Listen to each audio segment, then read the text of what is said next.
Alright.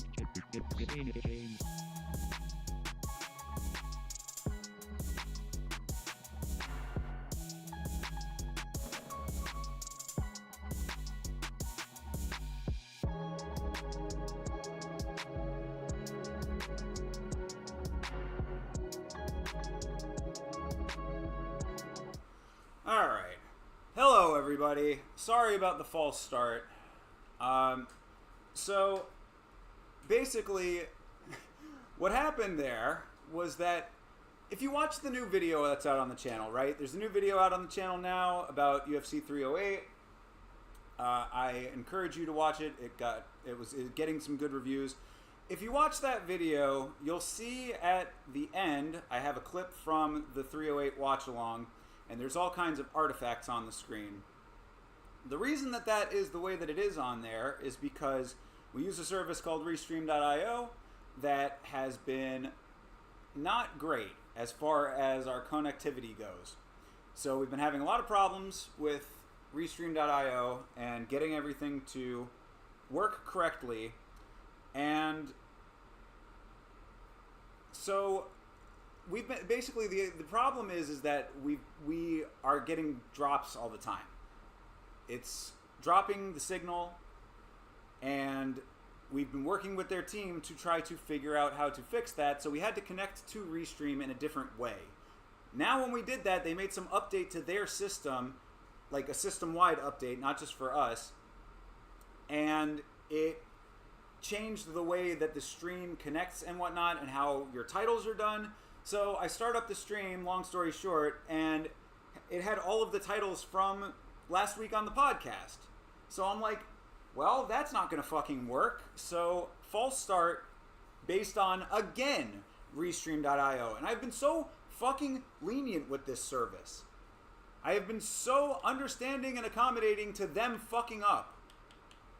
I am sick of this shit. We are locked in with them until February, and then I gotta be done with this at this point, man. Like, this is getting too ridiculous. So instead of being able to hang out and leisurely go through the first 10 minutes before the stream starts, the event stream, now I'm sitting, scrambling for everything to get started on time. So thankfully we're able to start on time, but either which way, not the ideal starting scenario. But we're all here now, so I hope, anyway. Hopefully everything's working as it's intended to work now. Quickly double check this shit, just because, with all of the stuff that's been going on, I don't even know. And who knows if this is even going to be stable now. We had to go back to the original connection method, so there is potential for this to all be all kinds of fucked up. We'll see. Alright. Does look like we are live, so. Alright. So, everything appears to be good. Well, I would have said this a little bit earlier before all of that explanation of why things got fucked up, but you might notice that Vitz King is not here just yet. That is going to change. He will be here in about an hour or so. So, for now, you've got Jake the Dog as the co-host over here, and we're getting ready to start this UFC Edmonton in just a few moments, now that everything seems to be where it's fucking supposed to be. And again, who knows if it'll stay that way. It's just like this constant game of whack-a-mole, trying to figure out how and why things go wrong, and then how to fix those things. But whatever. How you doing, Jake the Dog? You okay? Doing good. Okay, thank you, bud. Big sigh. I hear you, bro. I hear you. That's how I feel about Restream too. So, scrambling to get everything to connect properly and all that stuff, but as we've said, we are here. Everything appears to be going correctly currently, so.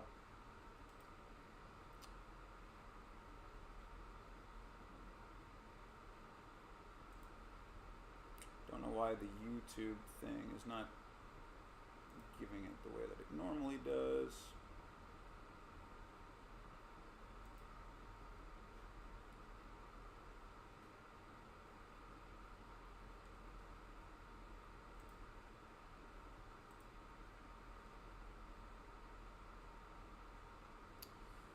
trying to go to the fucking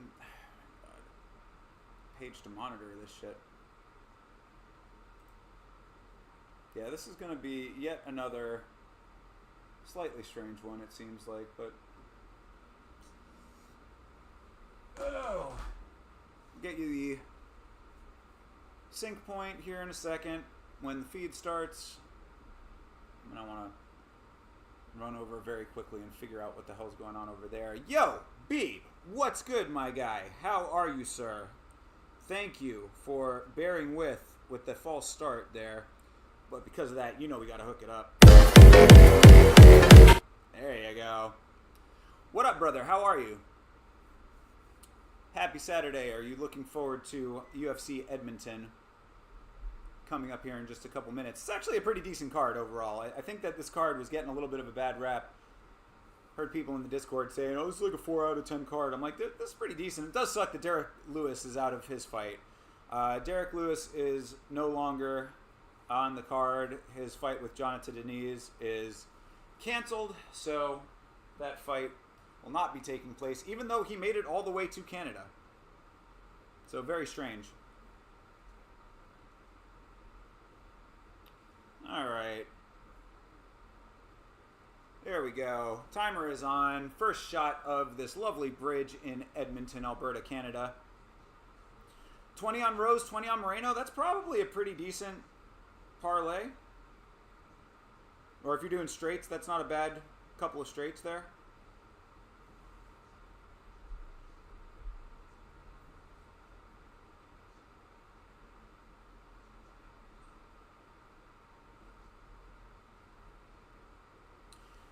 I'd say that Blanchfield would be the one that I think is going to mess that up for you. But honestly, either one of those could go either way. It's going to be interesting. You know, Chase was making a good point in his predictions. Shout out to Chase Parton.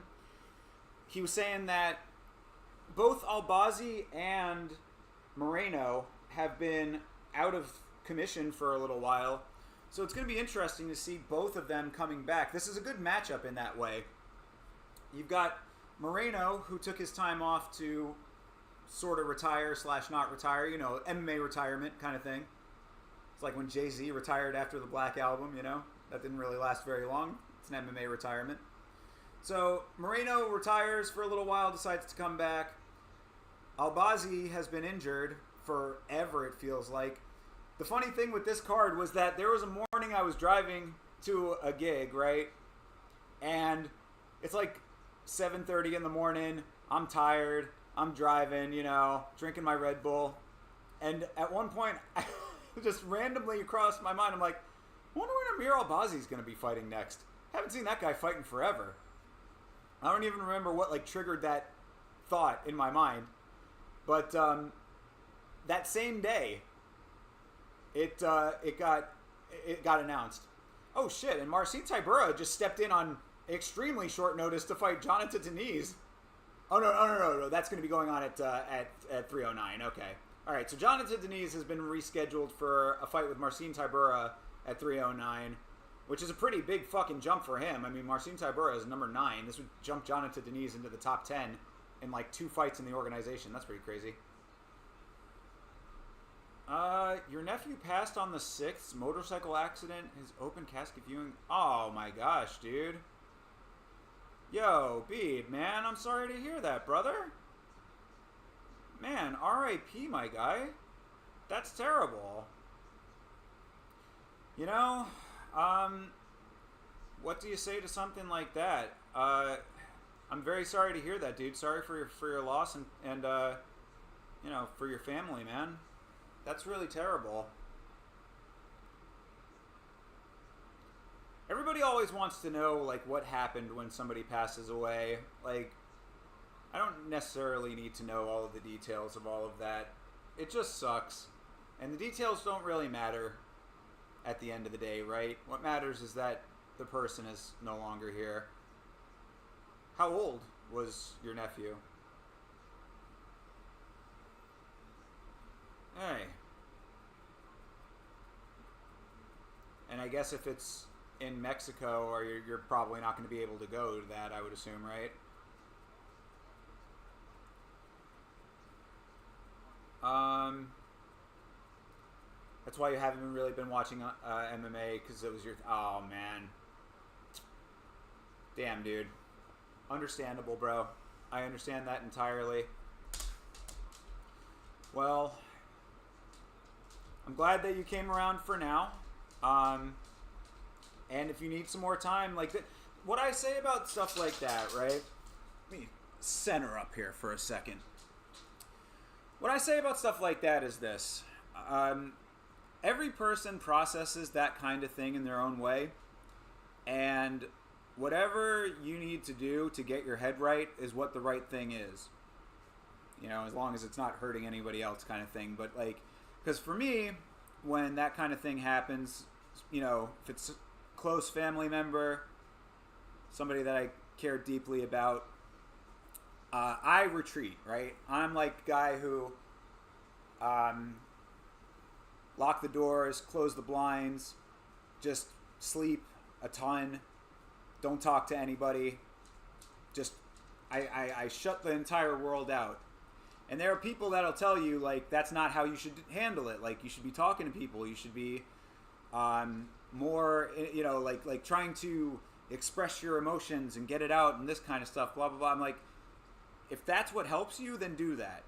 If that's not what helps you, then don't do that. Do whatever is going to make it as palatable as possible to you. Palatable, you know, as the least pain that you have to endure with it is what you should do. So, however you handle that is going to be the right thing to do for you, and that's just how it has to be for now, man. There's nothing good out of that.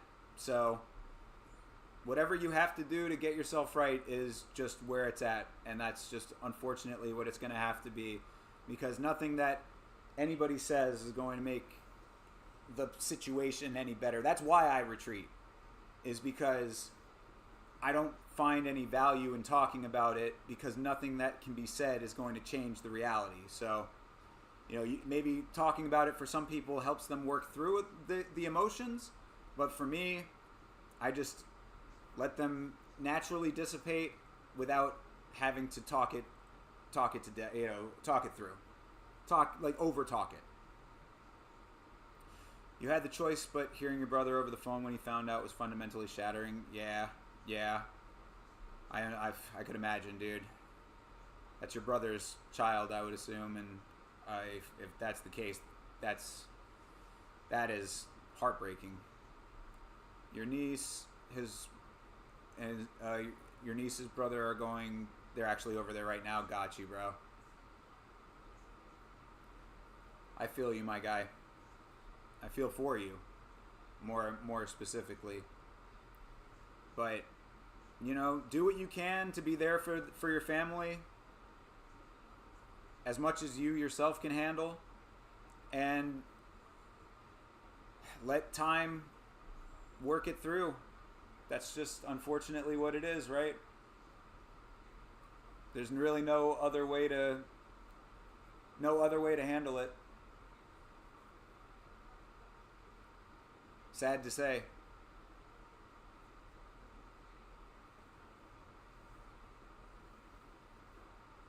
And, I mean, just celebrate the life as much as you can, I guess. Always tell the people that you love them while you can. Motorcycle accident, man. That one's tough.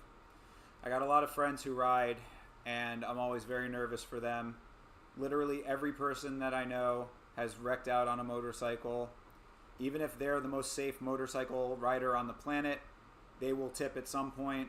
And even if it's not their fault, when there is an accident, the accidents can be that much more devastating because of how open you are on a motorcycle. So, oh man.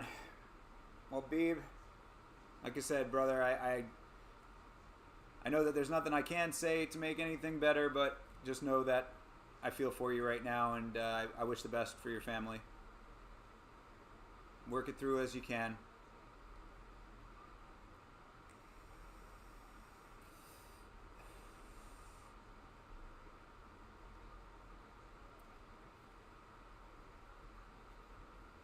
And if you decide to stick around on the stream, just know that as I talk through these fights, if you decide that you don't want to partake in any of the MMA for the day, you're well within your right to sit this one out.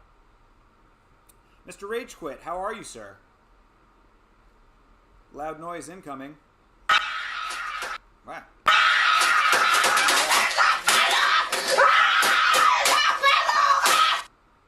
There you go. We're having all kinds of weird technical stuff today, so hopefully everything is working correctly now. I hate false starts like you would not believe. I try my very best. I come over like an hour plus early. You know, I was here like 2 hours early today to get everything set up and ready to go, and then Restream decides to change their interface and fuck everything up. Chill weekend, so pretty good here. How you been? I'm good, man. I'm doing okay. Feeling pretty bad for my guy Beeb right now, unfortunately. That's hurt. That's hurt right here. But we got fights, and fights always make me happy, so happy about that. Also, Mr. Rage Quit, I wanted to tell you, MMAviking.com is a resource that tracks all fighters in the Nordic lands. So they have a whole page on there that specifically tracks Norwegian fighters. So if you ever want to keep track of what's going on with the fighters from your region, MMAviking.com. I was trying to see if there were any MMA events in Norway coming up that that could possibly dovetail with this potential trip that we're talking about. Didn't look like there were. Obviously not in Norway, but in any of the surrounding region. Yeah, bro, seeing him in that casket was horrible. Seeing how stiff and cold he was made me want to switch places so bad. Beeb, yeah, I know, man. Yeah.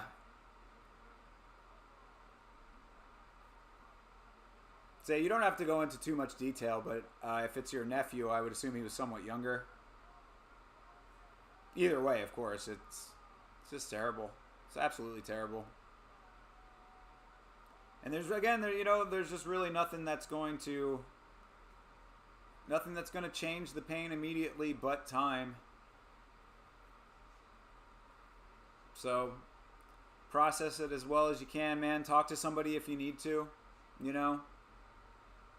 Grief counselors are available and that kind of stuff. You know, any kind of therapy if you're so inclined to do so. But if you need to work it through just in your own way, then just work it through in your own way. 23, that's, good Lord. Just starting out. Well, know that my heart is with you as these fights start here. We've got Jamie Lynn Horth versus Ivana Petrovic going on right now. Just started. And as I mentioned at the start of the stream, I'm solo for the first couple of fights, but Vitz King will be on his way soon, so Vitz will be joining us momentarily, or at least not, within the next hour or two. All right, Petrovic up against the cage with a little clinch going on. Somebody said to put a bunch of money on Petrovic just now. I don't know why. I don't know what the reasoning for that was. I didn't see the rationale for changing your bet for Petrovic, but so far she's pressuring nicely. Is he Vitz King around like the king he is? Yeah, Vitz Kinging around? Yeah, exactly. Nah. Something would tell me that he's playing the pauper role right now at the gig. The gig has been taking a lot of his time, but it's all good. You know how that goes, man. I appreciate that he's got the commitment that he does to go to the gig and then immediately jump on, because I could have done it at home again, but he was like, nah, I'm there, man, let's do it. So I prefer to do it over here, prefer to do it with him, and he's a trooper, so shout out to the Vitz King, which we'll do when he gets here soon. Horth? Oh, okay, yeah, wow, nice. Good job for Petrovic to stay with that headlock that she had. Because Horth was trying to move around and get her back, but she was in a weird position to do it, and Petrovic just would not let it go. She's driving this headlock, too, on the ground right now. She's putting her body weight into it. Horth is turning her body out of it. Petrovic looking good. Like I said, I don't remember what I did not see what the reasoning for changing your wagers were. If the line swung dramatically or something. Somebody was just saying, get some last-minute money on Petrovic immediately. And I was just like, I'm staying away from that, but I was figuring all this shit out, and then I figured all of this shit out, and it still didn't work correctly. It's kind of annoying. Didn't mean to bring the morale down. Just wanted to let you guys know why I've been on. No, Beeb. The morale did not get brought down in the slightest. I guarantee you that when Vitz King here, I can speak for him in the sense that we feel for you. And you definitely don't have to apologize for anything to us. We appreciate you, whether you're here or not. Of course, we always want to keep up and make sure you're doing all right. But you take as much time as you need. You do whatever you need to do and feel no obligation to us, man. We're here to hopefully lighten the mood a little bit when you're able to have the mood lightened for you. So if now is not the right time for it, then whenever the right time is, we'll still be here for you. You do what you got to do, brother. And right now, all you're missing is some fucking two-way clinching over here, so... Nah, I mean, that's a little bit of a poor representation, because Horth actually just reversed all of this now. She's going for a sub right now. Does she have a neck? Looks like Petrovic lost what she was doing before, and Horth reversed. This is actually pretty decent work, but Petrovic doing a decent job also of trying to keep herself out of this submission situation, which she's doing. She's tripoding up nicely here. Trying to get Horth off of her, and she reverses. Wow. Now she's got a north-south. All right, so a little two-way going on here. I like it. Petrovic back in control after losing it for a second there.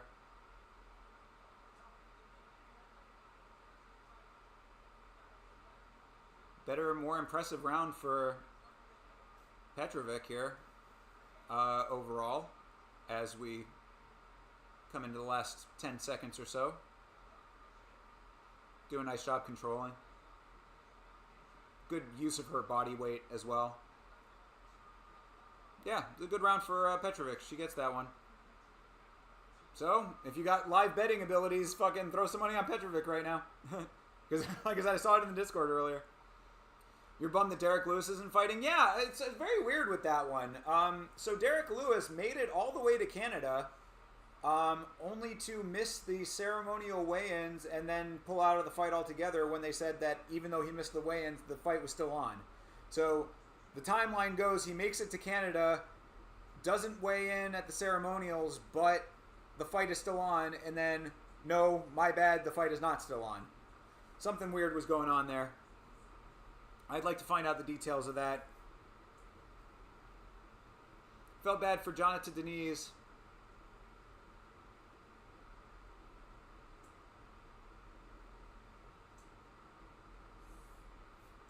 But now Jonathan Denise is rescheduled for a fight at 309 with Marcin Tybura, which that's a pretty good matchup for him too. Where's Derek Lewis ranked right now?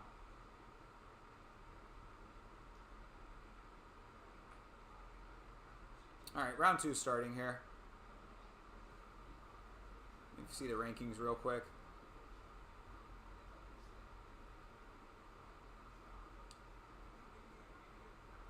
God damn it. So yeah, Derek Lewis was 11th, and Marcin Tybura is 9th. So kind of a better situation for Jonathan Denise. If he ends up winning that fight, jumps up 2 more spots, enters the top 10 off of 1 fight. I mean, the guy's only has, I think, 1 or 2 other fights in the organization, so pretty big jump for him. So this all ended up working out. Horth trying to go for an armbar right here, though. Horth kind of rolled in to an offensive wrestling situation, and she's trying to pry this arm out here. Petrovic is really trying to keep that arm from getting taken, but Horth is working for it. She's got the position for it. If Petrovic fucking does not keep that arm from getting extended, she is going to be absolutely fucked. So, good job for Horth early on to get into this position, but Petrovic needs to just stay calm and get out of it. She got so much time. I mean, the round just started, basically. It's not even a minute and a half in yet.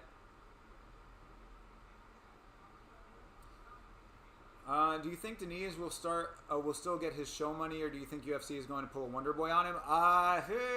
That's a good question. I would probably suspect that they do not give him his show money, which sucks because he had to travel all the way from Brazil up to Canada. All kinds of international travel there. A little bit harder, I would suspect, at least, than trying to make it into the United States. Yes, yeah, Lewis is ranked 11th, so the fight with Tybura is for the 9th seed. 9th place on the rank. So, better fight for Deniz in the long run, but maybe that was the compromise. They're not going to pay him for today, but you get a better matchup. That would be some UFC logic right there. Look, alright, this is the deal. I know you made it all the way to Canada. You had to go all the way across the United States in an airplane. But we're not going to pay you for today. But when you come back in a month, you'll get a better ranking slot. Take it or leave it. That is some UFC shit right there, bro. What is going on right now? Petrovic was like adjusting her top, or was she adjusting her top, or was she reacting to getting punched in the titty or elbowed in the titty? Because it looked like she was reacting to a tit shot, or she was adjusting her top and saying like, "Hey, give me a minute to adjust my top." And the referee Blake Grice over here was like, "Hey, fucking fight." So I assume that it was a titty shot, because generally you want to let them adjust their tops if the ladies are having some upstairs problems in that department. I don't know. Whatever the case is, we're back to it. Alright, finally we're back out at range after some decent two-way action on the ground. I will give them both credit. This has not been a boring fight. They've both been working.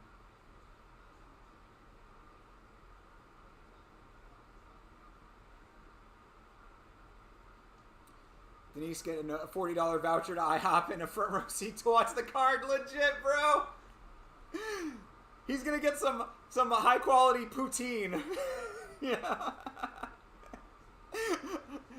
Hunter Campbell walked up to him backstage and said, "Hey, did you know that McDonald's is different in Canada? Here's a gift card."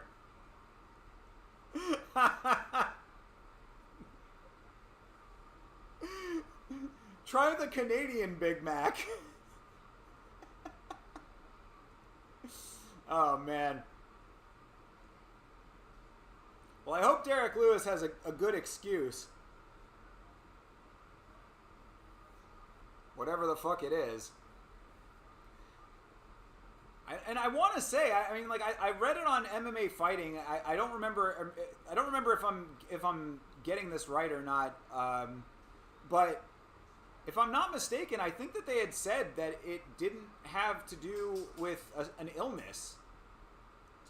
So it's like, if it's not an illness, then what the fuck is the reason for Derek Lewis pulling out of the fight? Weird shit. Fucking weird shit indeed. $1 million question right now. What the hell happened to Derek Lewis in Canada? He was at interviews looking fine. I saw that clip of him talking about poutine and poutang. I've heard of poutang. I haven't heard of poutine. Like, lol, bro. Fight your fight. You know what I'm saying? He didn't want the backstage smoke with DC. Yeah, I saw that shit. posted about that on Instagram. I didn't realize that they had beef like that. I mean, Derek Lewis is not the guy that I generally associate with, like, having massive beef. I guess it was based on DC saying that he should retire. But, I mean, can you blame DC for having that opinion back when Derek Lewis was, like, 5 fights down? Derek Lewis was on, like, a 5 or 6 fight losing streak. I think a lot of people were saying it might be time to hang it up back then. And if you really think about it in context, Derek Lewis is really only still fighting now because the matchups have been better. The matchups have been more favorable because he's a fan favorite. So don't give me that bullshit that you're mad at DC because DC was saying you should retire, bro. You were losing massive fights. Bad. What was the one that he fought in Houston? I forgot who he was fighting, but it was it Nascimento? Whoever it was the fucking, he got beat the fuck down. It might have been Ty. I'd have to go back and look. I'll look after round 3 of this fight has started.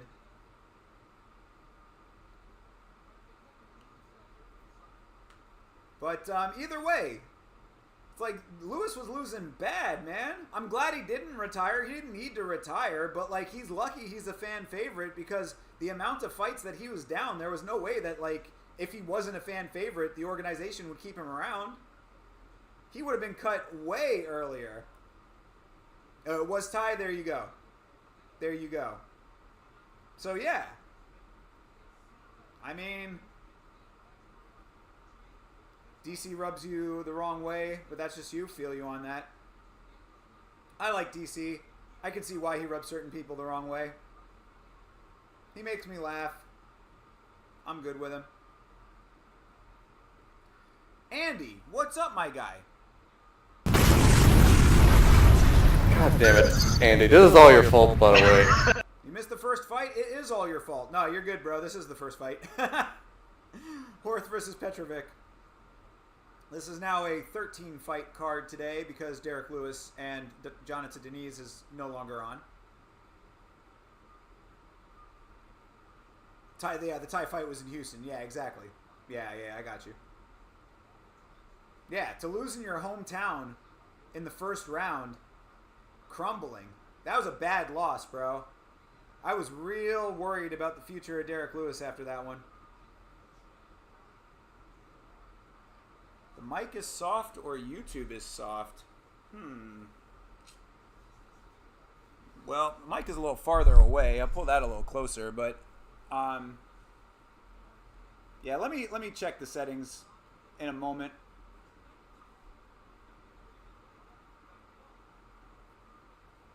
We were having some issues with tech stuff as usual. Nothing, you know. This is a constant struggle. It never fucking gets better. Like it's always something fucking going wrong. Amir, what's going on, brother? Did you buy the UFC card or are you streaming it? The card today is not a pay-per-view. So we have ESPN Plus where we are here in the United States, and I don't know if, well, I mean, I guess I'm assuming that people from other parts of the country don't have, parts of the world don't have ESPN Plus. I don't know if it's in all regions, but for us who have ESPN Plus, it is not a card that we had to pay extra for. So I have the ESPN Plus subscription, and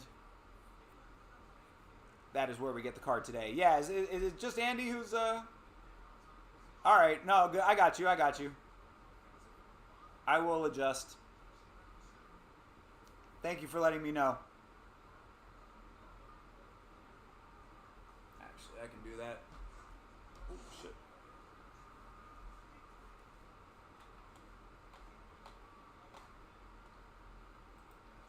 Let me... Oh, I mean...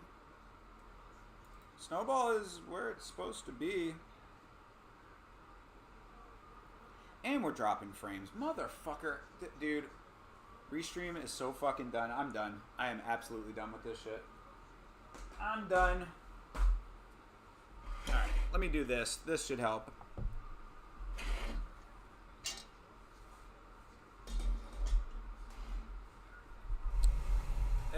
go. That'll definitely help. So, hopefully that's a little bit better for you guys.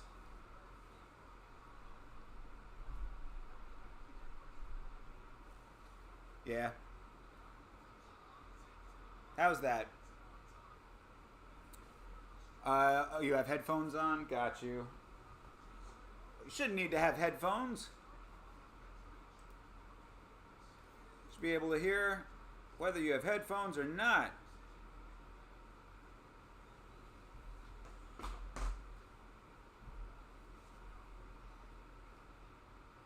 Yeah. Hopefully that helped everything, because yeah, the output volume is where it is like pretty much as loud as it can go. So yeah, either way, thank you guys very much for being willing to work with it. And of course, even if it gets 100% now, we're still gonna have to go and fucking adjust it for when I have to go onto the next service that we partner with after I leave Restream. Fucking garbage. Fucking absolute trash. Absolute trash.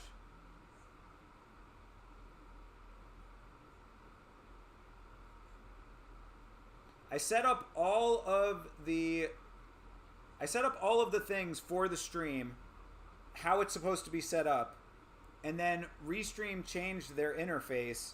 So when I went to connect with this thing that they had given us, because we have connection problems, which actually did seem like it was helping a little bit, it wouldn't connect to all of the information that I had already set up. So we have to go back to the regular ingest, which is dropping frames. So there's no fucking winning. There's just no winning.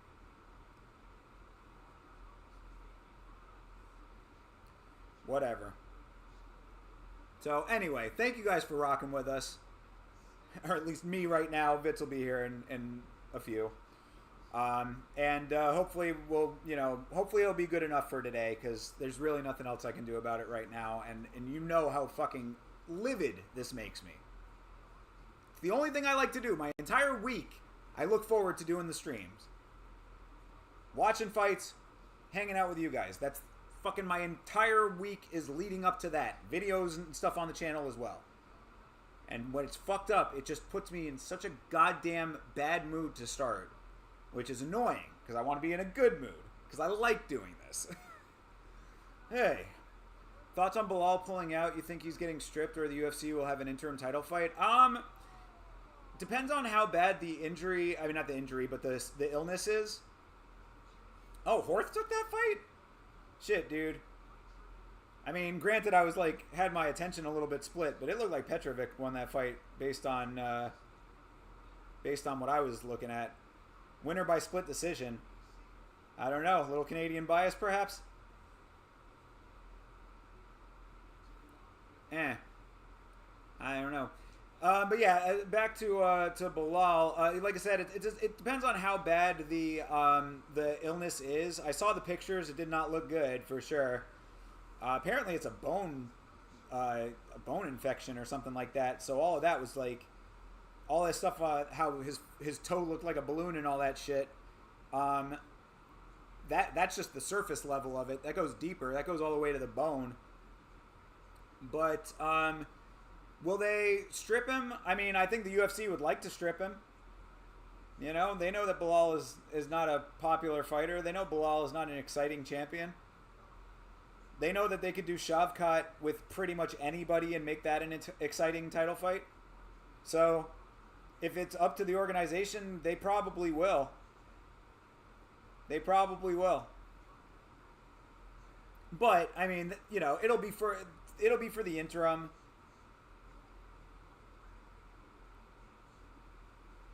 That's more likely. Yeah, so backtrack. I don't think that they're going to strip him, because like that's the difference, right? Is stripping him takes the belt away from him completely. He's just no longer champion, and then interim champion is basically like the #1 contender fight, so to speak. So, yeah, I don't think that they're going to strip him outright. Like, I don't think that they're just going to take the belt away from him altogether, but they'll probably do an interim title fight. winner of Buckley versus Gary should fight for the interim title. That's your opinion? I would be okay with that. I'd be fine with that, actually. Although that does kind of put JDM on the sideline. But JDM has been on the sideline, so, you know, that's unfortunate that he's been injured for as long as he has been, but I got to believe that JDM is in that equation somewhere. He just needs to get healthy. But all of that being said, folks, I got to put the brakes on the conversation because the homie Cody Gibson is fighting right now. He is making his way to the cage as we speak. That is the homie. And on this stream, in this house, we only root for Cody Gibson, all right? Don't care who he's fighting. That is the homie for real. So, get this job done. My man, Cody, you know, we are rooting for you. Checked in with him. I guess he was already in transit to Canada when I texted him, so I didn't hear back from him yet. Hopefully I'll be able to send him a message here saying congratulations on a good win in about 15 minutes or less. So, shout out to Cody Gibson. In fact, I mean, I guess with Restream we'll have to see if we can fucking even make it work, but I was thinking that at some point, I don't really want to make the channel into a channel that has a bunch of interviews and stuff, because there are interview specific channels and that's their shit. My channel is really more for comedy. But Cody has been the homie for quite a while, and I think it would be, if I was going to interview anybody, it would definitely be Cody's first and foremost. So I'll float the idea to him and see what he thinks about it. Everybody seems to think that he's just going to walk through Chad Engeller, I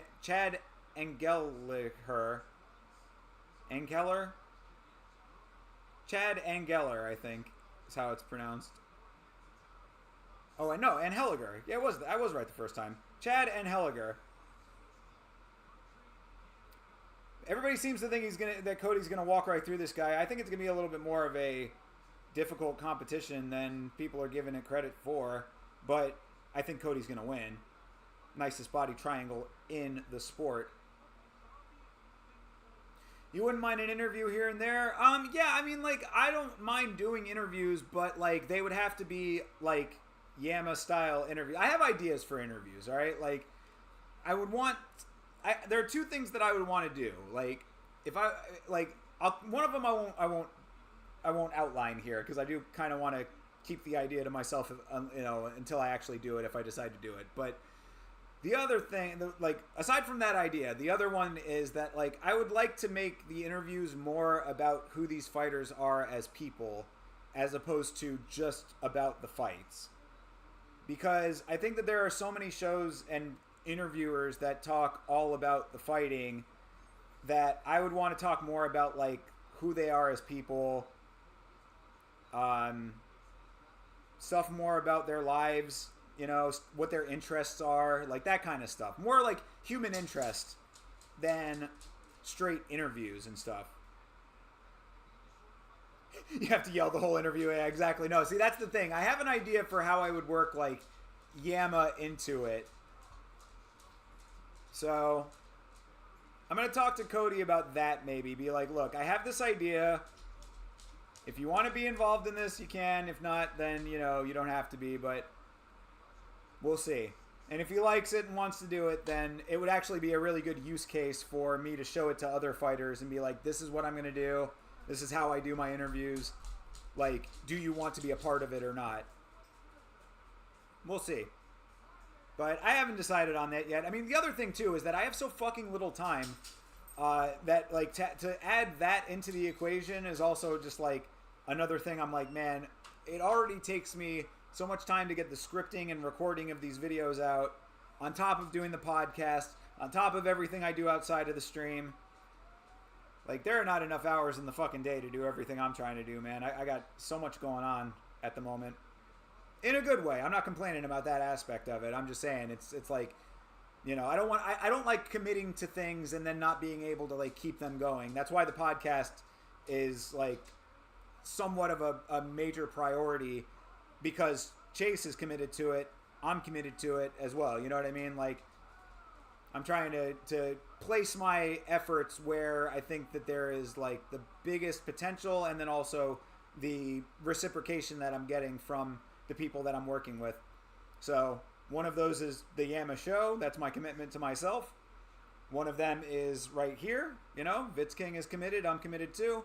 And then one of them is the podcast because Chase is committed to that. So, you know, aside from that, I just don't want to get like one thing going so poppin' that it starts to take over more and I'm not able to commit to the other things that are important. All right, fight is underway. Saw your question about Max. We will come back to that in a minute because the homie Cody Gibson is fighting right now. Cody has had problems with his gas tank in the past. So that's my biggest concern with Cody, is that he does not gas himself out. If he can get this fight to the ground quickly, this could be a quick fight overall, and that would be nice to see.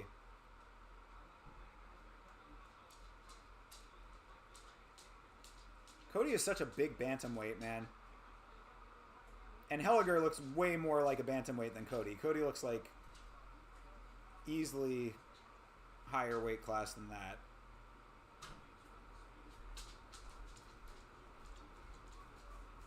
Am, how you doing, brother? Shout outs to England. Yeah, Max going up to 55. Who would be a good fight for him? Dustin probably wouldn't be a bad fight for him if Dustin's trying to retire on that fight, but I think Max would take that pretty easily at 55. Although, who knows at this point, right? I mean, it feels like conventional wisdom goes out the window after the Ilya knockout. There we go. Cody's got him up against the cage now. They were kind of pitter-pattering before that, but now Cody's got him on the cage. If he can get this takedown, then that is going to be good news. Got his back. This is exactly what Cody likes to do. Gets the takedown. Let's go, Cody! Oh, has his back. And Helliger is keeping the hands locked, but Cody is all up on him, has the leg locked nicely. So if he swings that leg over and tries to go for the body triangle, then Helliger is going to have a bad rest of this round. All right, nice job by Helliger to get to his back, but now Cody's got the head and arm. Shit. Oh, he almost had it. I guess he didn't have it fully locked in there. And Helliger hanging on to Cody's neck now to try to keep him from posturing up. Cody knows exactly what to do in this situation, though. That's what I'm saying about Cody Gibson, man. His wrestling is so fucking clean. Like, he just needs to stay calm and wait for the openings, and that's exactly what he's doing right now. This reminds me a lot of how he fought on The Ultimate Fighter.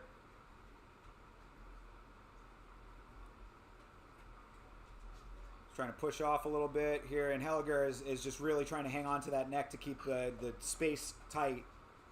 But it's only so long here. It's only so long that he can keep doing that shit, because Cody will be able to figure this out. Yeah, push off, Cody. Come on. There you go. Oh, perfect. Swings over. Oh, that was nice of Van Helliger to keep the leg from going over. He had his legs, he had the legs interlocked so that, or interwoven, so to speak, so that Cody couldn't swing to the side control. But now Cody is just staying with all of this, and Helliger trying to roll through it. Cody sticking with everything. He's seeing this from 100 yards away right now. It's very nice. Keeping control. He's on the side now, but then Helliger goes to the knees, and Helliger tried to roll through. That was not a good idea. Although it ended up working out for him in the end, but that was not a super high IQ move. But it does get back to his feet, so all's well that ends well for him. Cody takes him back down to his knees again. Cody is all over him right now. This is really nice to see. This is a vintage Cody Gibson wrestling display. Rolls through nicely. Bro, chain wrestling over here. Cody Gibson is definitely making DC proud right now.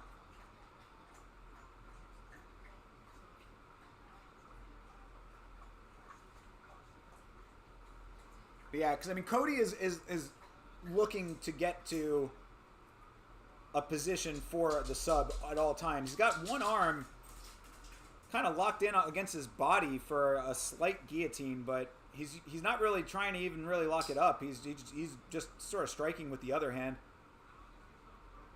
But I mean, he's working. Cody is always active, bro. He is always active in this.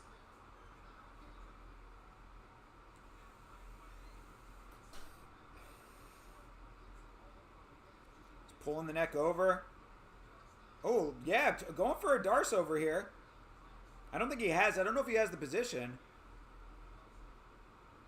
Yeah, it's on the side. Yeah, and Helliger's going to make it to the end of the round, but that was very nice. All Cody Gibson first round. Let's fucking go. Let's go, Cody.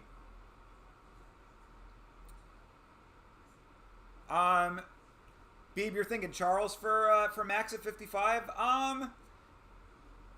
Yeah, I think that that's probably an okay one.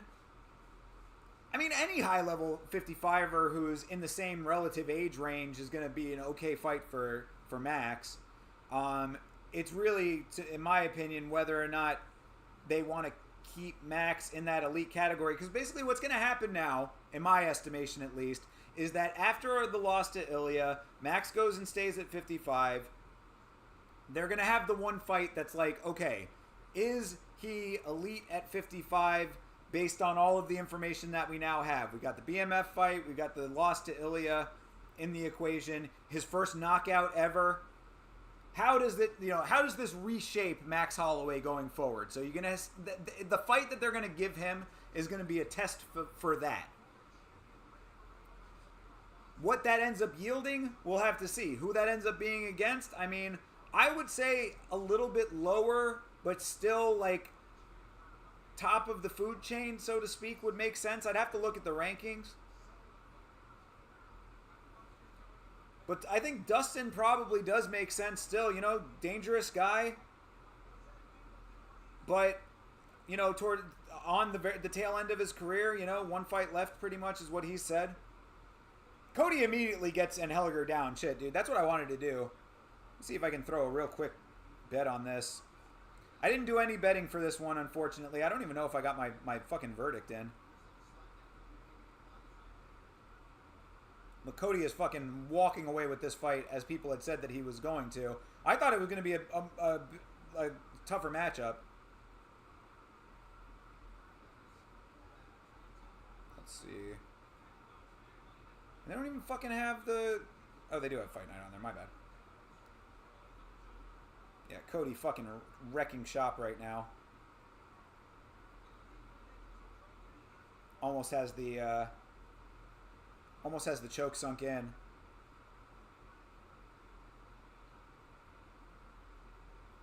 Yeah, and it won't let me do the live betting. Fuck this shit, dude. I hate this book.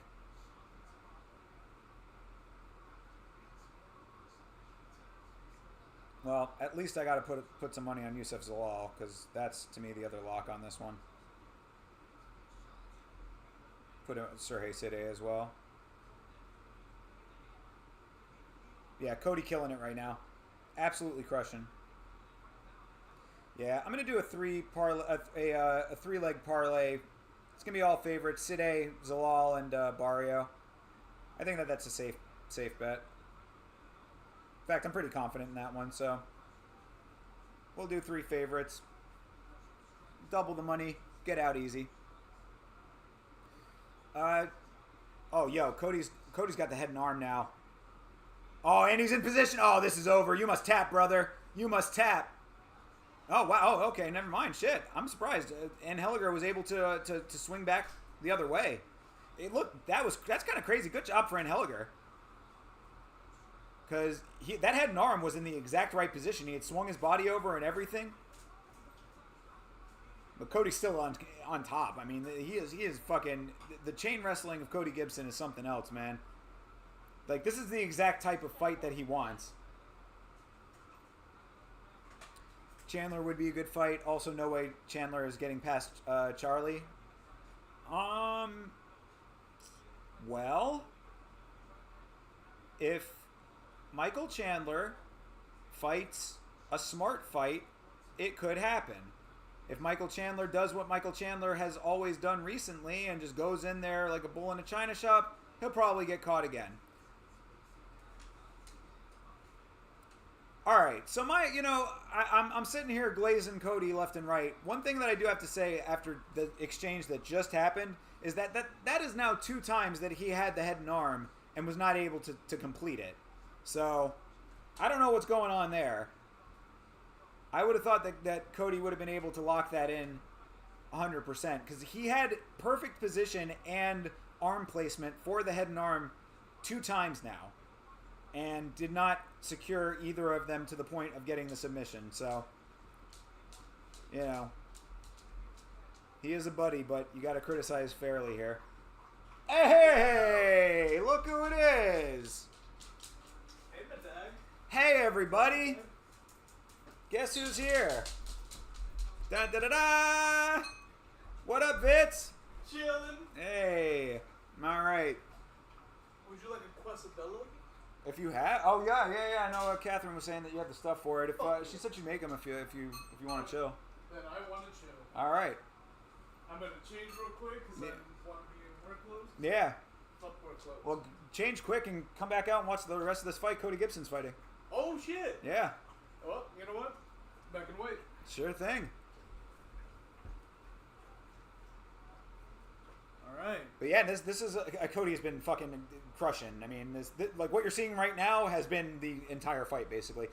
The criticism that I had just before you walked through the door was that Cody has been in position to finish this fight twice now and was not able to finish it either of those times. Shit happens, man. Oh, for sure. No, absolutely. And I mean, and Helliger is finish.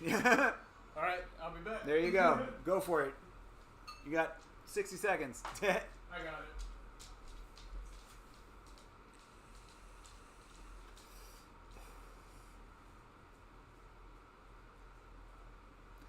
But yeah, to finish up the thought. I think that Michael Chandler could take Oliveira better if he didn't fight the way that he's been fighting lately. Like he does not fight smart. He fights to entertain, and that goes both ways. He can either fucking get a really nice knockout and have a highlight reel performance, or he can get caught and get slept like what happened in their last fight. So if Michael Chandler wants to fight a smart fight, then that's one thing. But he's probably not going to. So yeah, I would say that you're right. I don't think he's going to get past Charlie. And bro works at UPS? No, he does not work at UPS. Although I can understand the gloves leading you to believe that.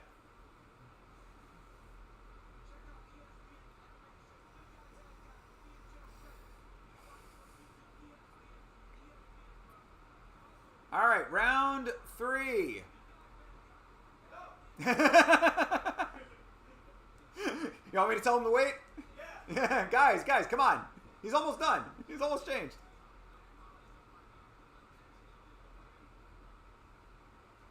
All right, round 3 starting on the feet. Cody looking like he wants to strike a little bit here. So far, he has dictated every second of this fucking fight. Somebody in the Twitter comments just gave that round a 10-8 for Cody's favor there. And Helliger getting an 8 for that round from somebody. So Cody walking away with this one right now, just looking like he wants to show off a little bit of his striking. Oh, took a decent shot from Helliger there. Not a lot of power on it, but did connect nicely. And yeah, Cody sort of pulling him down. I mean, like, pulled him on top of him and then still ends up getting on top. This is how you know that Cody's fucking masterful on the ground, bro. The way that he did that takedown would have been terrible for anybody else. He pulled him down on top of him and then swung his body over basically so that he ended up on top. Athletic, for sure.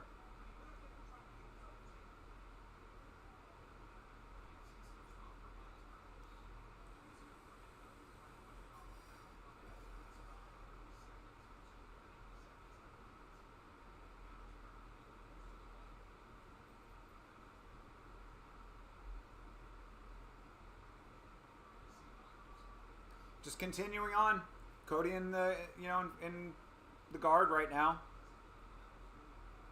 Be nice to see him posture up and get some ground and pound.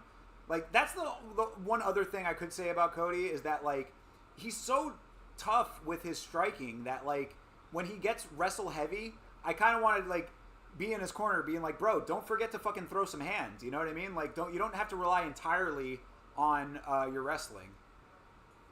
Because he's so nice with his striking as well. Bloomis, what's up, brother? Vitz King, Vitz King just walked through the door. He's getting changed. He'll be right back. I'm trying. He's changing as quick as he can. Give me 1 second. Give him 1 second, he says. New rules are in effect. Yes, the new rules are in effect. And of course, we have the unified rules, the updated unified rules in our lovely binder, all nicely laminated, thanks to producer Catherine. Was hanging out a little bit earlier. But yeah, see, like, they're back on their feet now, and it's like right here is where, like, Cody just throws some shots as well. I mean, he's got his back, so it's like they wouldn't be like super impactful shots, but you can get a couple of the side of the head. Something that he did looks like it might have slightly opened up Henniger a little bit. Tiny cut, very, very, very tiny micro cut, but still a little trickle of blood coming down the side of the face there, just a little bit over the eyebrow. And there, yep, Cody takes him out to center and has him on his knees again. Just smothering, man. Cody has been smothering him this entire fight.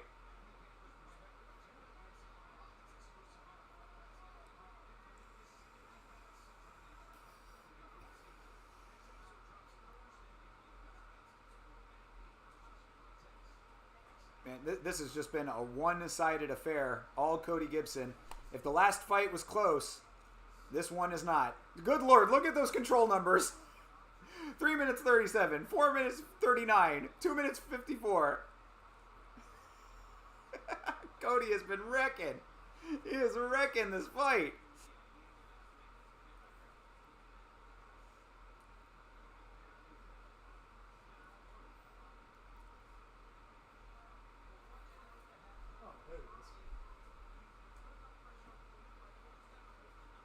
Yeah, I mean, Cody's got the head and arm again.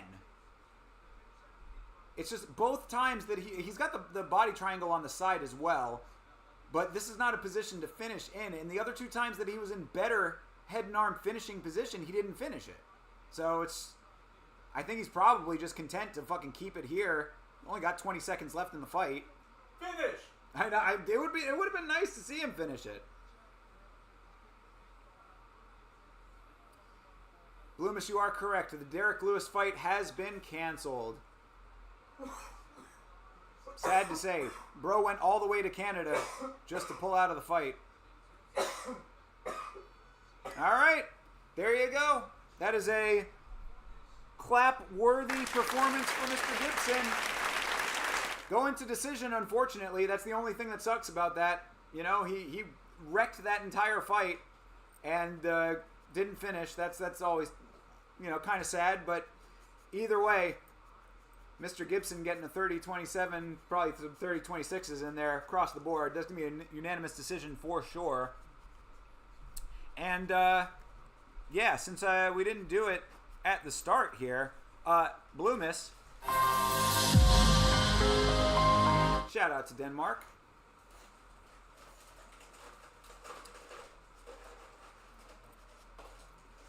But yeah, unfortunate with the Derek Lewis fight. But the thing is, Bloomis, what I was saying a little earlier, they announced it at the top of the broadcast that Jonathan Deniz, who was going to be fighting Derek Lewis, is now fighting Marcin Tybura at UFC 309. Here's an interesting little thing that I found out recently for everybody who might not have heard about this because it seems to have gone under the radar a little bit in the MMA world. Marcin Tybura's coach just got arrested for murder. Oh. Yeah. Yeah, apparently a murder that took place like 25 years ago or something like that. Oh, yeah, cool. One of those kinds of deals, you know? Yeah, cold case. Yeah, exactly. A cold case that just heated the fuck up, apparently. So, if you want to hear the details about that, I would suggest going to... was it MMA Focus? I think it might have been MMA Focus that did the video about that, but really interesting case there. Apparently it was like some nightclub situation or something. long time ago. But yeah, Marcin Tyburo's coach just got arrested for murder. And Cody Gibson just got a unanimous decision win, so shout out to Cody. Renegade getting the job done. Text him right now. Tell him good job. And congrats. Congrats indeed. Hey, Vitz King. Hey. How you doing, brother? I'm here. Yeah, you are here. Glad to be back. Yeah.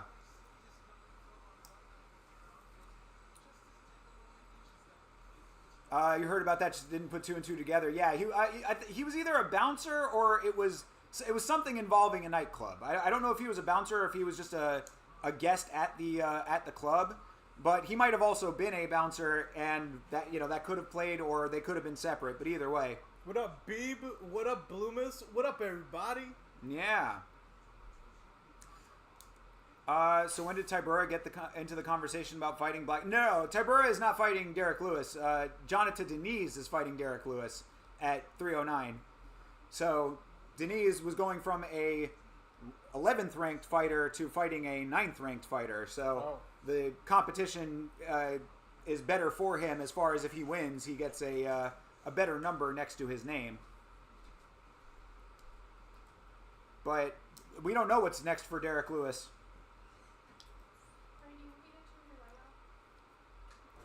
Okay. Yeah.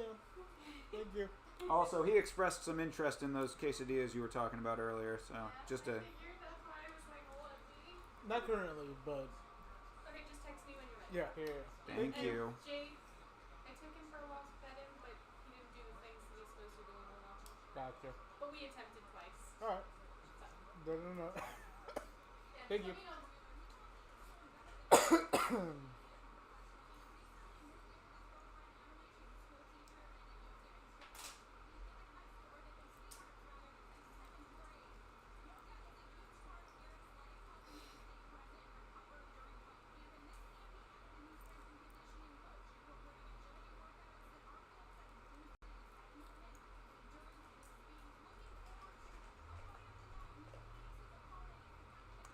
Fantastic.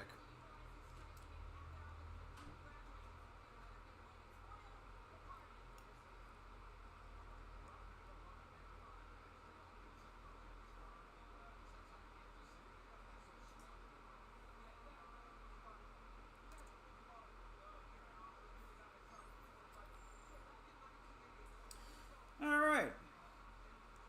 Man, they are moving fast. We're already into the next fight here. This is actually one of the better fights on this card, I would say. This is Garrett Armfield, and I believe that this is the Yusuf Zalal fight. What? Oh no, my bad. This is the Sergey Side fight. This is this is one of the better fights on this card right here. Thank you for the clarification, because I got lost for a second. Yeah. I was like, I just looked at the fucking the thing before I left. Should have. Yeah. Well, I mean, and then so the Derek Lewis situation was changed, of course. So that's been my boy RJ. Shout out to RJ. He was like, yo, check out the fights. And I was like, why? What happened? He was like, we had a cancellation tonight. Yeah. I was like, ah, fuck. Yeah. So there was that. Sergey Side. This is another good test for Sergey Side, who's been looking pretty goddamn good. He's a fucking beast.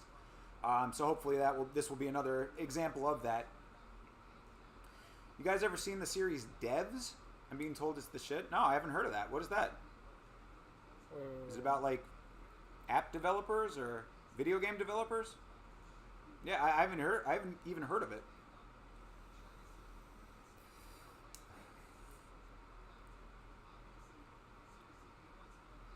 Also, just so you know, because this started off everything so goddamn annoying, Restream just changed their interface, so the way that we connect, also had to change, and I had everything set up and had to fucking restart the stream because the connection, all of the information was fucked up. I'm like, can you just, is there ever a time that we can just fucking have this thing go correctly? Ever. It's amazing. So now we're connected to the fucking regular ingest, and we're going through Atlanta, and we dropped frames. Okay. No, it's the closest server, so I think it's just auto set. But Yeah, just like, ugh. I'm just confused of why there was a drop if we're in Atlanta, because Atlanta's Should be stable. Yeah. Yeah, right, exactly. See how many frames we actually dropped, but wasn't great. See if we dropped any more recently. Just out of curiosity, since we're talking about it. Yeah. Oh yeah, and we dropped more. We've dropped more since then. The last time I checked. So, yeah. Sorry if there are any stream problems. You know why.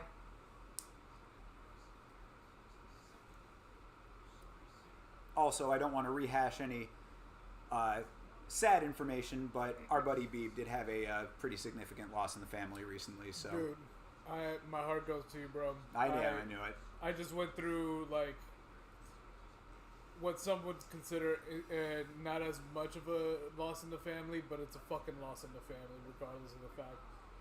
So I'm right there with you, bro. Not the greatest of times, but keep your chin up, bro. I'm right there with you. Yeah. Oh, and also the audio in the beginning. I think that might have just been because the table was a little bit farther back. If it's good now, then that should be that's probably what that was. But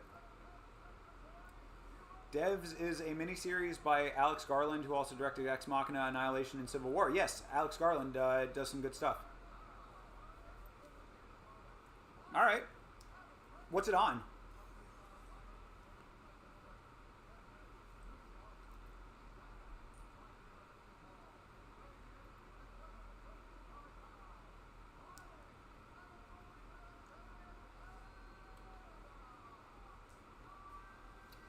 Yeah, Sergei Side fighting for Ukraine, out of Canada though, so hometown guy. As you know, the event is taking place in Canada, Edmonton, Alberta. Cool, Alberta's cool. Yeah. I would like to go visit. Of course, Edmonton, home of the Oilers. Every time that I see Garrett Armfield and he's got that tattoo, I always think that it looks like one of the symbols that you'd see on like a shirt tag for how you're supposed to wash your clothes. Oh, fact. Like which one? The triangle with the line through it. Yeah. I mean, I don't know what that exactly means for him, but that's what it just reminds me of. You know, machine wash only kind of thing. Yep. Reminds me of fucking Pink Floyd album cover with no color. Yeah. Dark Side of the Moon action. Yeah. Nice overhand for Armfield. Waiting for Sade to start turning up because he will. Front kick for Sade.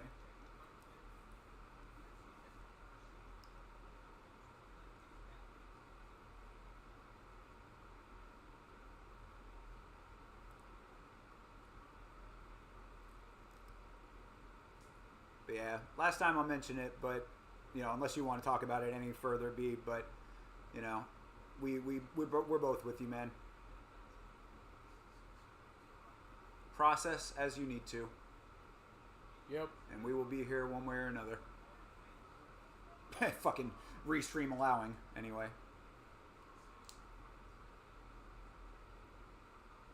Ooh, nice knee for Sade.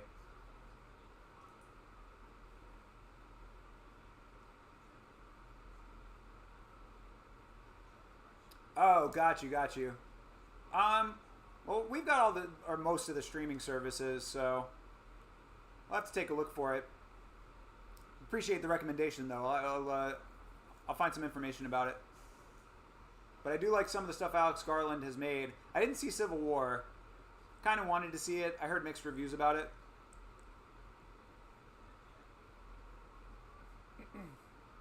Probably Ilya. Based on that performance, a lot of people have gone that way. And knowing how he feels about Poatan, I'm sure that wasn't going to change either way, but I'm still going Pereira. Nope.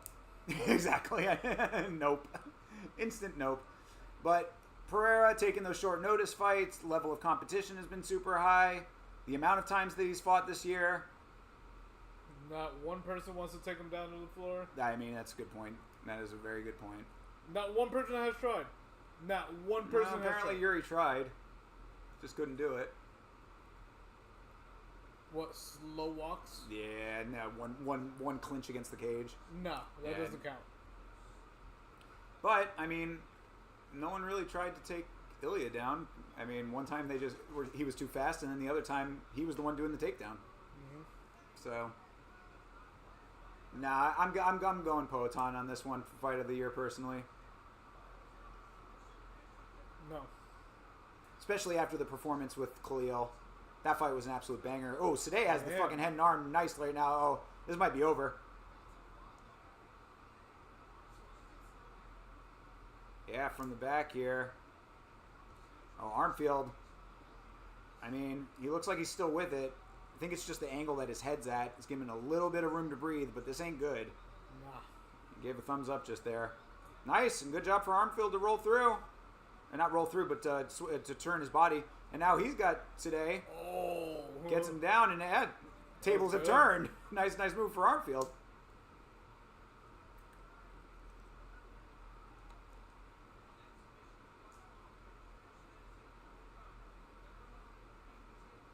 Good two-way fight right now.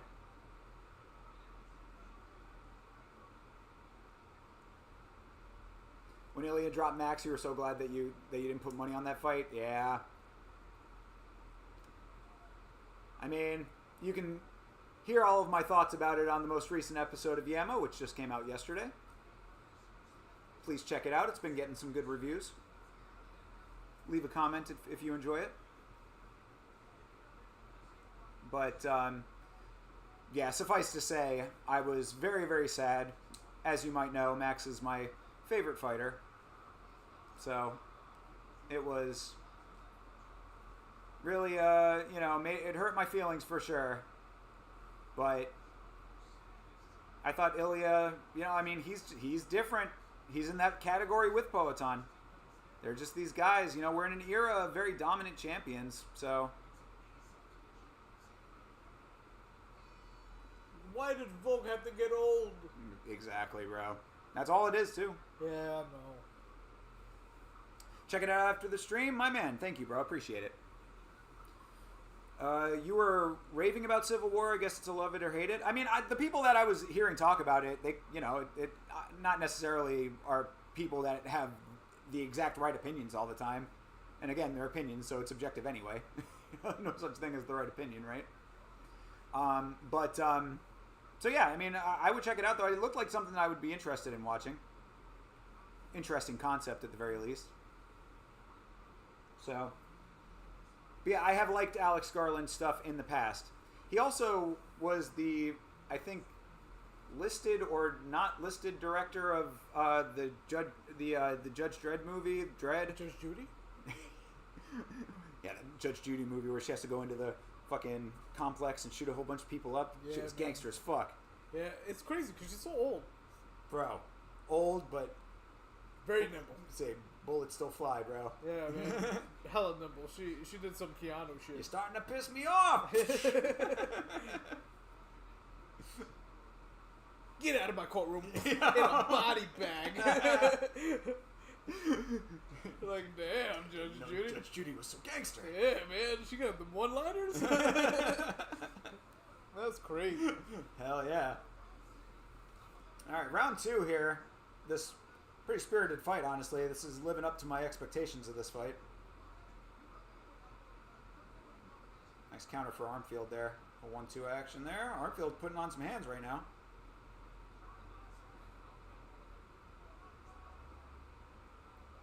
Knee for Sadeh to the side. Front kick.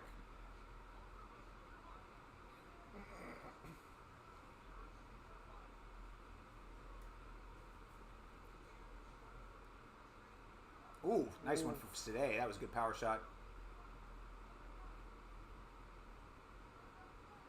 Armfield with a nice little combination. I'd like to see Sadeh landing some combinations here. He keeps throwing singles. Favorite or like most horrific in our eyes? That's a You know good what I mean? question, yeah. Like,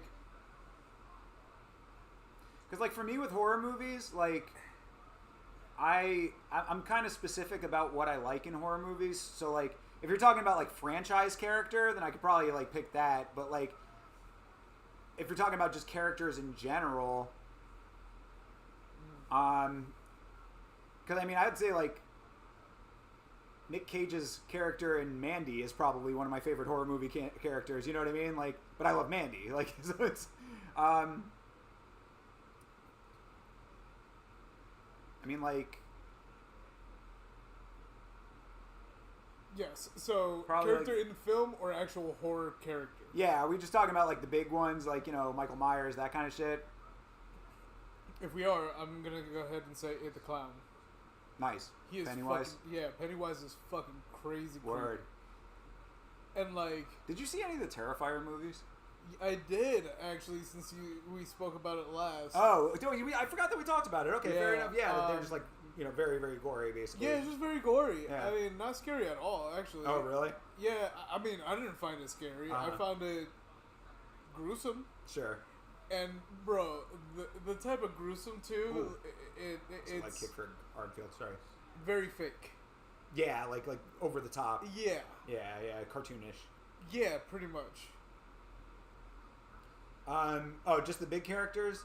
Yeah, I would go with personally Michael Myers, just because I'm a big fan of the Halloween series. But like, that's the thing is that like if you're like, as far as the characters themselves go, I mean Freddy probably only because he's like got personality, so Yeah, I like he's that. fucking funny. I'd say Chucky is probably also in that category Chucky's- for me. Yeah, you know? I forgot about Chucky. He's Like, you good know, too. I like the ones that have like character to them. But like, Pennywise for me though. yeah, Still that's stands. still a good one.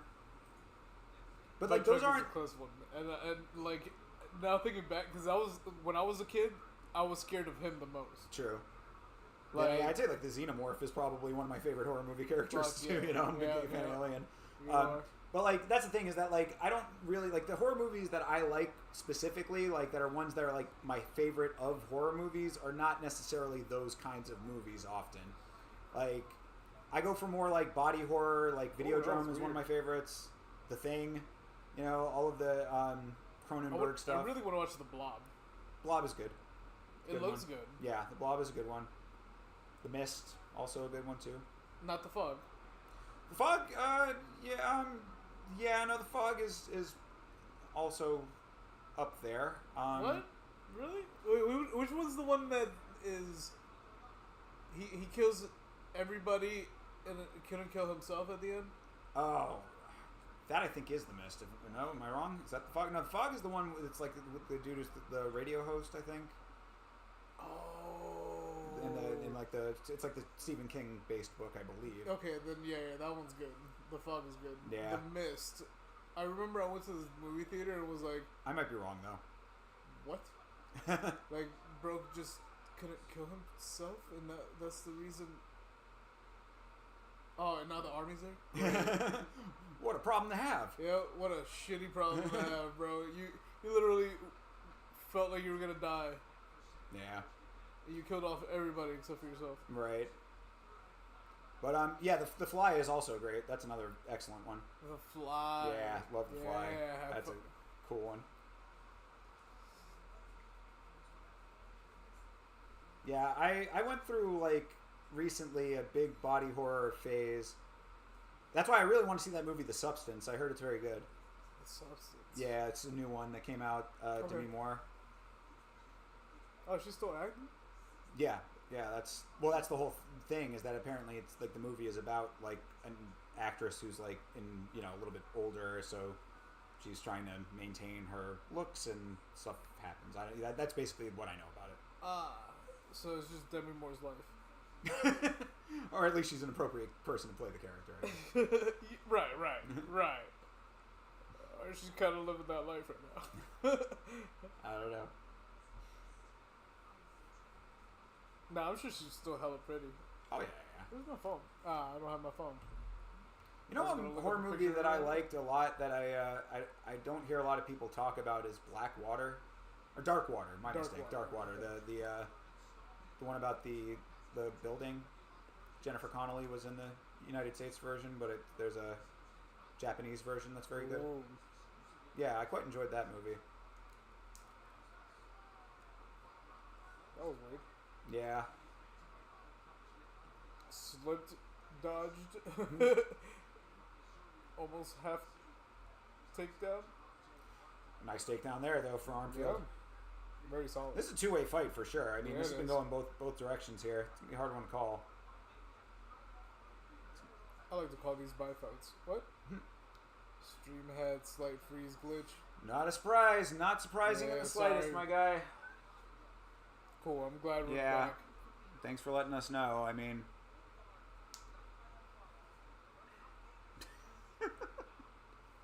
yeah, don't worry about it. The time has come. We will be getting off of Restream.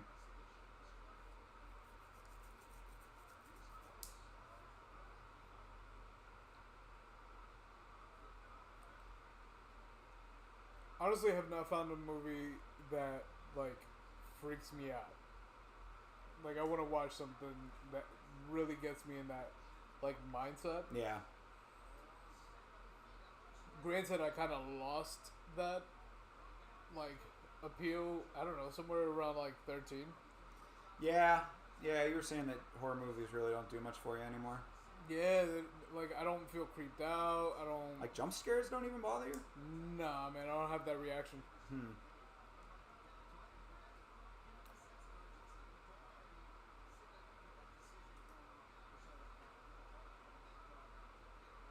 Like, bro, going to Halloween Horror Nights was so sad. Yeah, some people are that way. Like, bro, it was so bad, though. Like, I would see them and I'd be like, hey. Yeah. They'd be like, ah. And I'm like, son. Yeah, like, the thing for me with that is that it's like, sure, I guess you could say that there's an element of, like, being startled, but, like, it's not that I'm, like, scared of it. I'm more annoyed by it. You know what I mean? I'm like, Yeah. stop. What the fuck are you jumping out at me for? You know, like, that type of shit. Like, Yep. I just don't like it. It's not enjoyable to me. It's like most of the horror movies that I like do not have massive jump scares most of the time. Like, Yeah, no. It's just like, all right, I know what you're doing. Stop. I don't have that reaction. It's not even annoying. I just don't have the reaction. So internally, I'm cracking the fuck up. Bro needs a snuff film off the dark web, yo. Nah, that's I'm good. that's some real horror shit right there. No, I'm good. Those are the horrors of real life. Yet another reason why I'm not a huge fan of horror movies, like, to begin with. Like, growing up, you know, I grew up with enough horror around me that I did not really need additional horrific things. Alright, I'm really glad that Sade was able to break out of the fucking body triangle that he was in, but he needs to figure something out here because he is about to lose this fight. This is going to be 2-1 Armfield if he does not turn it up immediately. Oh my god, and Armfield gets another fucking takedown. Bro, you're going to lose me my goddamn parlay. I was literally saying that this was an easy one to pick. Fucking goddamn it, dude.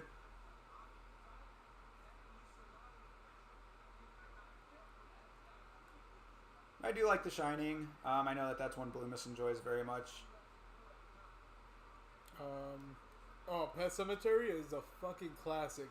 So, I like Carrie a lot. Carrie's one of my favorite horror movies. oh, that was also really good. I like that one a lot. The original. Yeah. Yeah.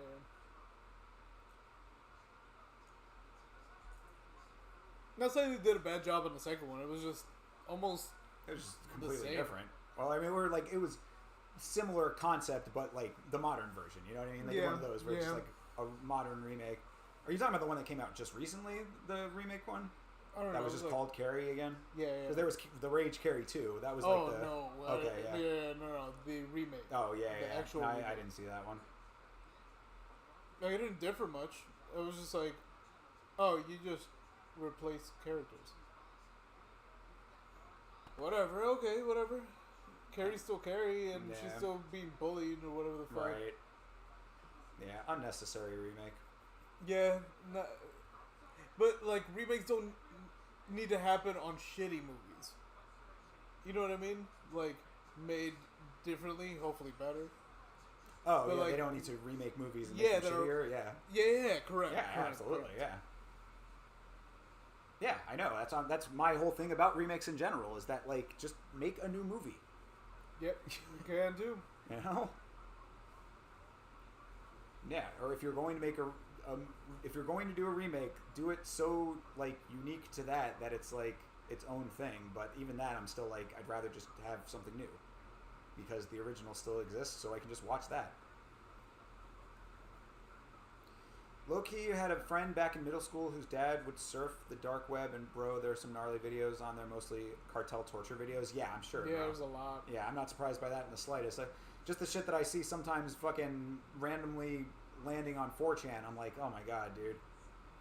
Like, I'm good on that shit. Like, when I was younger, like, sometimes I would, like, find shit like that, or, like, it would, like, come across whatever, you know what I mean? Yeah. Like, you just randomly run into it online or whatever.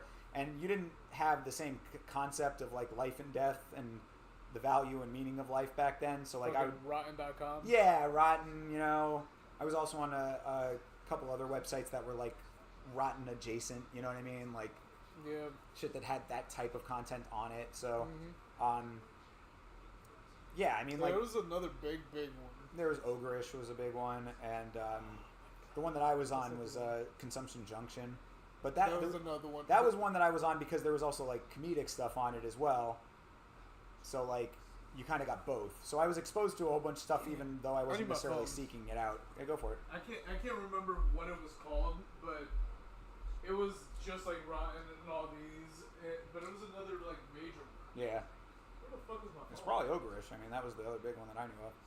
Nah, it was. Oh yeah, go get your phone. Where the fuck is Yeah, I think that as you get older, like, you start to realize, like, you know, just how like, disgusting that kind of stuff is, you know? Like, those are human beings. Yeah, I'm good. I don't need that shit in my life. Yeah, exactly. Like I say, I just don't need negativity in general in my Oh, life. shit. Split decision over here. Oh. Jacob the Jeweler? Oh, sorry, Sine won that Oh. thing? Are you kidding me? I mean, Somebody had a parlay in the judge. nice for the hometown, but I mean, He doesn't even. Feel yeah, like he deserved Armfield. that one. Yeah, I mean, Sergey Sine does not look like he is super. You know, like. I don't think that. Yeah, you're right. He doesn't look like he's like overly enthused by it himself because he probably knows he lost. Yep. Yeah. See, that whole. They're talking about it on the commentary right now. They're like, that's not okay. Actually, where's the remote? Is it over there? Where's mine? No, where's oh, this one. My bad. I just wanted to turn this up just a little bit. Oh, all right, there we're done. I'll have to watch it on the replay. I was curious what the commentary was saying about that because yeah, that would seem to me to be probably a bit of another robbery, where the first fight might have been a robbery too, slight robbery, another close split decision, so to speak. You agree? You were kids, yeah, exactly.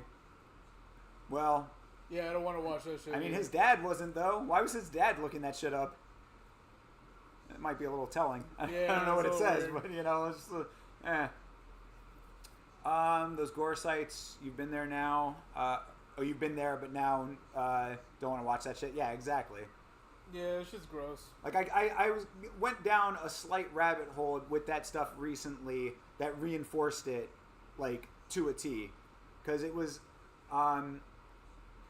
a thread that started off about just like robberies in general. It was just like robbery footage, but then like the footage they were posting got like worse and worse. And I saw this one video of a dude who just fucking, I mean, like, I don't even really want to go into the details of it, but suffice to say, a guy got shot in a very, very gruesome way, and it was just like, I do not need to be watching this. Like, it was one of those things that stuck with me for a couple days afterwards. Like, even thinking about it now, I can, like, picture what it was like just watching the video, and I was just like, bro, there is no, like, I do not need this in my life, as Vitz King said. His dad was out there, super cool dude. But yeah, I got you. I know those types. Some would say I'm a little bit like that myself, just not in that way. Out there in other ways. Fucking my manager sent me pictures of the Orlando shooting. Oh gosh, yeah, we just had another, not mass shooting necessarily, but I mean enough, right? 9 people injured. Yeah, 9 people injured, like 6 dead or some shit. Ours, is it really? I thought it was 2. Did it end up going to 6? I don't know. I don't know. Yeah, no, we just had another shooting downtown here in Central Florida. A 17-year-old. Yeah, 17-year-old kid who is not dead himself. He's in custody. Bro, just fucking 17 years old, just threw away his entire life on some dumb shit. So again, when we talk about why I don't really seek out horror movies, shit like that is why I don't seek out horror movies. There's plenty of ill shit going on at all times. I don't need more like of that kind of stuff. I don't need to make myself more uncomfortable. Turning on the news makes me uncomfortable. Walking downtown makes me uncomfortable, you know?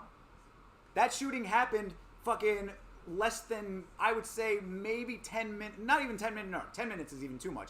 Like, I would say 7 minutes away. 6-7 minutes away from where I just was on Friday doing some work for the gig.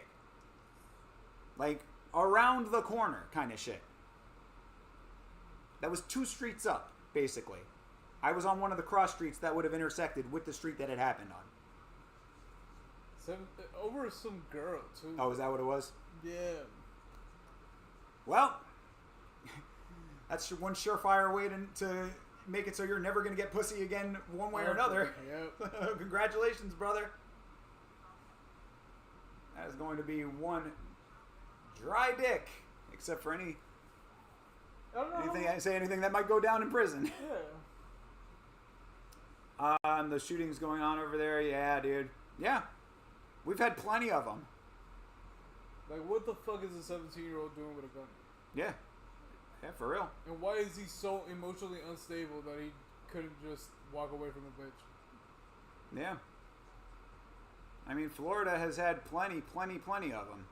Central Florida fucking, for a while, I don't know if it still is because of how many mass shootings we have in this country, but for a while, we had the worst mass shooting in the country here at Pulse. Yep. Yeah, Pulse was bad. You knew some people at Pulse, right? Yeah. A couple people on here died. Yeah. So, there you go. And a lot of friends of friends. Yeah, that was me. I had friends of friends. Right. So, there you go. Kid with a gun acting dumb. Nowadays kids don't fight, they just shoot. Yeah, exactly. That's why we gotta get more of these kids channeled into something positive, man. Get them in a cage. Anything positive. Oh, yeah, so as far as flickering lights go, bro, so this is the funny thing. I was going to tell him off stream, but I tell him now, he brought it up. So, he gave me a USB stick to put it on. Because it's the Blu-ray version of it, it's too big for the USB stick. So, I was going to bring it over today so that we could watch it after this, but I have to get a different USB stick. So, we are going to watch it. I promise you, bro. This is not going to not happen. It is on my desktop. I'm going to run to the bathroom real quick before this fight starts. Yeah, once you get back, I will grab it. I got you. Or after the stream, just remind me. Oh, yeah, I will.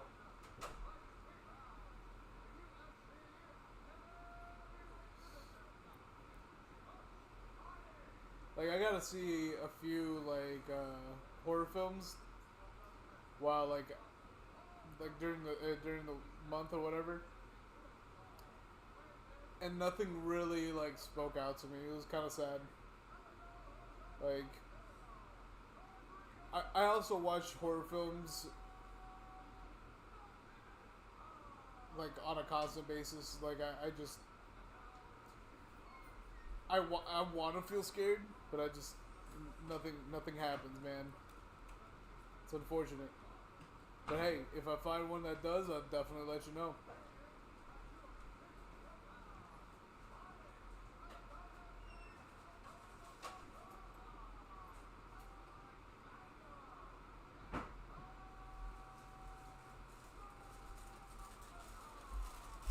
One other thing about that Oh. USB drive. Fuck yeah.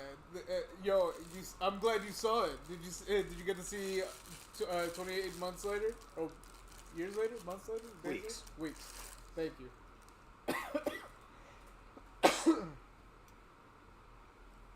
Did you see 28 days later? Like, bro, the intro to 28 weeks is fucking intense. Like, and fucked up. Like, fucked up. All right, Romanov versus Nascimento has started over here. Romanov tying him up on the cage early. I'm glad that you thought Paranormal Activity was good. I feel like that one started the not so great. Like, some of them are okay. Like, I'll watch, like, The Conjurings and stuff like that, and anything based off of that, just because, like, the storyline is good. And knowing that it's apparently portrayed how they saw it, essentially, is also pretty cool.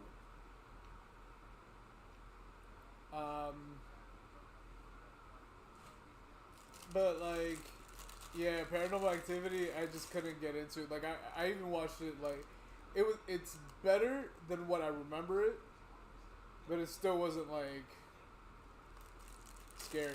Like, the last scary film, I think, was, like, The Grudge 2, or whatever the fuck. The last one.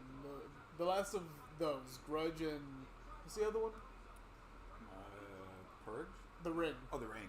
Yeah. Oh, yeah. Yeah, I didn't like any of the Purges. I thought the first one was cool in concept, at least. Like, Yeah. I thought it was an interesting concept, but Yeah. like, I just execution wasn't like amazing or anything. Yeah, it wasn't crazy to me. I think some of the ones after The Purge were good. Like, standalones, you know what I mean? Mm-hmm. I'm talking about the scene where he bails from the house and runs towards the boat. Yo, the fact that he literally looks at her and is just like, no, I'm out, and just leaves. Like, that's fucked up. Like, that shit was like, yo, you're an asshole.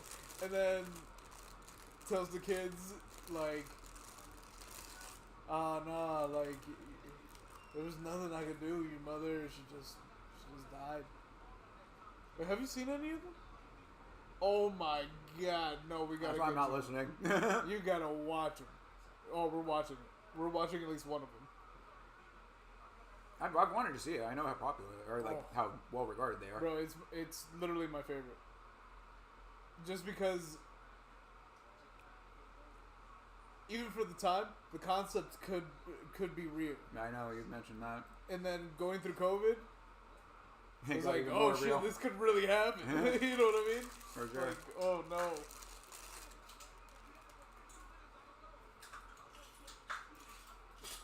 Okay. What we got? Romanov and Nascimento? And Romanov has just been dragging him all over the cage, basically. I mean, Yes. it's been clinch, up, down to the knees, finally get the full-on takedown. Yeah, Romanov has been just working Nascimento, which is surprising because I think Nascimento was the guy that everybody thought was going to win this one. Have you ever watched Mama? No, never. Mama? Never heard of it. Is that a horror film? Hold on. But that does remind me of. Is that the one with the Is that the one with the kids in the house that are like partying or something? Where it's like the cool party house or whatever?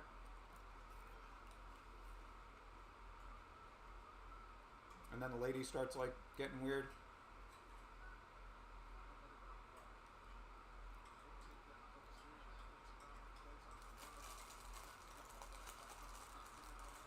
Romanov is fucking kicking ass in this fight right now, dude. Romanov is all over Nascimento.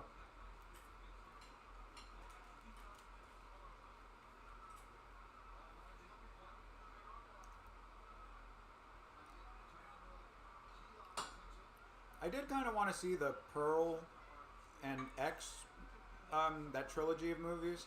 I heard they were pretty good. Which ones? It's like Pearl, X, and then I forgot what the third one is. But the third one was the one that came out just recently. I think that is X is that one. That's the one about like the chick who's like a porn star in the 70s or something. Oh no, I'm down to watch it too though. Yeah, seemed interesting. Oh, it's a Guillermo del Toro film? No, I haven't heard of that one. I like Guillermo del Toro's stuff. Hey, Bloomis, yeah. Say hi to the wife. We'll be here, man. We got plenty more fights to go. Stream willing. I do like Silent Hill. The movie? Yeah. Oh, never saw it. It was good. It allowed me to play the game without playing it, which was nice. Because I just didn't want to buy it. I don't know why everybody was like, yo, just play the game. And I'm like, nah. I think that's how a lot of people felt, that they didn't like the movie because they just liked the game better, I guess. Yeah, because you're more in depth and you actually like involved because you're playing it. A movie's gonna always fall short. Although I feel like a Halo movie would be fucking fantastic, and they won't fucking do it. Did you like the series though, or you didn't like the series? I wouldn't even watch it, man. Like that's just not what Halo is. You know what I mean? Yeah. Fucking episode 1, Master Chief is taking his helmet off. It's like, come on, bro. The entire game we don't get to see you, and you're gonna show up in this. Nah, you just can't. It's like in Judge Dredd with Sylvester Stallone. It's like, no, Judge Dredd does not take his fucking helmet off. That's the character. Later, Bloomis. Thank you for stopping by, my guy. Yeah, for real, Always Bloomis. appreciate it. We'll be back if you end up coming back, my guy. Say hi to the wife. So I just looked up Mama. The plot sounds real fucked up, and I am okay with watching. What year is it? 2013. Oh, it's an older one. Okay. Yep. Yeah, that must have completely missed the Yeah, radar for me too. Watch. I probably watched it. Could have been. Yeah, like bro, I've watched so many horror films that I do not remember the titles to the ones that I have seen. Like it took me 7 years to distinguish which one was Conjuring and which was Insidious. Like to me they were the same fucking movies. Bro, nope, could not tell you.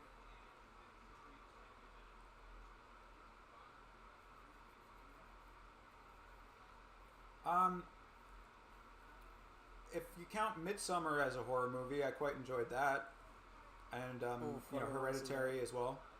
Hereditary was good up until the end. The end just turned me off 100%. I thought it was good. I didn't mind the end. I've heard that criticism from other people, but I thought it was good. I thought it was fine. Because I mean, the thing with that is it's just like it was kind of an odd left turn. I'll definitely give it that, but I didn't mind that. I was like, oh, okay, that's interesting. I mean, it's weird, but yeah, sure. I went with it.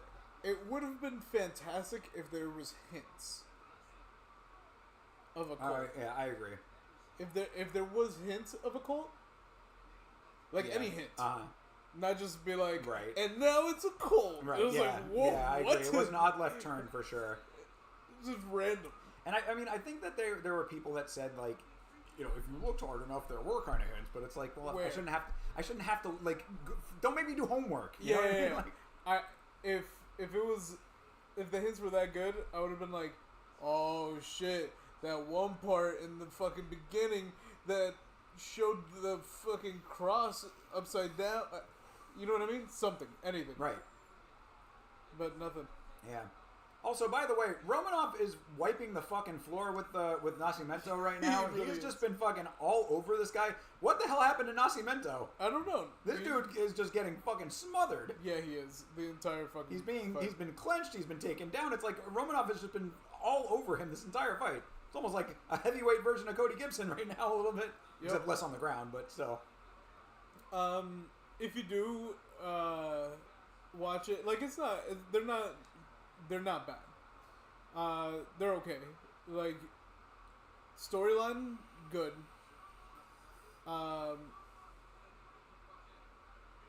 Like the tie-ins to all the movies and Ed and Lorraine does well, translates well, but according to people, like, it's their actual recollection of what happened. Which, great, cool, man. So if you want to invest the time in one, invest the time in all of them, is what I'm trying to say. Big commitment. It is a big commitment, but it's a good commitment. All You know right, what I mean? Fair enough.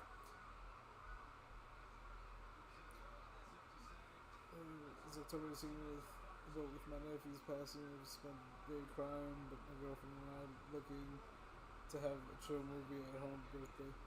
Yeah, bro. Most Bro, definitely, I feel you that. need that. Like, yeah, just take your time, man. It's basically the advice that I had given. Yeah, You know, man. you got to process it the way that Yep. for you specifically need to process it. You know, Correct.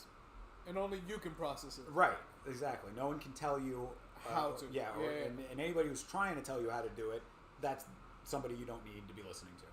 Correct. You sure Always you want take a horror advice. movie? You know what I mean? Well, not advice, but just a question at least. Is are you Yeah. sure you want a horror movie to to try to get yourself in a better headspace?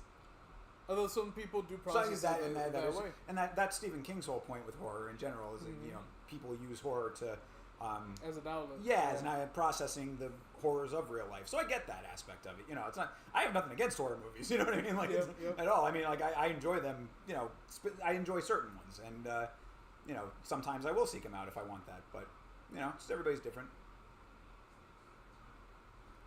Wow. Cool. Thanks for coming on to say that. That is Cool. what Kick is for. Yeah, for real. Do whatever you want, I guess. Amazing. It's unban-worthy on Kick. Thanks for checking in, Will. In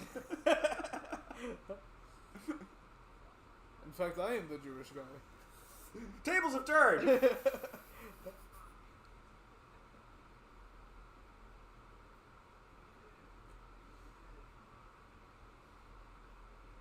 Romanov got a kick to the balls.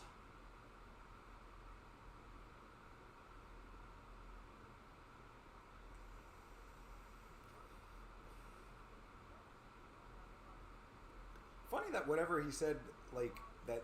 Oh, because he Yeah. added the extra e to it. That's why. Yeah. Because I was like, what got censored?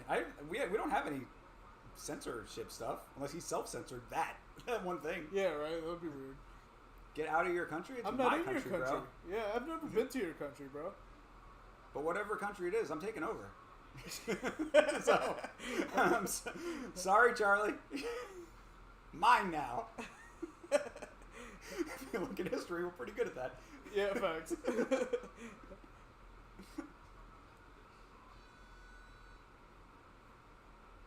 All right, 2 rounds for Romanov. This dude is fucking walking away with it, and a nut shot to boot. You know, he's walking through some adversity to keep this pressure up.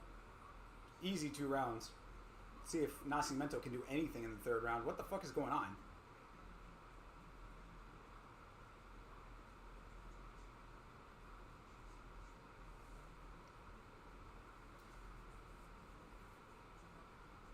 So speaking of movies, if you are looking for non-horror recommendations, and I know I'm late as fuck on both of these because it takes me a while to see movies a lot of the time. Wait until they're way past. But we did a little Bill Burr movie marathon yesterday with me and my buddy. So I watched The King of Staten Island and Old Dads, both Bill Burr movies, or one movie that he's in and then one movie that he's in and directed and produced. And I actually liked both of them. I'd say that King of Staten Island was good. It was just a little bit too long. And Old Dads I found pretty enjoyable overall. I didn't know what to expect necessarily, but I was like, this is a pretty decent movie, well constructed, you know, a little telegraphed at times. You know, some of it was a little on the nose, but overall, you know, decent. So if you're looking for something non-horror, oh, there you go. All right, so something happened there. Romanov going spinning backwards. That was weird. Whatever just happened was very strange. What the fuck is happening? I just eating cats. Yeah, but it sounded like, I don't know, tin can. That sounds like a tin can. That is a can on the floor. Oh. Yep. I'm not trying to hear that all night. All right, they're at a distance now, finally. So maybe this will be an opportunity for Nascimento to actually do something in this fight. He doesn't look like super gassed or anything, so. Hey, Bloomis, thanks for checking in, brother. We love you too. Have a great rest of your night.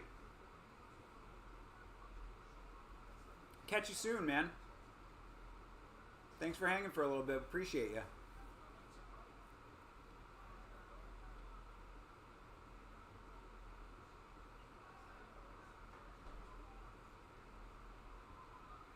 Nascimento just looks broken right now. That's what it is. Like, he's just not engaging. Yeah, maybe his whole life is broken. Could be, man. That could have just been what happened. Yeah, man. Sometimes you break down. You know? Sometimes it's in the middle of a fight. I break down. Nephew's brother was yesterday, November 1st and 3rd. He was. Yeah, that's terrible, man. Yeah, it's a lot, Really man. sucks, Beeb. Really sucks, my guy.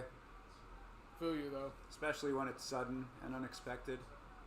And such a young guy, too. man. It doesn't even matter. Yeah, right. It's true. That's- I mean, that's always my thing about it. At the end of the day, is it's just like no amount of talking is going to change it, and it's going to just suck regardless. You're just in it. The only thing Honestly, that helps what is time. sucks the most is just the everyday. Yeah. Like, oh, let me hit up Yeah. so and so. So like, it's probably way too much information. My fiance had passed away in 2016, so like, bro, talk about like going on a spiral. That was me. I was out of it for like a year. I don't remember much of that year. I remember I went to Peru. Don't remember shit about Peru.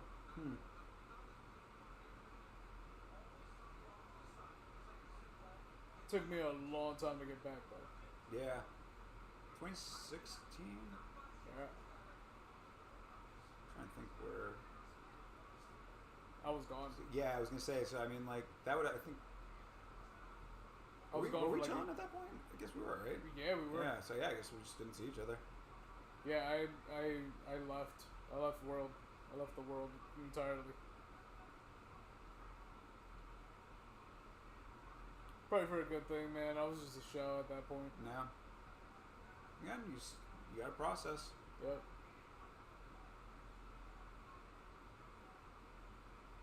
Finally, some striking going on, which is nice. But Yeah, it what sucks the- that this late, you know. Yeah, but it's like, is it striking? Yeah, they're throwing punches. I mean, are they actually landing anything? Or are they even hitting hard enough to hurt? Yeah, they're not really. Yeah, I think Romanov is probably just tired from all the offensive wrestling he was doing. You mean the hugging? Yeah, a lot of hugging. He got some takedowns in there though. Yeah, he did. But Nascimento just has not done anything in this entire Oh, fight. there you go. There was one little flick. Got a little flick in there.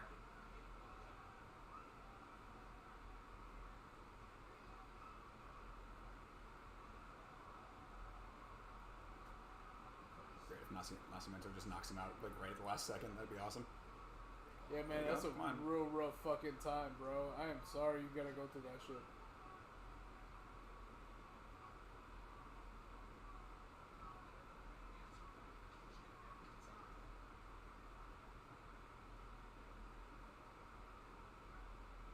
Cool. Bro, death is never fucking easy. All right, that was a fight.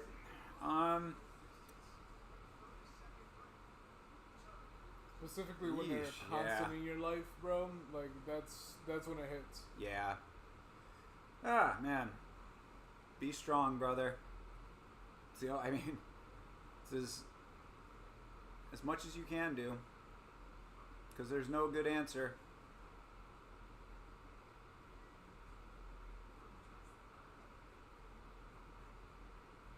Yeah, and just, I mean, as much or as little as you decide that you want to lean on other people, you find that's something that I definitely think is true, is that in those kinds of times is when you really find out who the people that are around you that you can depend on are, if you decide that you want that, So if you're looking for support, you'll find out real quickly who the people that actually support you are, and, who you can kind of let fall off. So I had a friend who was one of my best friends growing up, and when my grandmother passed away, we had been in a dumb argument over something that was very inconsequential and very stupid prior to that, and then when she passed away and he wasn't there for me, I was like, you know what, I'm good on this friendship. I haven't talked to him much since. I mean, besides little minor check-ins here and there when he decides to. Alright, Romanov wins that fight. That's a deserved win, even though it was kind of a crappy fight. Wow, good job, dog. Starting to get hungry. Yeah, I was thinking the same thing.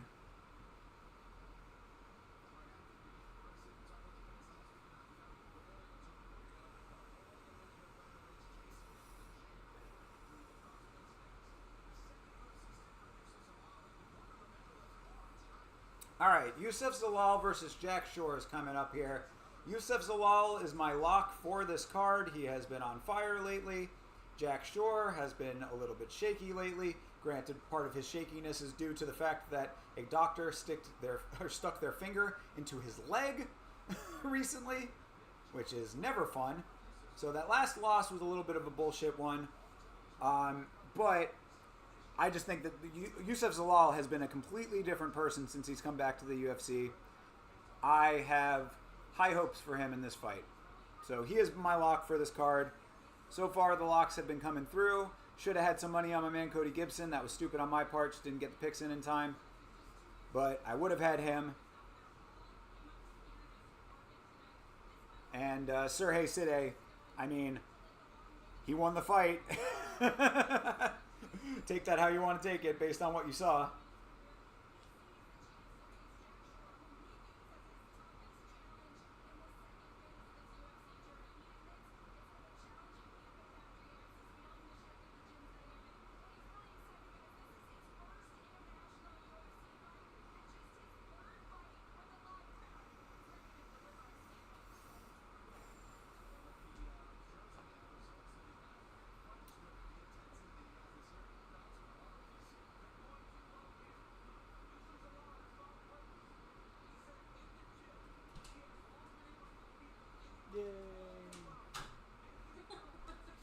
Producer Catherine to the rescue. Thank you. Thank you.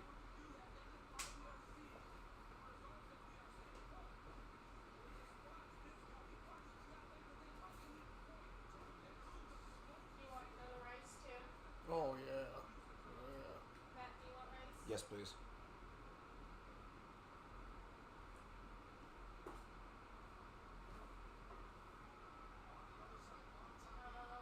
There's burritos in here if you want.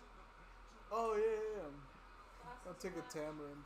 What would you like? The orange or the tamarind? For what? Would you like a glass of the Jarritos. Oh, yeah, or Orange. orange if there's one for it. They're big bottles. Yeah. Jack Shore. From Wales. He is a Welshman. He has a cool name.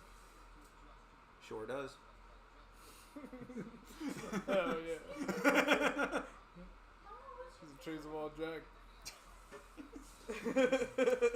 Shout out to Jack. I haven't seen him around for Yeah, a while. for I real, hope he's where's doing Jack? okay. Gave him a shout out last week when I was going to be throwing out the robbery clip if I was over here. Facts. Thoughts on the BMF title? Should the UFC retire that, seeing how all BMF champs get slept their very next fight? Good question. No, they shouldn't retire it for that reason. just happens. Yeah, I think that it's already bullshit to begin with, but Max did lend some like credibility to it because that fight was so entertaining. They just need to continue having it with BMF fighters, like fighters that are going to go out there and lay it all on the line with really entertaining fights. So I think that there's still some value in it, but it is kind of shitty that is the truth. BMF fighters constantly getting the belt and immediately losing it in devastating fashion. But no, I mean, if they still have people that are going to go out there and get after it, then I think it's still okay to have it.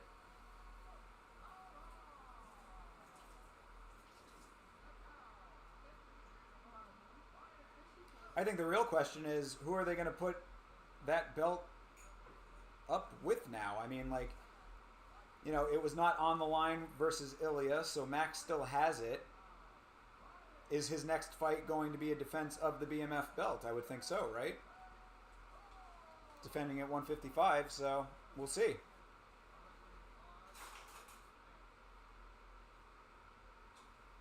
Luke It'd be Bouteng. cool if there was no weight, so like a heavyweight could go in there. Yeah, just anybody.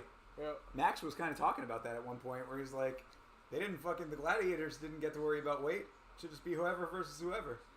He's not wrong though.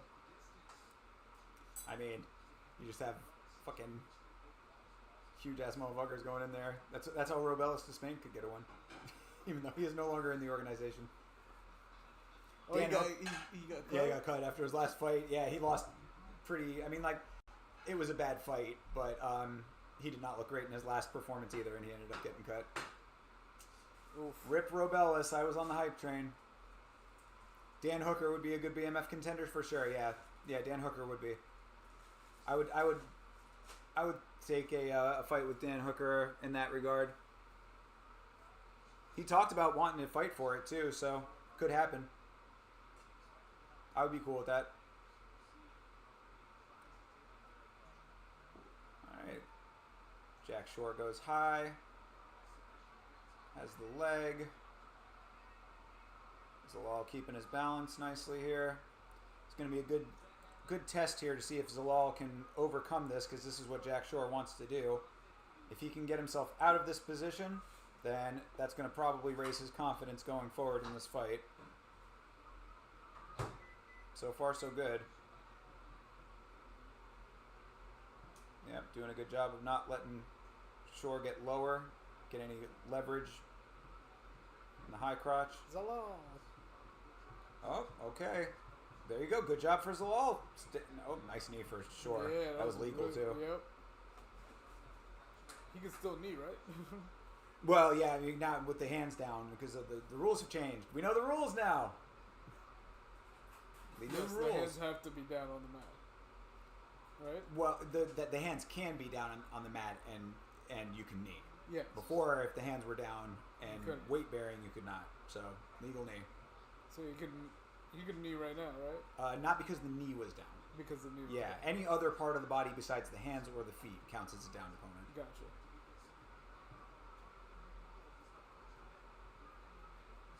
Wanted to be specific on that one. Mm-hmm.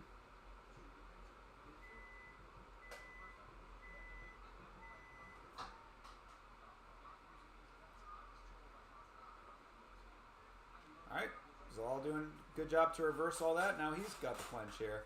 See what he does with it. His wrestling was looking pretty goddamn good, in addition to his striking in the fight before that. So, last fight, good wrestling. Fight before that, good striking. He's become very well-rounded and has been looking very good. Nice kick for Shore up top. There you go. There's some of the striking. Ooh, nice sweat. Damn. Nice combo for Shore. Yeah. You got two nice ones in there. Yep. So I like that move that he just did there to get he got the knee up, didn't land the knee, but followed it through with a couple strikes. Ooh, nice body shot for Zalal. Oof, nice combo for Shore. Man, they're both going for it. Yeah, they are. Shore going back to try to get this takedown, but Zalal doing a really good job of not letting the takedown happen.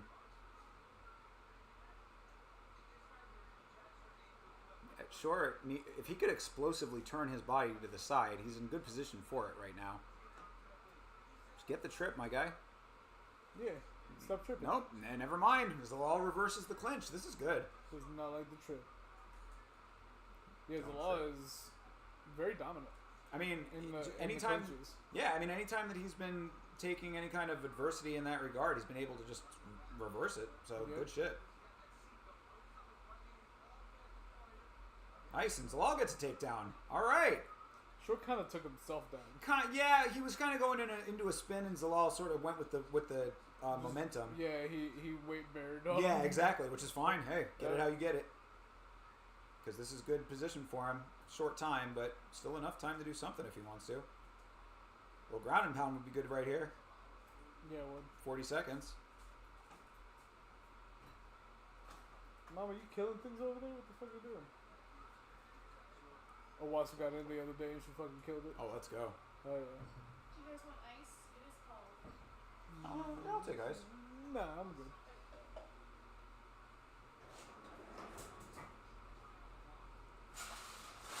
Jacob, you're doing fantastic. Being a good boy. Zalal has the back. Got the triangle.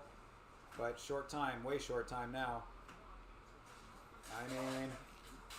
Yeah, he doesn't have the No, position no, for no. the finish, but that's a great way to end the round. Round one goes to Zalal. Yep. Good shit. And a good amount of opposition from Shore. I mean, he Yeah, landed for some nice sure. combos, you know? The first half was definitely short. Yeah, Second yeah, yeah. half was Zalal. So, So, not yeah. bad. That looks gross. That looks like cum on the fucking tender. Yikes. That's disgusting. Why would you? Ew. No. That doesn't look appetizing whatsoever. All right. Think you do better. Just show off your ice cream and Yeah, shit, man. bro. Or you do your burgers. Your burgers are pretty fucking good. This card blows. Rick Allen coming in hot. I almost wore a Montreal hat just for him. Like, fuck Toronto. I mean, honestly, the Sergey Side fight was competitive, even though the decision was probably not warranted. And Cody Gibson had a dominant fight, so I'm okay with this card so far. Last fight kind of sucked with Nascimento and Romanov, but I'm not super mad at it yet. I'm not a pussy. Just in general or with the card? Yeah, over the card. Oh, okay. But generally, I am as well. Just walk around going, meh. Yeah. I don't like that. But you said you love that. Nah, I don't like it. Did you have to? You had to refresh. Oh shit! There he goes. Oh, Log gets a knockdown. man. Let's go. That's what I'm talking about with Zalal. Let's go. Hell yeah! Told you this guy has been Oh, fucking nice. on fire. He got the head and arm. Oh yeah. I mean, it's not the position that generally gets it, but we've been seeing a lot more of this Yep. position getting it lately. I mean, And it looks like he is not. Oh, Oh, yeah! Let's go! Let's go! Yusuf Zalal. My lock comes through. Let's fucking go.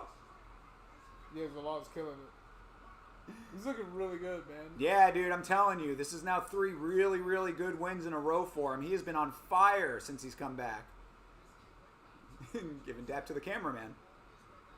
Throw up Rick Allen shit up there. No, yeah, you're right.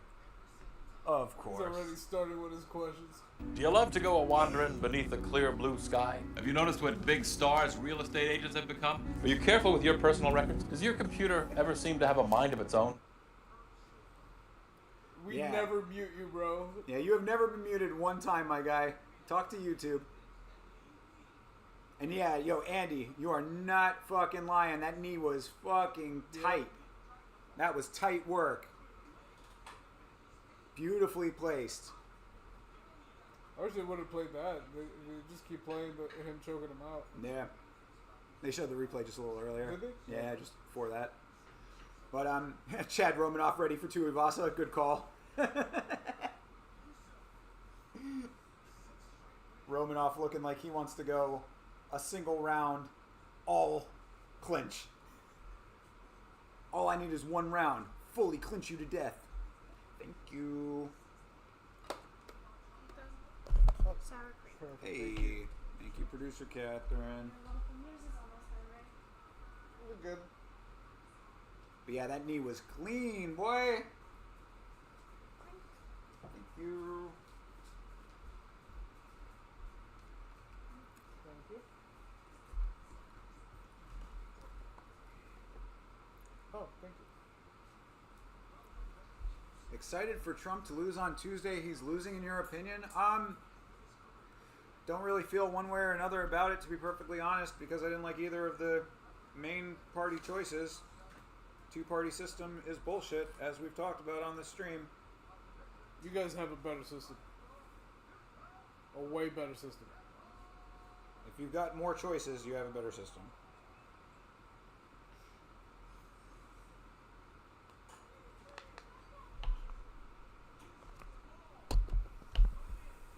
It's cool because they have a form of libertarian party. Yeah? Yep. That's when I was in Toronto, I was talking to some dude from, I think from BC, and he was explaining to me like how they work or whatever, and like what parties are running and like all this shit. And I was just like, yo, out of curiosity, because he's like, yo, Canadians are really into American politics. The whole rest of the world is. It's so weird. Yeah. We're like their soap opera, Can you bring a spoon? which I have makes all- sense. I initially need your plate because I have the rice. Oh, okay. So I'll just get all of that.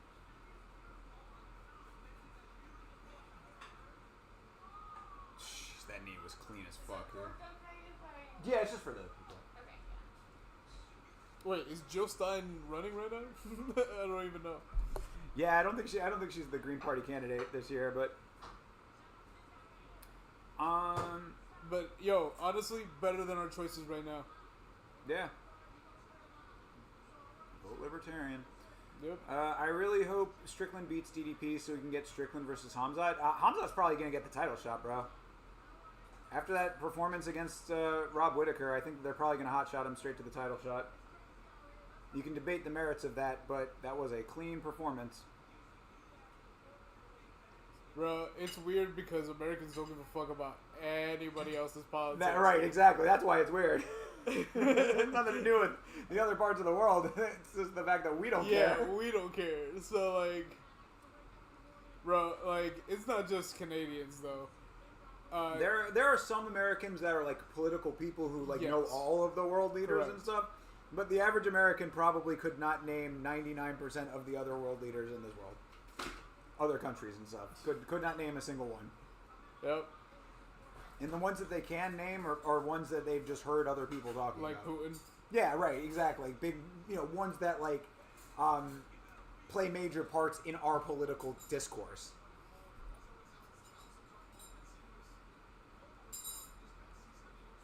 No, it's better because you're just throwing your vote away. You're not throwing your vote away. I hate that narrative. Yeah, It's such a fucking bullshit narrative that everybody likes to say you're throwing away your vote. No, you're voting with your conscience. You're voting. Not only that, you're voting for representation in order to be an actual party. Right. So not really. Throwing away would be like absolutely throwing it away. Like that's the only way you can do that. Is there anything else that you needed? No, I'm solid.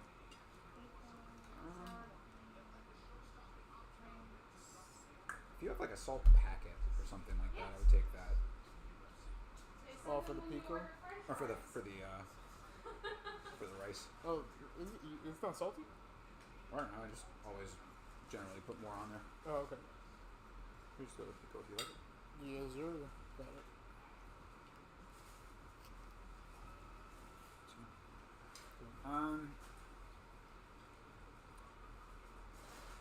Dana said Strickland gets the next shot unless Dana goes back on his word. Yeah, he probably will go back on his word. That's what I think is going to happen. McDonald's sauce. Perfect. Thank you. You rule, producer Catherine. Thank you. I'm just glad I could help. Oh, you do. There's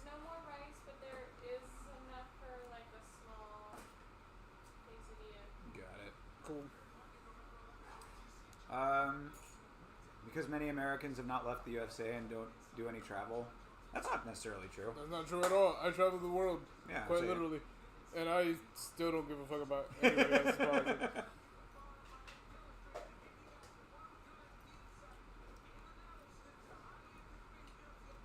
Ooh, this is like cilantro lime rice. Yeah. This is good. Hell yeah. I didn't know. No, sorry. It's awesome. Yeah, Melissa's been cooking. So, Nice. Well, thanks, Melissa. fuck yeah. And it's good too. So, I mean, I'm fucking it working up. right now.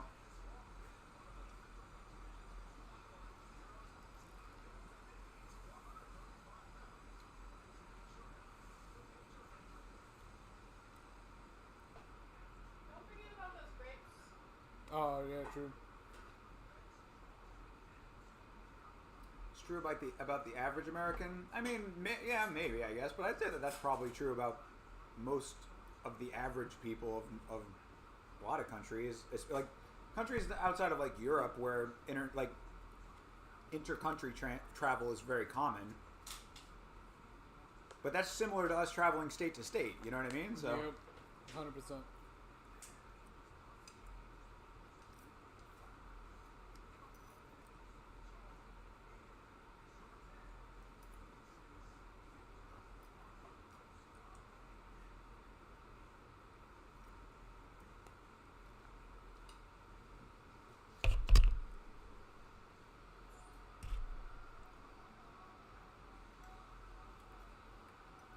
You want any hot sauce or anything? No, good here. Yeah, I'm good. Thank you. Yeah, much appreciated. The quesadillas came out fantastic. Yeah, very nice. I tried to jam pack them. Yep, perfect. Success.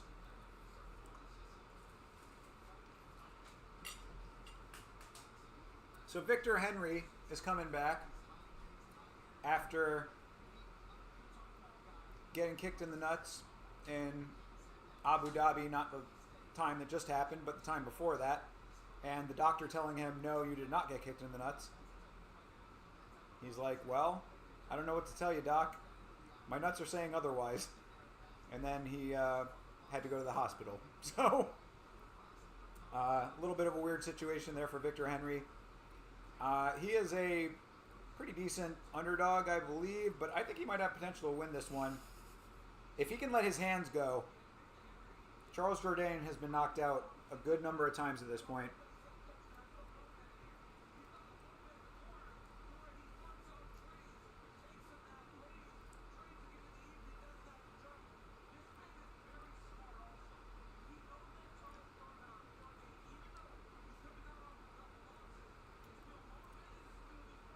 Trump wins and just lets Russia roll over Ukraine completely into NATO territory. That's probably World War III. I mean, I don't know. Honestly, I don't know what to say to that.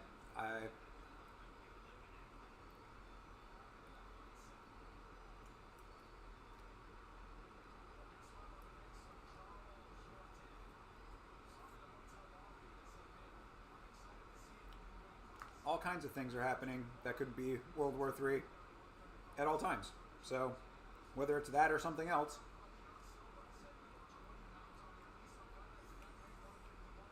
To be perfectly honest, I'm amazed that the stuff in the Middle East hasn't become World War III yet.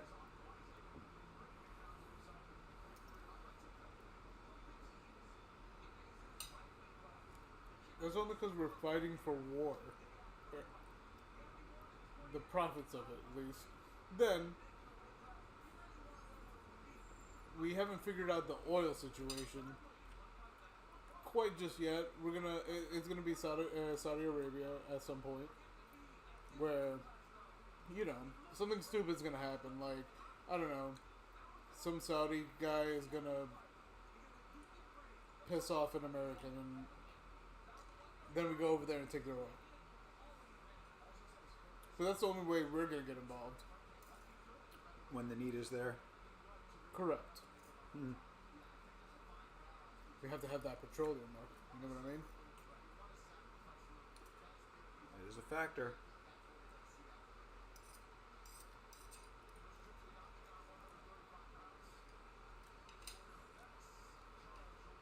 go on any dating apps recently.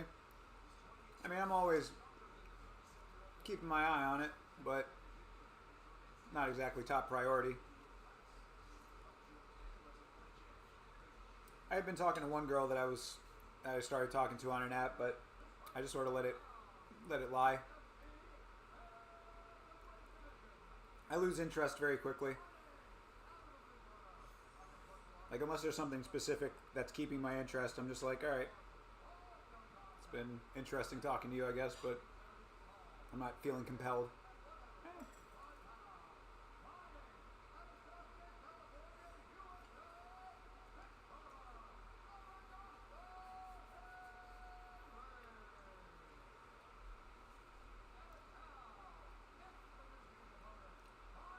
Oh yeah, Jordan got the that new back tattoo. That is pretty fucking sick. I'm not gonna lie. Had to show it off. Made sure that the cameraman got a nice zoom in on it. Full back piece too, man. Good lord, this is like a pirate. He got a Pirate of the Caribbean on his back. Yeah, he did. Good for him. I heard Johnny Depp's his favorite actor. This is the deal.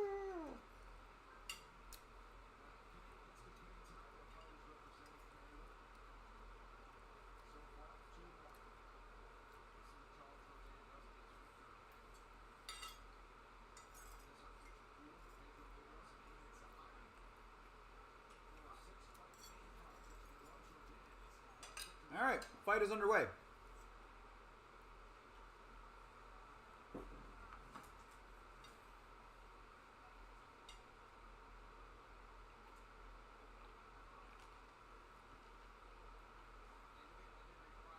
So, as I was saying earlier, I think that Henry's key to success here is going to be to try to lay his hands on early, be first to the striking exchanges, get a nicely placed shot on Jourdain, try to put him away.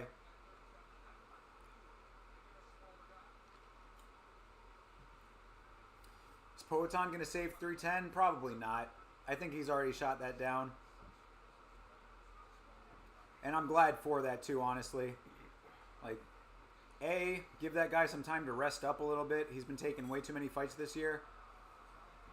Even though it is cool to see. Obviously, I enjoy it from that perspective. But give the guy a little bit of a chance to recover. And B, I don't need to see him fight 10 times in a year. Like, I'd like to see other people fight.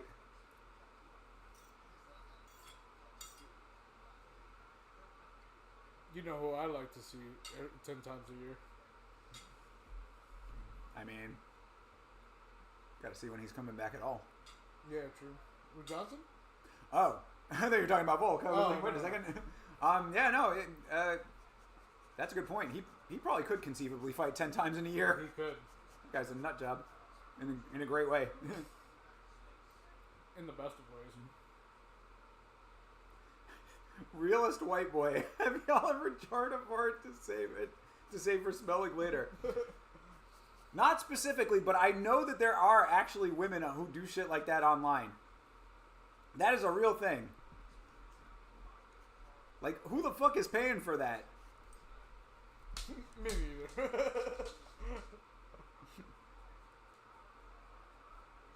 Like, I want to know. I want to know who the fucking, like, people out there that's their weird fetish. Like, not even shaming it. That's your fetish, period. And full stop on that. But who are you?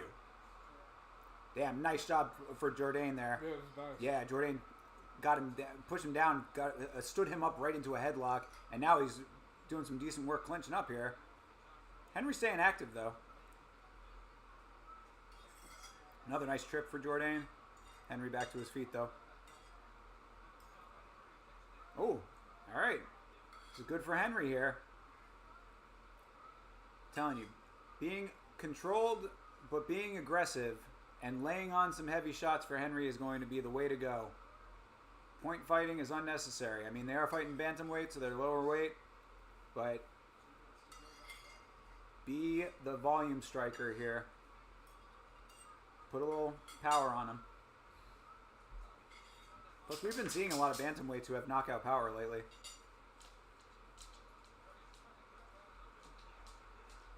Alright, Jourdain is back to the feet. after being on his back.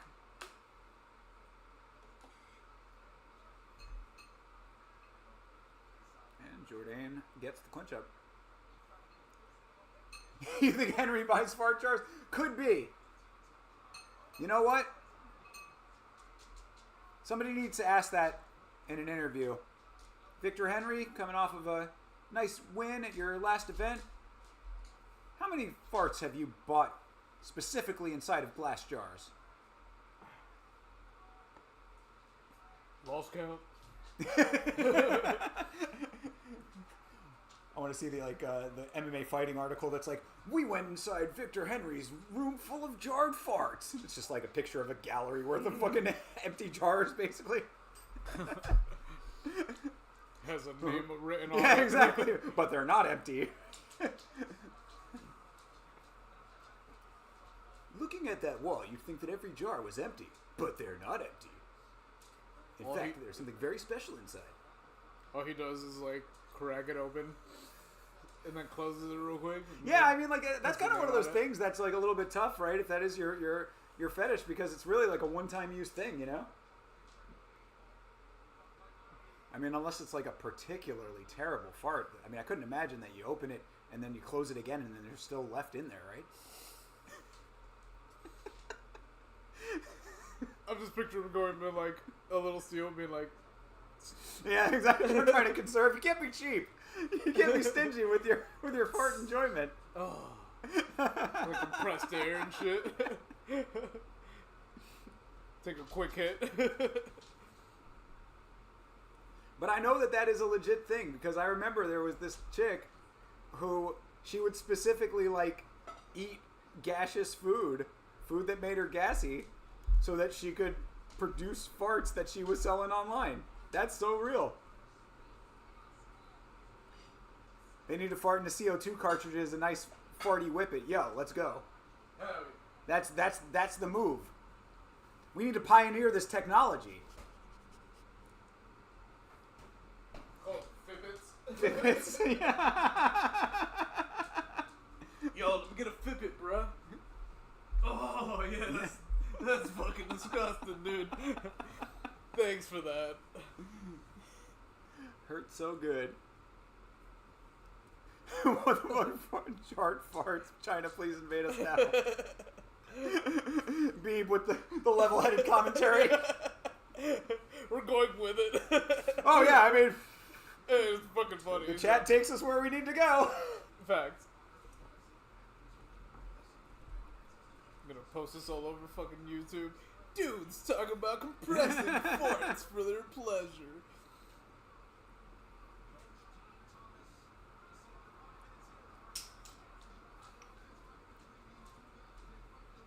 Yeah, we need to pioneer the technology, but in the words of Ralph Nader on the Ollie G Show, they haven't found a way to get a box directly onto the asshole. Facts.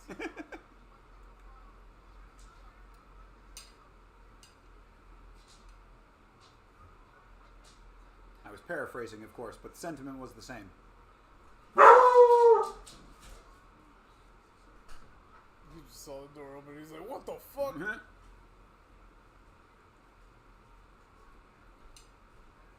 What up?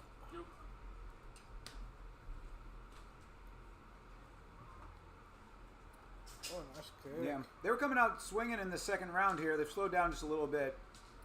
Victor Henry and Charles Jourdain. My bad, dog. I totally forgot about you. Now Henry's got the back. Ooh, uh-oh. Henry with a little offensive wrestling of his own here. Hell yeah. Surprising. Hell yeah.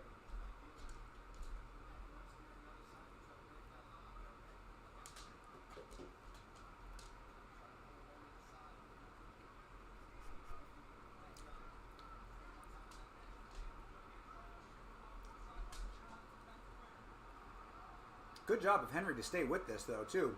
Jourdain's trying to get him off of his back. Henry is sticking right with it. Kick away him. He wants to win.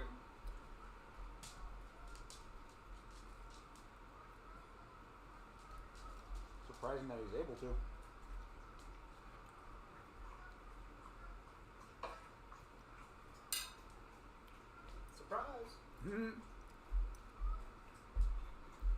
Surprise, got your back.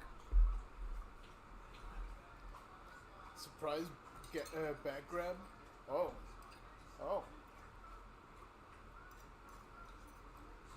Grabbed all of his face. I'd like to grab some faces.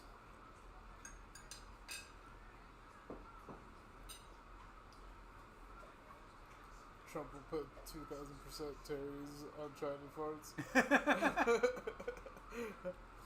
It's a sign of mental illness if you're buying farts, bro. I would say that that's probably legitimately true. There you go, Yeah. Rick Allen. We finally have some common ground. Yep. That's crazy.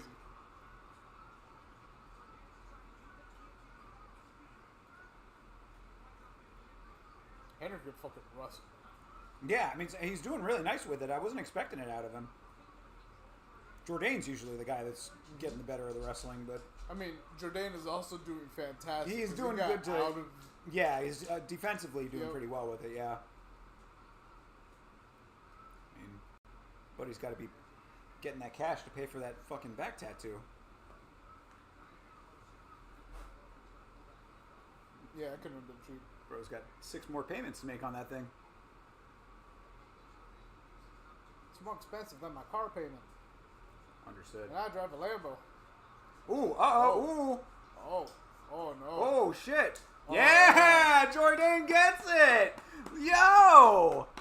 Hell yeah, dude. Wow, that was really nice, sneaky shit. Because Henry was in a really good position for most of that, and then Jourdain just snuck in. The choke. Very nice.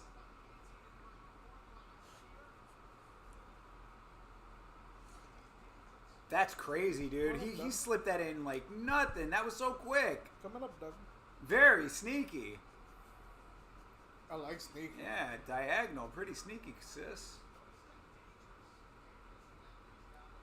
Yeah, they're showing the replays here as Henry's got his back. And then Jourdain, he's trying to go in for another takedown. Jourdain just fucking gets the guillotine and locks it in super tight. That was just Very really quick. nicely textboook. Yeah, it was Very sneaky as quick. fuck. Because he only had the one hand at first, and then he locked it up. Yep.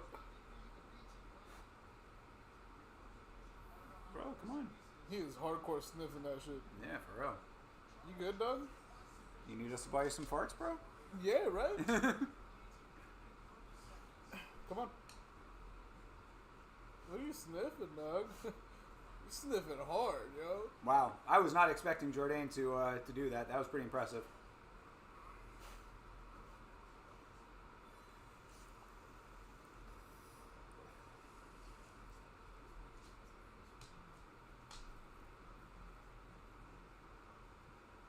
Realist white boy, how do you quantify that? What makes you the realist? He seems like a real white boy to me. I mean, I'm feeling a little challenged right now. Like he's super tangible right now. Yeah, seriously, I am a physical manifestation Yep. of whiteness.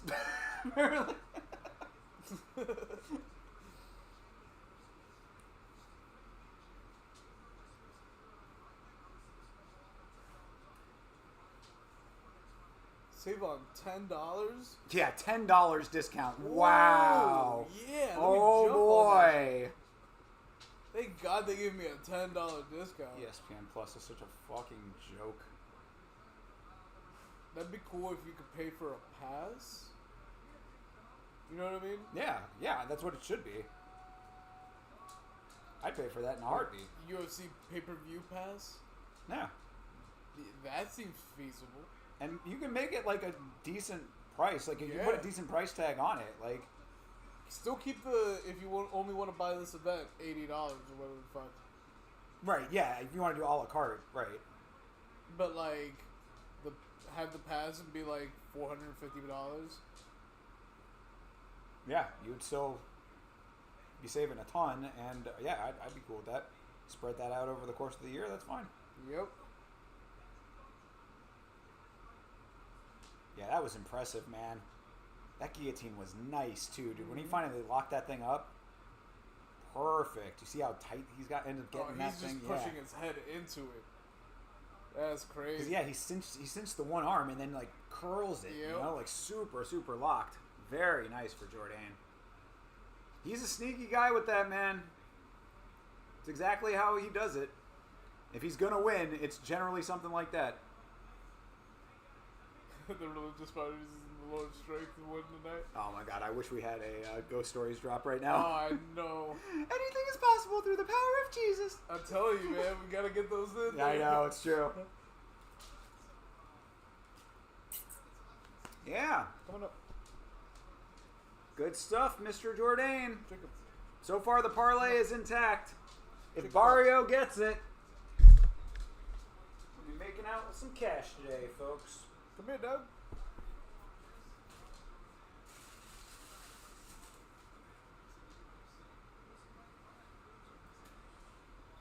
Doug. Quit sniffing things and come up here. Wrong place, Doug. You're gonna get moved in like 10 seconds. Whatever. You'll figure it out.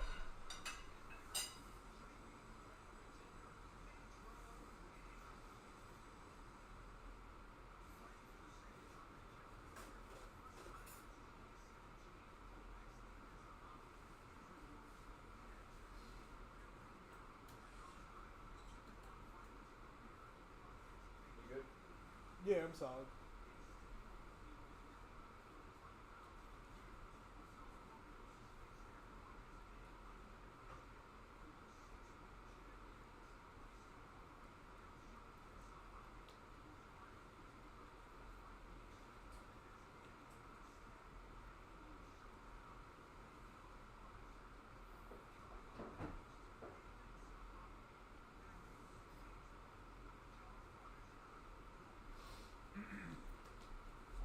All right, you, come on. Okay. Part of why I got up, so you just freaking get up already. James demoted to the floor. Yo, legit, Andy. I've been usurped. Fucking sit down. There you go. Gonna do the rest of the stream down here. You get just the top of the fro. Give me on that camera though. I can see your thighs and your lies and your eyes.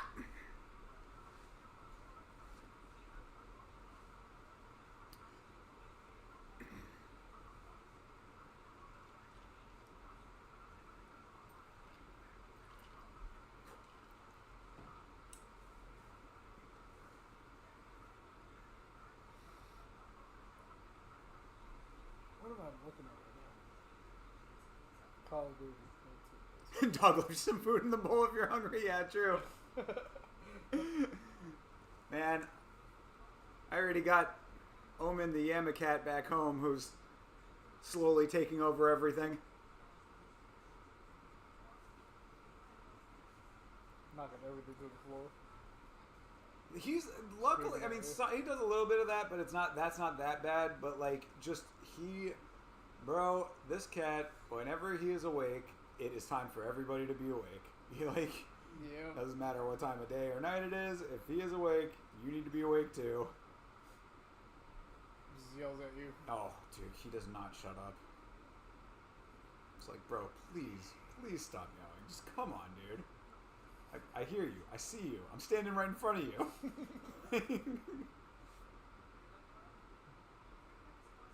I like the way Mama does it. She doesn't drive by me. Yeah. Yeah. Like, okay. Hey. Yeah.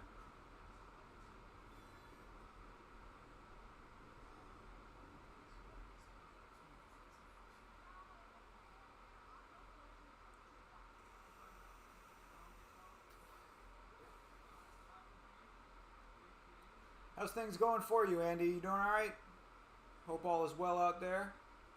Probably starting to get pretty cold out by where you are at. So stay warm. Is a soccer kick to a downed opponent legal? No, it is not legal. Not legal. Soccer kicking is not legal in pretty much most of the MMA world across rule sets. I think it might. Don't quote me on this. I might be wrong about this. I'm actually kind of leaning toward not being right about this, but there's a chance that it might be legal in Ryzen out in Japan, but I don't think so.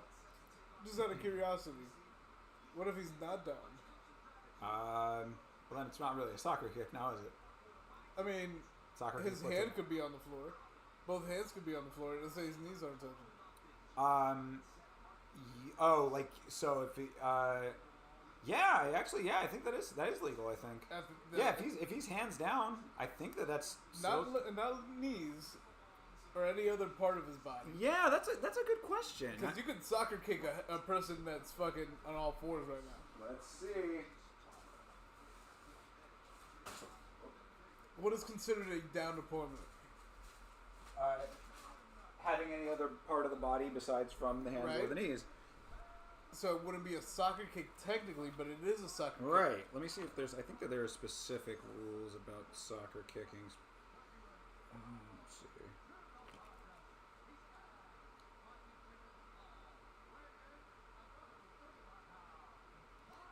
I mean, it literally just says in here, kneeing and or kicking the head of a grounded opponent. A grounded fighter is defined as a fighter shall be considered grounded and may not be legally kneed or kicked to the head when any part of their body other than their hands or their feet is in contact with the canvas or the ground. So, yeah, I mean, if they're hands and feet down, I would think that's a legal shot. Soccer fucking kicking. Yeah, soccer kick to a non-grounded opponent. But, if they've got a knee down, then no. You're goddamn right he did. You're goddamn right he went to go get the binder with the fucking unified rules all beautifully laminated. Greatest thing that we have over here.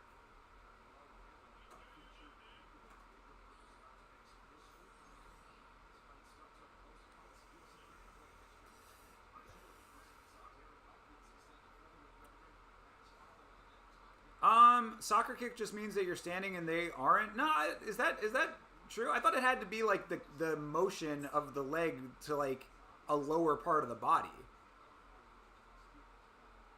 or to like the body being lower than you, I guess, so to speak. So I guess yeah, kinda.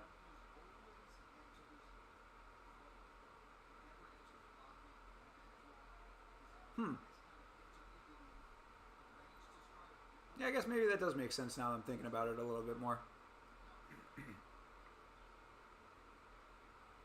So yeah, soccer kicking is somewhat legal.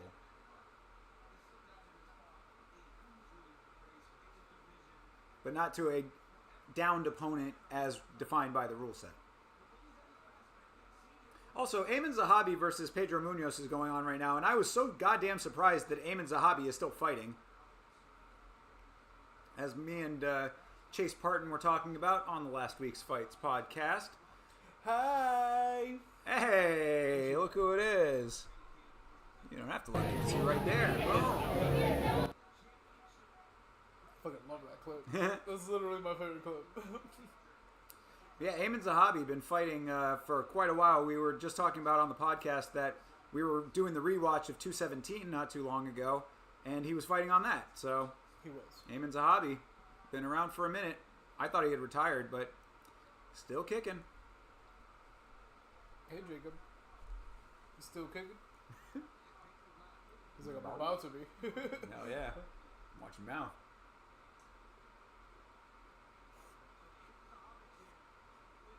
Oh, yeah, it's just to the head. Correct. But that's why I was thinking the soccer kick element of it. Like, I didn't think that a soccer kick counted as, like, any part of the body. I thought it had to be to the head, because that's, like, the ball in the soccer analogy.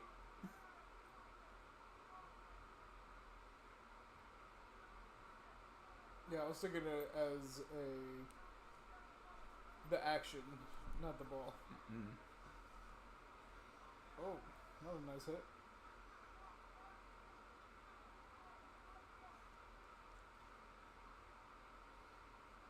But yeah, if knees are down, no, you can't. Right.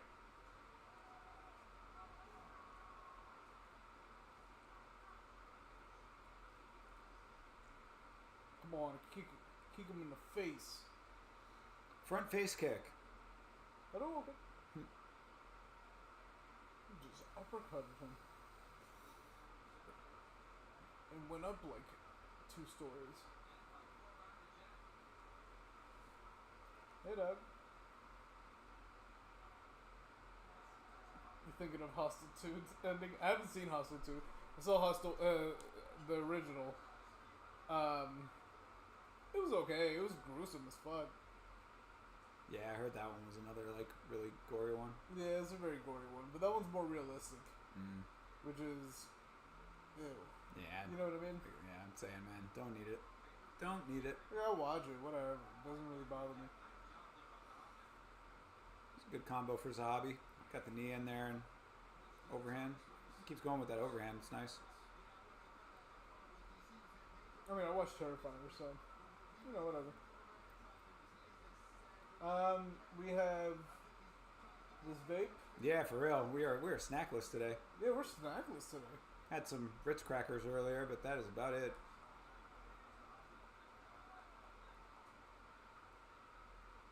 Yeah, it was alright. It wasn't scary. It was just kind of gory.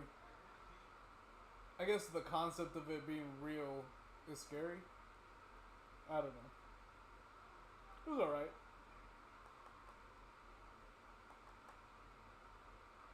Yeah, I know they made like a 3rd one too or some shit. Yeah, did they really? Yeah, I saw multiple of them when I was looking at movies to watch the other day.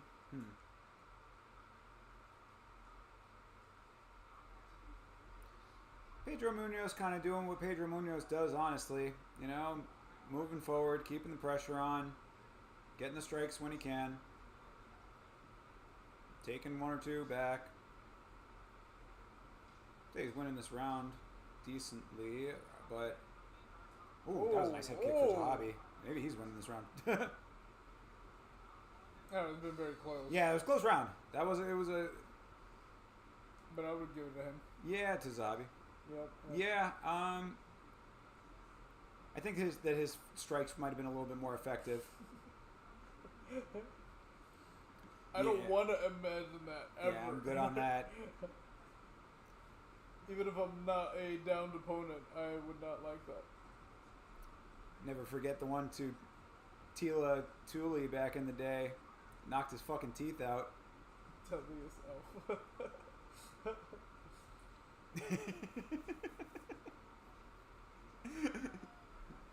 Motherfucker punch you to death in the cage and make sure you don't get any presents at Christmas time.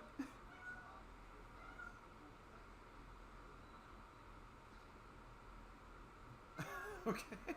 Hot Cat Milf, who you picking? Who did you pick? Yeah, which way? What is your parlay? Yeah, who are the cool names? Yeah. Hot Cat Milf has a very scientific method of picking parlays. Facts. Who are you betting with, too? You doing Hard Rock?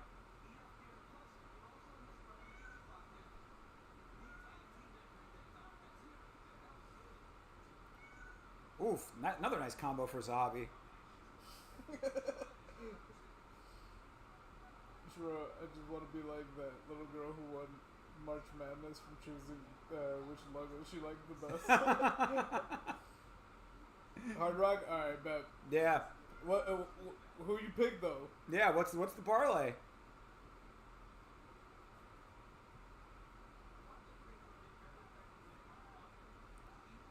I mean, that's selective, you know. She might not meow at all, or she might just meow at everything. Yeah.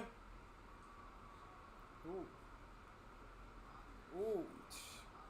Yeah, Oh, they're Zahabi's, swinging now. yeah, for sure. Both of them are swinging, but Zahabi's just his technicality is really nice in this fight. he has been on point. Yeah, seriously, he's been very, very accurate with his shots. It's looking great. Munoz still trying to stay with the volume, you know. Pressure's still on. Well, Hard Rock, can you bet like on the spot? Yeah, you can do live betting on Hard Rock. Okay. Yeah, that's what the book that I'm probably gonna end up going to. I just haven't set it up yet. Hey, Mama, what are you yelling at? Yeah, what's the parlay, Mama? Yeah, mama, what's the parlay, girl? You think Amir Albazi's gonna win?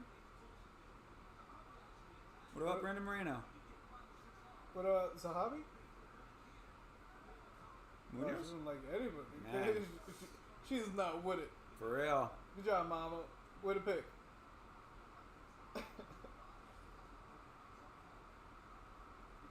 Hey, girl.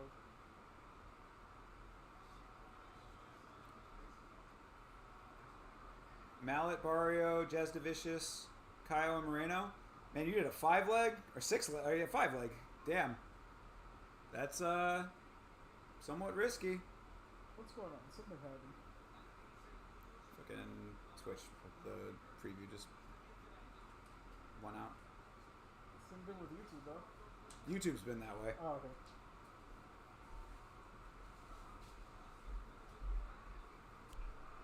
Thank you. Thank you.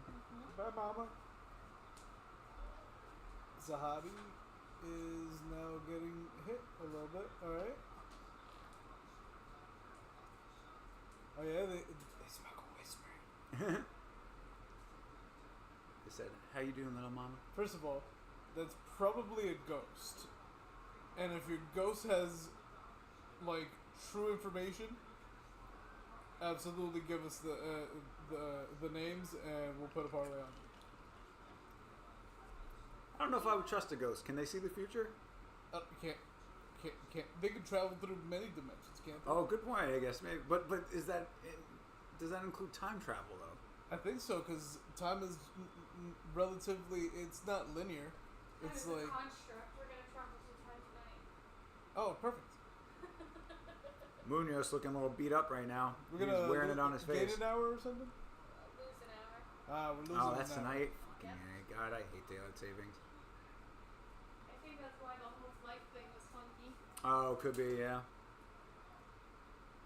Yeah, Munoz has a nice little mouse under the eye right now. Yeah, it does. Who's bleeding? Zahabi has a cut right between his eyes. Oh yeah, give him a unibrow. Why does he have blood on his back? Yeah, that's a good question. I don't know where the back blood came from. Absolutely. Give me another song. I don't know what song you gave us originally. He gave us the song that from the band that he saw live. Oh, that instrumental yeah. track. Air. Yeah, air. Yeah, that was good. I enjoyed that one. Absolutely. We love music. Yeah, very much.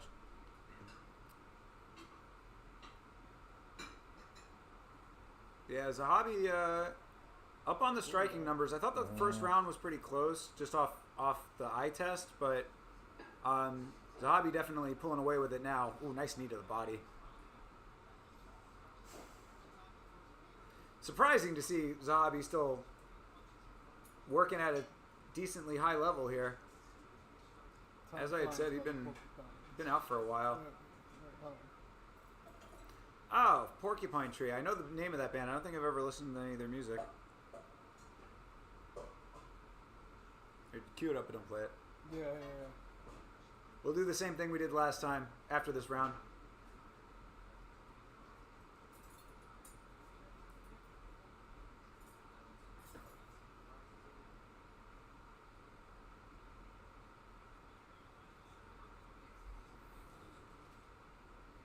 Oh yeah, they show that shot that, oh yeah, dude. Nice jab that started the mouse formation. Couple of them, man. He was getting pieced up a little bit there. Yeah, we'll let you know in just a minute after this round. We'll listen to it.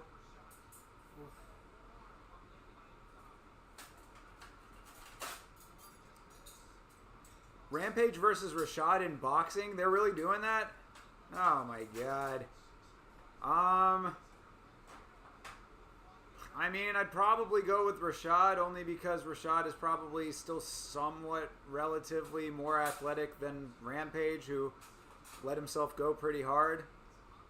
But I don't want to see that shit. Both those guys need to stay the fuck away from combat at this point.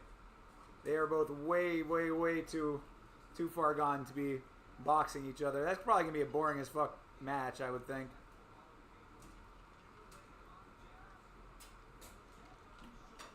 But yeah, I mean, gun to head, I'd go with Rashad.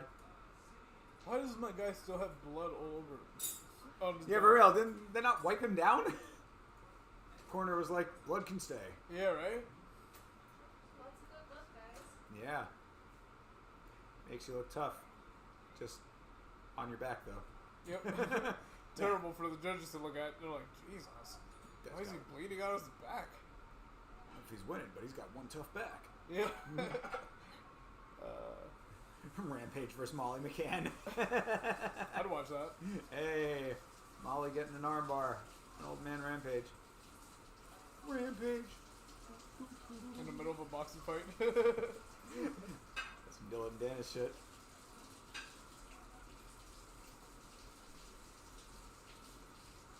Ooh. Nice head movement by Zahabi to not get clocked by any of those.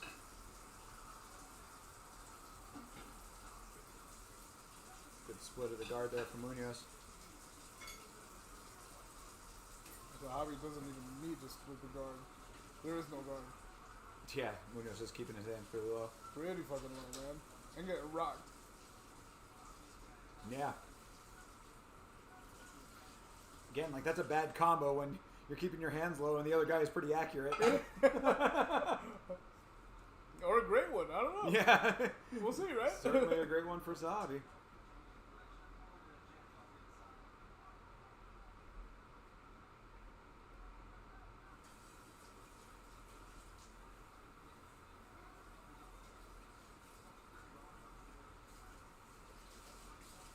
Jacob, can you stop kicking me, dog? We talked about this. We're not in a fucking in the cage. You're not my opponent. There's many factors, dog. Those are just two. Oh, that sucks for that guy. Oh no, that's an apple. Forget it. Thought you had to hear the Packard. I was like, oof, tough. He's probably getting no ram. Oof. Munoz swinging heavy, but he just keeps missing, man. Zahabi's Yep. moving his head so nicely. Good boxing from Zahabi. For sure. What? What? What? Did you read that? What did it say? 17 hits from Sahabi, 36 from Munoz. I mean, maybe landed total, I guess, but I don't know. I mean, Zahabi has slowed down a little bit, but not that much. Yeah. Not by half. Yeah, I mean, either way, I know the first round to me was pretty close, but if you give that first round to Zahabi, then he's winning 2-1, so.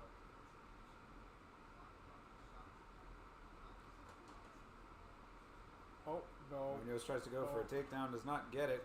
Good job for Zahabi to stuff that. Yeah, it's those kinds of combos that are probably adding up for Munoz in this round. But they're not super effective. I mean, a lot of it's getting blocked. Yep, 100%. Yeah, absolutely. And it's not even super rock'em sock'em because his head movement is nice. He's getting caught by a couple of them, but there you go. Good example of it right there. Baby. Just as I was saying that. And now some blood forming on the side of Munoz's eye there. Oh, it's been started. Yeah, now it's going. Yeah, now it's going. Yeah, that's on the other side that the mouse is not on. Yeah, Munoz is looking all kinds of beat up. That's the proof right there, you know? Yeah, looking at the clock now, too. Oof. He's like, I gotta knock him out. I gotta knock him out. Yeah, for sure. Yeah, points to it. And Munoz wants that knockout now. He knows he has to get it. Yep. Yeah, I don't think it's going to happen, my guy. Zahabi fighting too smart. He ain't going to be baited into shit. Nah. Beautiful. Yeah, Eamon Zahabi. Very nice win, man. Well, we'll see. We'll see about what the judges say here in a second. Then we will listen to Rick Allen's music suggestion. But yeah, Eamon Zahabi definitely deserves that W. That was a really good performance for him. as I'm saying, I'm surprised that he's able to continue putting on these decent performances this far in. I thought that he had stopped fighting. That's how long ago he had been fighting. I didn't think he was coming back. He's back in a real way. Up against Pedro Munoz, who's a fucking veteran. I mean, Munoz has been around forever. So two guys who have been around for a long time, and Zahabi just looking fresh. Oof. Yeah, dude. He could have knocked him out there. I mean, Pedro Munoz does not get knocked out. That's the problem too. Is that he is one of those super tough, crazy chin guys. Yo, age gets to you, bro. It's true. I mean, that same exact string of words that I just said could have been applied to Max Holloway, but time changes. All right, let's see what the judges say. Jaron Villel, the referee.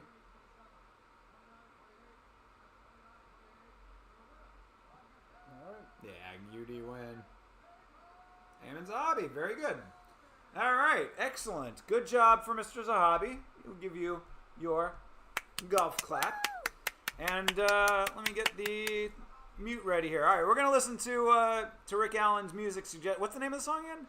Time Flies, right? Time Flies by Porcupine Tree. Yeah, Time Flies by Porcupine Tree. We're going to mute real quick, and then we'll come back and let you know what we think.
Yeah, we're on mute because we were listening to the song "Time Flies" by the Porcupine Tree. And little did I know that it was an 11-minute song, so we were skipping around just a little bit. We'll give it one more little run of listening here. We'll come back with our opinions based on that anyway.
Yeah, so I mean that's definitely a song that would have to listen to like the Yeah. whole 11 minutes of it to get the full impression of it, but it definitely had some cool parts to it Yeah. from what we heard. Yeah, for real.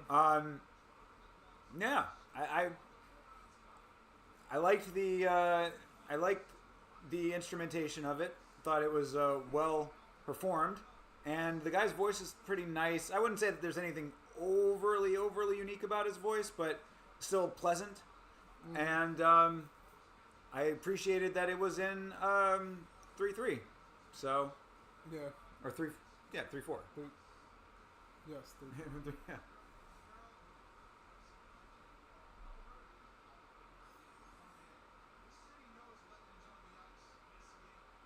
So, yeah, thank you for the recommendation, Rick Allen. Appreciate it. And I will go and give the full 11 minutes a listen sometime. Felder's tie is fire with his pocket square. Yeah, I think I think I've seen him do that combo before, and I do like that suit. And I generally like the ties on the broadcast most of the time. I am actually not too much of a fan of Yeah, Fitzgerald's tie me- right now. This is very presidential. Yeah, and I just and like Is it in honor of our candidates? maybe perhaps. Maybe Trump? Yeah, I don't know. There's something about that tie I'm not really digging too much, honestly. Yeah, it just seems awkwardly formal. But like not like super slick or anything. You know what I No. mean? Like not like I don't know. Just like average. Yep.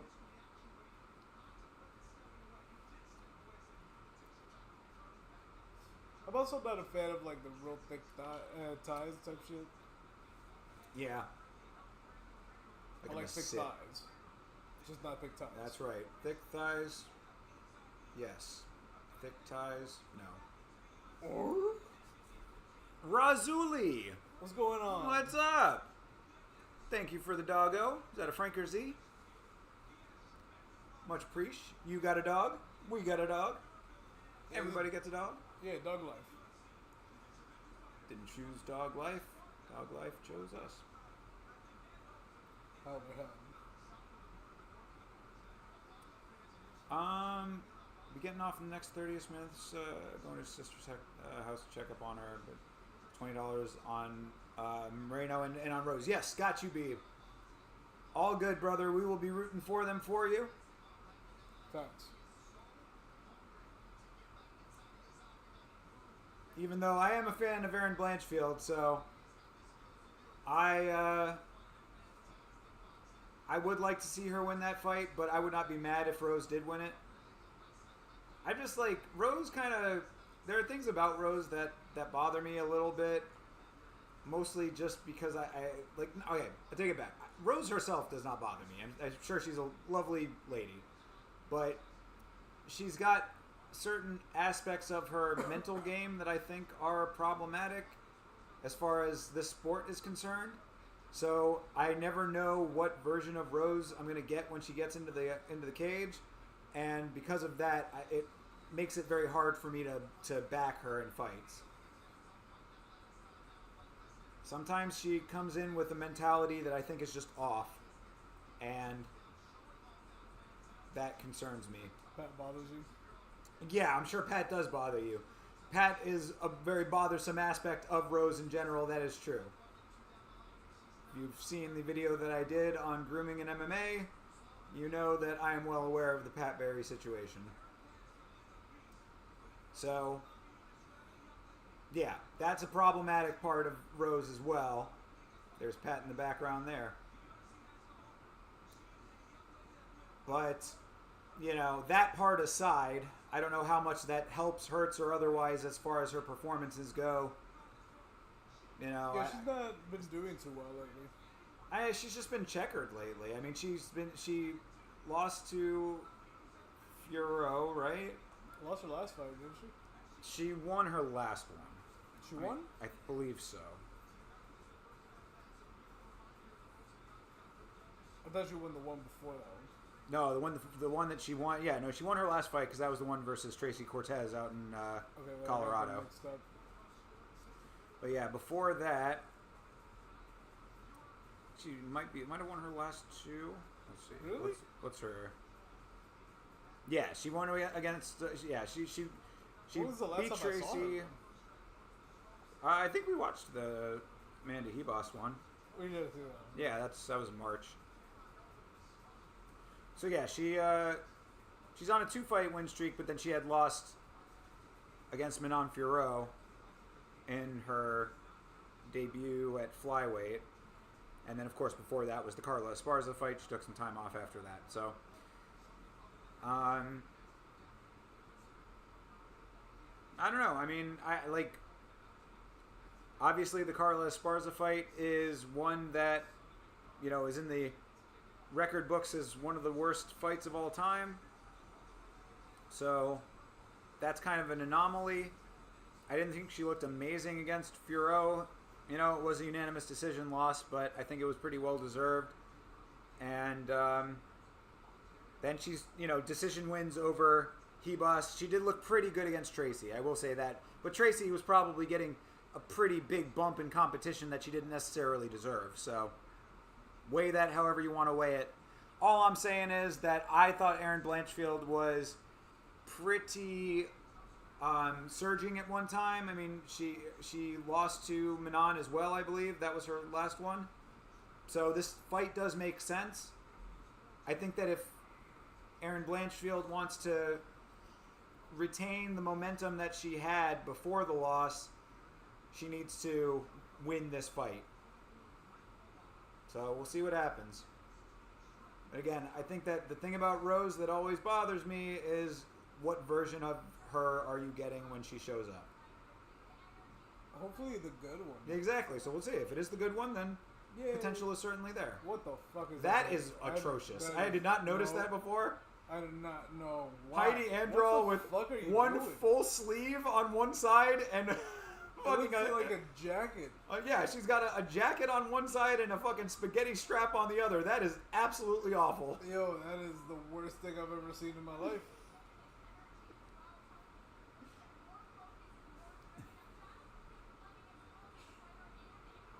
Why? That's wild. That's terrible.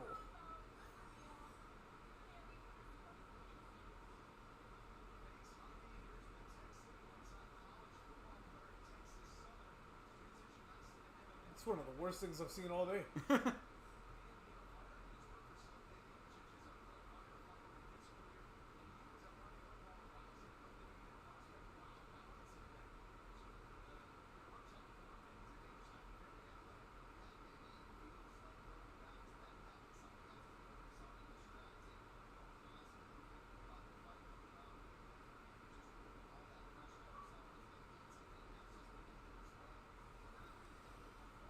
Wow.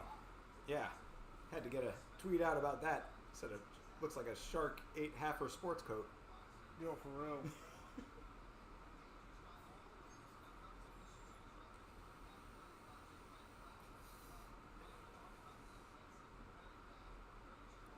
Alright, so in this fight here, we've got Mike Malott, who had one of the worst implosions I have ever seen in this sport. We've talked about it on this stream before. I've never seen anything quite like it. He was up 2 rounds, 2.5 rounds even, and then on Neil Magny's back, just completely gassed out to the point where he could not continue. Whoa, Why are you yelling at me? So anyway, Mike Malott coming back. Let's see if he's improved his gas tank. He's going up against Trevin Giles. This is a winnable fight for him. I want to see something different because I thought Mike Malott had a lot of potential, and then after that Neil Magny fight, everything changed. This dude, fucking, I mean, I really don't remember ever seeing anything quite like it.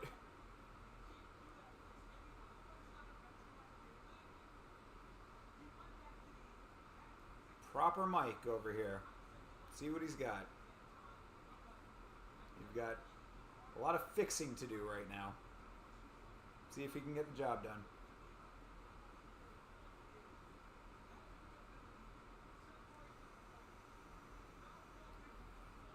wearing the band look like every butch. Like what? Every butch that I know.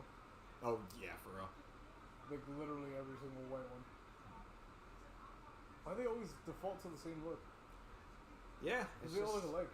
it's just like the uniform. Yeah, right? It's weird.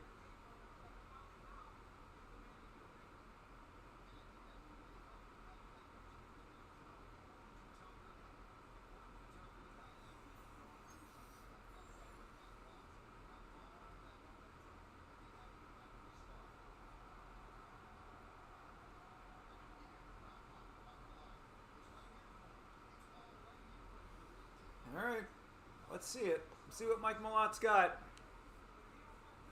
What you got, Mike Malott? Can I touch your hands? Thank you. Walks away. All right, you're welcome. Alright, this is weird. Completely off. Throws his game off. I mean, he's a big favorite. Minus 325. I like Trevin Giles' chest tattoo. That's pretty dope looking, actually.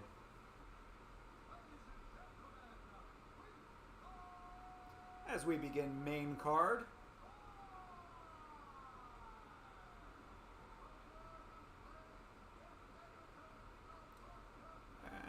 Over there at Rogers Place, that is the home of the Edmonton Oilers. Is that what they be calling it? That's what they be calling it. I don't like that. I feel like they should be called the...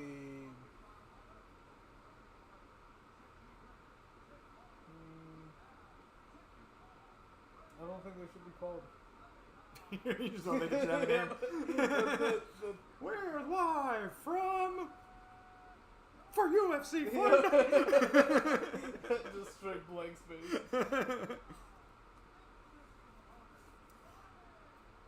Alright, well, as this fight begins, I guess this is a good time to remind everybody that there is a new video out on the channel now about UFC 309? 308, rather. UFC 308. Three? New video on the channel out now, UFC 308. Recap there, talk a little bit about the Brendan Schaub versus Nate Diaz beef that's going on. Check that out. Give it a like if you like it, dislike it if you don't. Monday nights, there is a podcast on this channel called Last Week's Fights with myself and Chase Parton. We'll be going over every fight from the card we are currently watching here, UFC Edmonton. That starts at 9 o'clock. If it does not start at 9 o'clock, it will start later than 9 o'clock, and I will keep you posted on start times on Twitter and Instagram. That is at Yama Show. Fight's underway.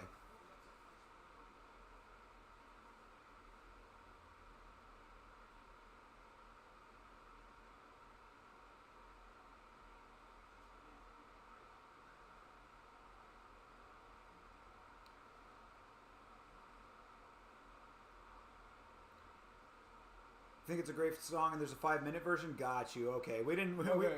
We went straight into the 11 minutes. Yeah, which was sounding cool though. Yeah, we were both enjoying it. Yeah, we both liked it. We just had to skip around a little bit, but everything that we skipped to was cool. Literally everything that we skipped to. Yeah, it was fantastic. Yeah, good stuff. Much appreciated. Is that another band you're seeing live? Currently at their concert. Fuck you. Damn. Just at their concert and watching UFC. Facts. and on our stream and Yep. talking shit. Yep. Bro, multitasking.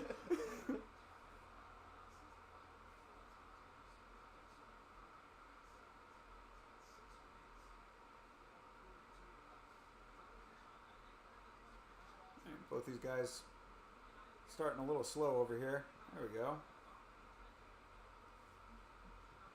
Kind of throwing it distance. Leg kick for Giles. Ooh, yeah, Slip that was one in nice. there nicely.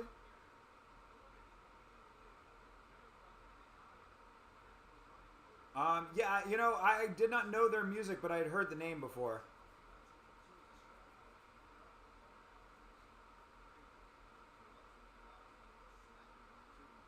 I'll send them a recommendation to head that way. There you go. Dear Porcupine Tree, go to Massey Hall. Love Thinker. Mine would be like, hey, you remember that one time? Wait, where am I? Who am I riding again? Right, Porcupine Tree. Anyways, Porcupine Tree, do you mind going to some... Oh, wait, where am I going? Alright, go to Canada. Thanks. Wow. Not even say my name. That'll get him to go. Yeah. Like dyslexic and ADHD ass. Mind you, all of it misspelled incorrectly, so it just looks like code. With mine, they write back like, "Oh, it's cool that you want to go see us at Massey Hall." Yeah. No, there's a friend of mine I got. Yeah. He's the fan. I'm just writing the letter. Why didn't he write the letter? Well, you don't know him. It would have come out very angry. Trust me, you should be glad that I wrote it. Oh, that's annoying as fuck. Yeah, how was the air show? Yeah, it was great except for annoying people. Oh, gotcha. Yeah, Yeah, we've had that. Yes, we have. Talking, standing. Yep. Yelling. Yep. Terrible singing. Singing doesn't mind me as much. Or what? Hell yeah. Pardon me. Singing, I do not mind as much. It depends on who's singing. For me. It's like if the concert, if the volume is good for the show, then in theory, people singing along shouldn't be enough to take away from the Correct. performance. Yeah. Sometimes they'd be yelling, screaming, Right. and shit. Like, You're sitting right fuck next to Yep. you doing it. Mike Malott opened up a little You bit. remember- Something got through. what? Yeah, cut on the bridge of the nose. Damn, yo, what was that band that we saw that the girl in front of us, in front of me, was like trying to fight the person? Oh, that was Postal Service. Postal Service. Yeah. Death Cab and Postal Service, yeah. The chick in front of them was being a fucking bitch. Yo, terrible. Yes. Oh, well, yeah, no, his brother is a huge, Yeah, my huge brother Tool is a fan. massive Yeah. Tools fan. It's his favorite band. Yep. Tool people are like that. Like, when you meet a person who's like a Tool fan, it's like they are big, Yep. big fans. That's Yep. how I am with Mastodon. Get it? My favorite band of all time, who I saw earlier this year. I would be seeing my second favorite band of all time as well if they actually came anywhere near Florida, but they are not. Playing one of my all-time favorite records ever made, and they are coming, closest they're coming to us is to fucking Washington. State? No. No, DC, but still, I mean, Okay, I was gonna might say, as well oh, be fucking shit. Washington State. Yeah, for real. Yeah. There was a part of me that was, like, literally thinking about going straight from this watch along to the airport to just go to the show. But I don't think it's going to work out. Sucks. I really, really would have liked to have seen that show. It kind of eats me up inside that I'm not going. Had to move your knees so many times because of people getting up too much for the bathroom or for beer.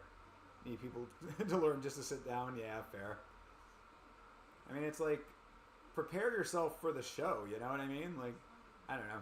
But then again, I do understand that because there was a time when I was on some medication that made me have to go to the bathroom every 5 seconds. In fact, you probably, if you go back to some of our old VODs, I mean, I still go to the bathroom all the fucking time on stream, but like, you go back to some of the older ones, I am up and down between pretty much every fight. Like, yeah. Very thankful to be in good health at this current stage. Give it a little bit of time. I'm sure it'll change again, but as of right now, thankfully not on the same regiment anymore. So, anyway, I cut people some slack in that regard. And concerts are one of those dynamic sort of environments generally. But a show where you're all sitting down for the show, that's a little bit different, Like if you were all in standing room only, then it's like, yeah, people move around, people, go all over the place, whatever, go to the bathroom. That's different atmosphere. But if you have like tickets to seats, it is a little annoying to have your focus diverted all the time.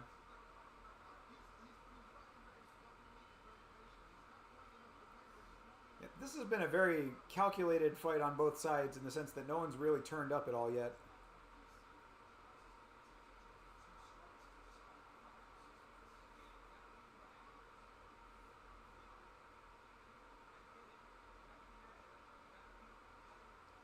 The stat is leg kicks.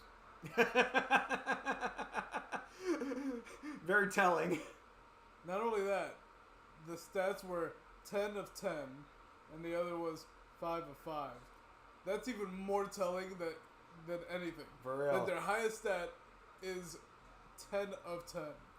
Yeah, and both 100% on leg kicks, meaning that no one's checking shit. Nope. I just want to see some explosive action out of either one of these guys at this point. Like, we're coming up on the halfway point. That was decent from Giles there. There you go. Jab's working for Giles. I think that's how Mike Malott got cut earlier. Slightly pinkish in the face. A little bit. Hints of red. Ooh, nice body kick from Malott. Give him that one. He is now 11 out of 11. I mean, they're point fighting right now. It's like somebody actually go in there and make this fucked it dirty. up. Fucking A. Fucked his whole thing up. Now he's Oh, that was a 11 high out of kick, 12. though. Those other ones were leg kicks.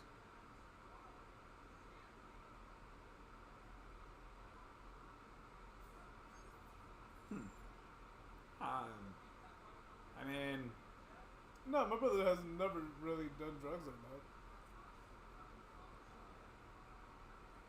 the one other guy that I knew was a hardcore Tool fan, I don't think he was an addict, but he definitely was a dude who was heavily medicated for some anger issues that he had.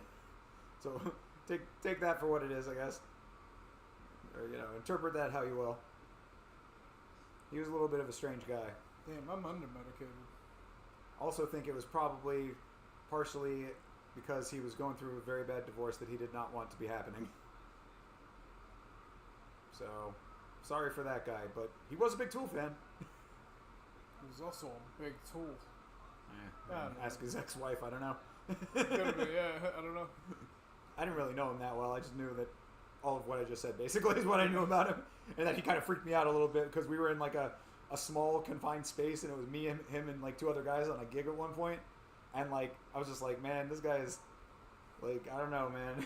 Like, he's kind of freaking me out a little bit, Cause like he put Tool on and then was like getting really into the music. And it was like, bro, this is not necessarily the environment for this. Sounds like a tool fan. You know where it was? It was on the roof. Hell yeah, that's even better. It was on the roof over the where you used to work. Yep. In that little room. Which felt weird. It felt like back in the day when you'd be smoking with people like, like in their rooms. Yep. And it was like, bro, this is just like the vibe can shift very quickly in that kind of environment,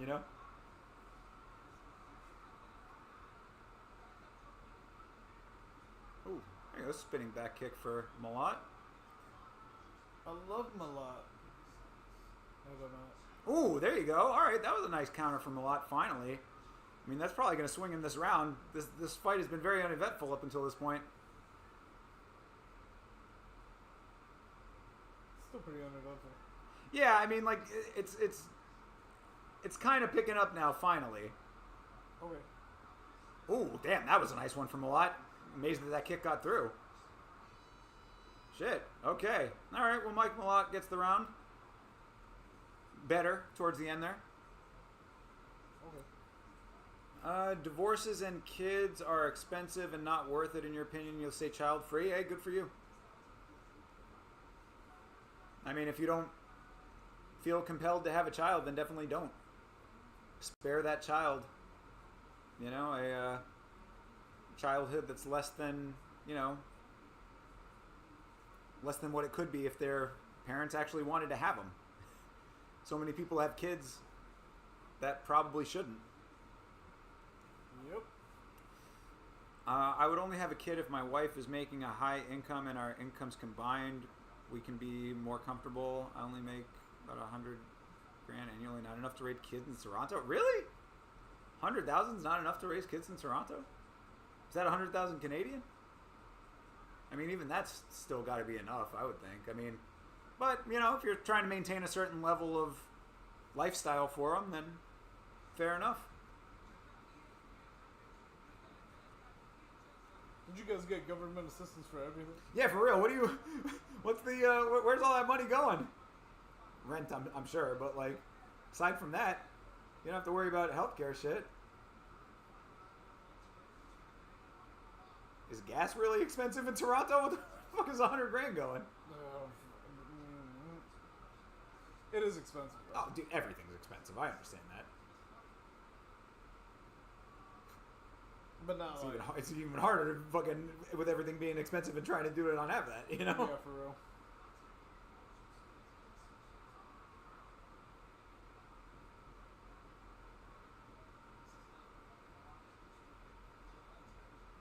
Yeah. I mean, I know it well, man. I'm trying to raise a cat. And that's expensive. For real, though.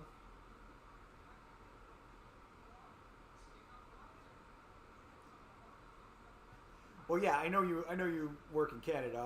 I didn't know if you were doing the exchange rate for us Americans over here, but so yeah, what does 100 grand Canadian translate to US dollars at this point? I don't know what the exchange rate 70, something like that. is it that wide right now? I mean, I don't know. I mean, either way, that's probably still enough to raise a child.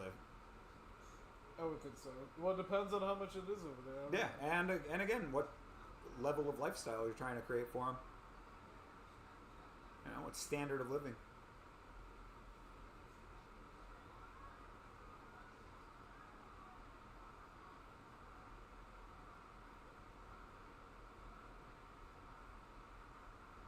$71K. 71? Yeah. That's, I mean... Yeah, bro, you'd be living pretty good out here. Yeah, I mean, that's a comfortable living. You know, not like fucking crazy baller, but I mean, like, you know, comfortable. Way more than what they pay out here. Yeah, yeah. And our cost of living is fucking stupid. Through the goddamn nose. It literally makes no sense. Yep. Don't know how they expect people to survive. I guess they don't, right? Mm. They don't really want people to live. Yeah. Die quickly. Give me your money and then die. You also need to meet your savings/investment goals each year. Well, I mean, like, but what are you investing and saving for? Like, that's the, I mean, like, if you had a kid, would that not be exactly why you have saved and invested all this time? You're just doing it for retirement? Which, I mean, is understandable, but again, it's whatever your priorities are.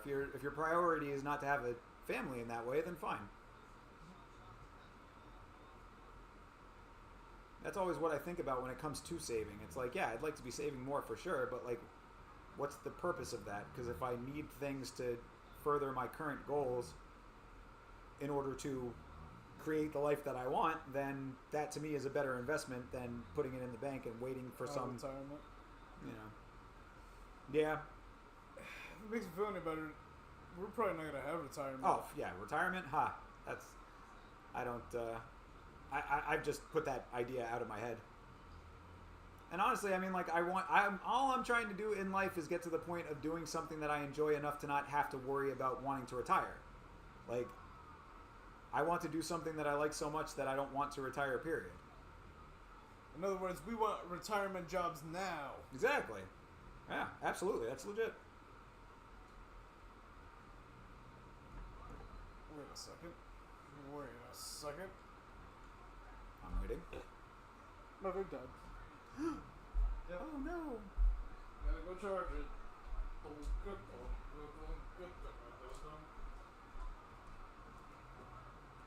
This has been such a goddamn point fighting fight over here, man. Trevin Giles does not look like he has a scratch on him. Malot's got a little bit of blood on the nose. Just call them Dippin' Dots. What? Is that what you call them? Mike Malott Dippin' Dots? Oh, alright.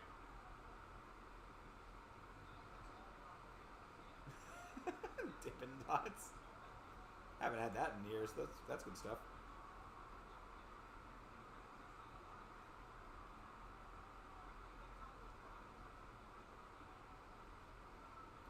urgency on either side to actually like finish this fight. I don't know if both of them are just hoping for a lucky shot or if they just don't want to engage. They're both kind of taking it easy on each other or whatever. But, I mean, honestly, I don't even really know who's going to win this fight, mostly because it's just been point fighting so much that, like, who got the majority of it? Yeah, what's the point? I mean, I gave Mike Malott the second round solid, but those first 2 rounds, it's like, I don't know. You have about 150,000 in the S&P 500, so you need to keep adding on to that each year to be a millionaire one day. Well, fair enough, man. I mean, if that's your goal, then that's your goal. Do it to it. Because, I mean, really, the idea is the same on both sides, right? I mean, like, you're investing the money that you're currently earning with the goal of being wealthy on the other side of it. And, like, for me, my investments are coming more quickly into the things that hopefully will help me into the career that I want in order to be making enough to save. So, and then, you know, perhaps get decent money in the process. So I think that it's you know, there's multiple ways to end up in the position you want to be in life. But if you're happy with how things are going right now, you're enjoying your job, and you know, you're living in a way that makes sense for you, then keep doing what you're doing.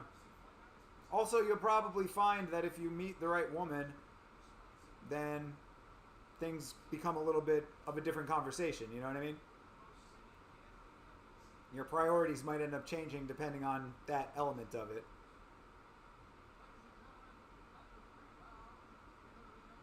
Because I know that I've got a friend. Oh, hold on. Let me see what the decision here is. Unanimous decision win. Got to go to Mike Malott, right? Yep, Mike Malott gets it. I mean, okay. Okay. Again, it's like... feels like Canada bias is going on over here. But what I was going to say is that I got a friend, actually the friend of mine whose wedding I officiated. His wife was telling me that she never thought that she was ever going to get married until she met him. So her priorities obviously changed. So, you know, you meet the right person, perhaps your way of thinking changes a little bit. You're not 100% happy, you would find, or you'd like to find love, not opposed to procreating, but she would have to be bringing something to the table too. Bro, that, absolutely think that way. I mean, Yep. even if it's not monetary, or even if it's not a monetary part of the equation, she just has to bring something to your life in general. So many people get into relationships just because they want the companionship in some capacity, not thinking about the fact that there's not anything that the person brings to the equation. That's why I get bored so easily. Like, I am so far past the stage in my life that just getting laid is attractive to me, that, like, if I can't hold a conversation with you, if you don't make me laugh, if there's not something interesting about you, Yep. I tune the fuck out. I don't find people that interesting to begin with. I So, find Jake very interesting. always. Ow, dog. In terms of income, stability, and career. Yeah, well, I mean, if that's something that you prioritize, then that's fine. But having that as part of the... I mean, like, that... My point is that I think that people in general should have that as part of what they look for in a partner, period. What do you bring to the table? Period. Because I think a lot of times, this is men and women, really, like, with different things, but still the same concept, like, they just look for one part of a person when the person needs to be an entire person, an entire full-fledged, you know, entity. Yeah, they need to be human. Right. In a real, you know, in like the metaphysical sense. And the metaphorical. Sure. And the literal. All right, Marc-Andre Barrio. Canada has been coming up in a big way today, bro. Please, God, do not be the one that fucks up my parlay. I could have had any one of these other Canadian motherfuckers on this parlay. I picked you because I do like the way that you fight. You are a low-key beast. I really, really want this goddamn win today. One of the main benefits of a relationship is the combined income. If there is only one stable income, that's crappy. I mean, not necessarily. I mean, well, nowadays it's a little bit different because back in the day, like, you know, it was not inconceivable that one person could go work and the other person could stay home and raise the kids, and that would make sense. I mean, the dual income thing, personally, I would say that should probably be one of the lesser things that you consider. But, like, again, it's whatever you personally prioritize, and I'm not here to tell you how to do that for yourself. That's your personal decision. I mean, it's certainly a nice benefit of it, but I wouldn't prioritize it as the main benefit. Because, like, you know, I mean, granted, it does help for, like, across the board, but if you just need, like, somebody to help out with some elements of the finances, get a roommate. You know what I'm saying? Find somebody that you're cool with and fucking just room with them. With the amount of money that you're making right now, you could probably get a really nice dope-ass house and have a roommate in a dope-ass house and be, like, pretty well close to a relationship without the relationship part of it.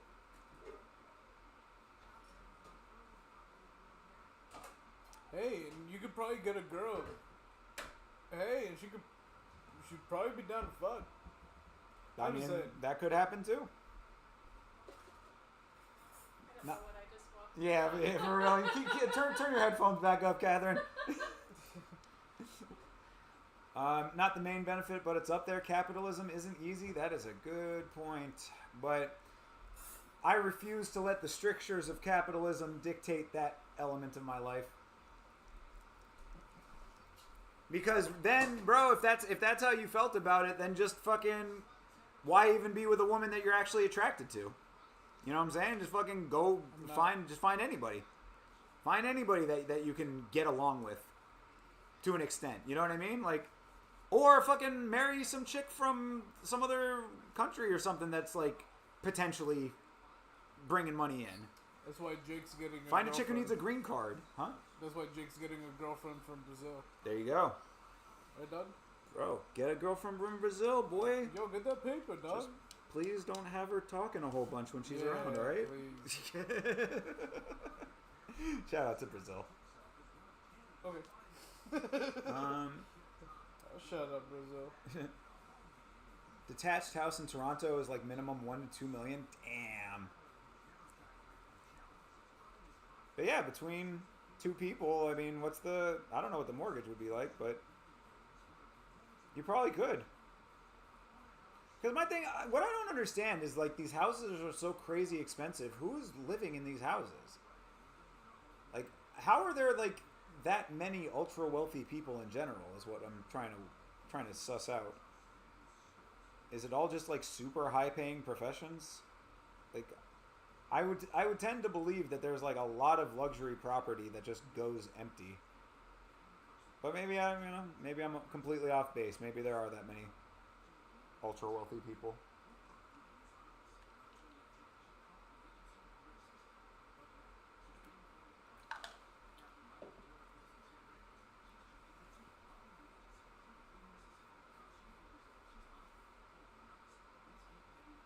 Before I forget, I wanted to give a big shout out to my sister for buying me this shirt. This was my Christmas present. She got me the Company Flow t-shirt. Oh, fuck yeah. So, very happy about this. Oh, I guess I could look at it right there. I'm stupid. There you go. Oh, yeah. Dance to the rhythm and rhyme of Co-Flow. If you've ever listened to a Run the Jewels song, LP from Run the Jewels was in Company Flow. And they are awesome. So, John motherfucking Dong. How's it going, brother?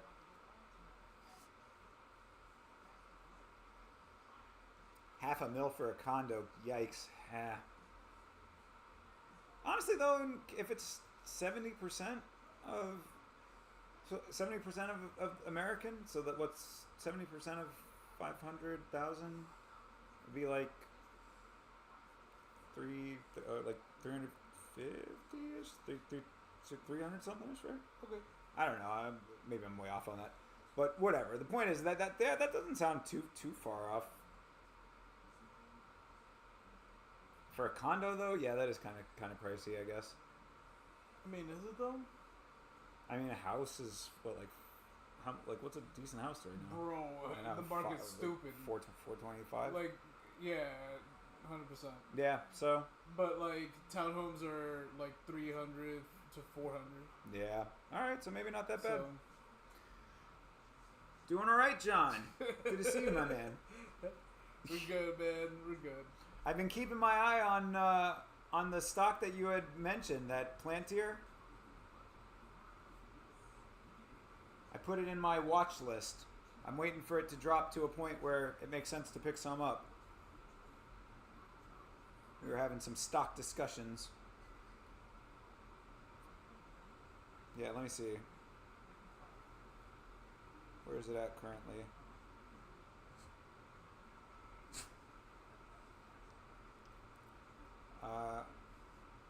Palantir, that's what it's called, my bad. But it does look like it's leveling off a little bit. So maybe next week I might actually pick some up. Hell yeah. Yeah, it dropped pretty significantly towards the end of the month.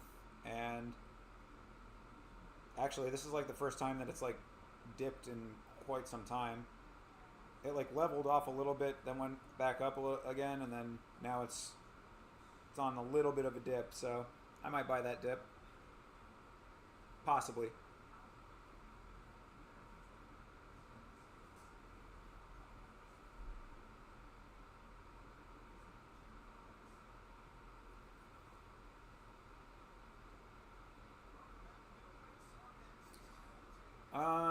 Just buy the S&P 500. I have some S&P 500 stocks. The ones that aren't are the ones that have definitely screwed me. So yeah, safe investment is S&P 500. But I'm only doing nickel and dime investing anyway.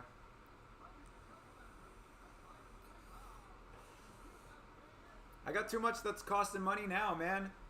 Everything that we do is money. This whole bullshit with Restream is going to be money. The service that I use for my fucking reels is money. The podcast distribution service is money. You know what I'm saying? Like, all of this shit costs money.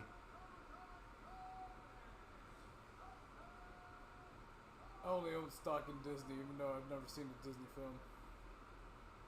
You've never seen a Disney film? Nope. You have. I've seen Disney adjacent films, like Touchstone. What are the animated? You never saw Toy Story? No. What? No. You're kidding me right now. I've never had the opportunity to actually watch one of the movies. This is wild. Not as a kid? I've watched parts of them. I've watched parts of. You never seen The Lion King? My cousin did. What is happening right now? He was obsessed with Lion King. But nah. This is a wild revelation right now. What are you talking? Are you kidding me right now? You're memeing right now. God, nah, you're trolling me. As Catherine. Fucking none of them? This is wild news. I know a lot about the films. I mean, obviously. But I have not watched any of them. Every time someone at work is like, hey, have you seen that one part? And I'm like, I have not, no. All right, we will come back to this point, because this is a wild revelation. I know one that you saw. You saw Encanto. I have not at Oh, all. no, that was Coco that we were watching, right? I've never seen Coco either. I thought we were watching it with that chick with the kid or whatever. Wasn't that on? Nope. No, maybe not. If it was on, I was not paying attention. The most I've seen of any Disney movie is not a Disney movie. It's Pixar, so it doesn't count. Oh, well, I mean, they sort of, well, all right. Again, Like Disney back when they weren't owned. Yeah, which was Cars, and I don't really remember. I didn't watch the whole thing. I watched parts of it. Gotcha. All right, right now, Barrio is on his back, and this is not good. Yeah, this is not good. This is not good at all. It's a weird position, though. He's got the one leg tied up, So Stoltzfus is kind of...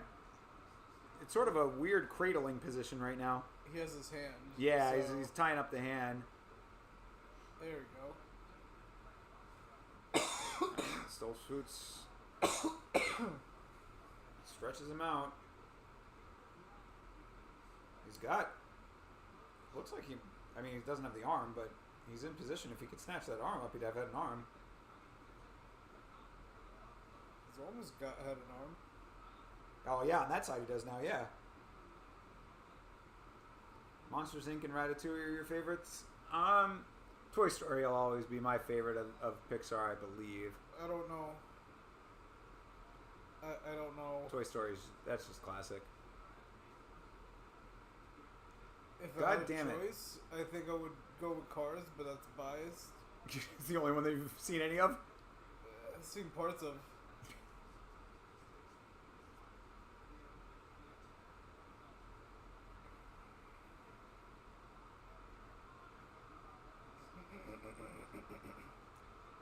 Yeah, God like damn I it. said, I've seen all of Marvel.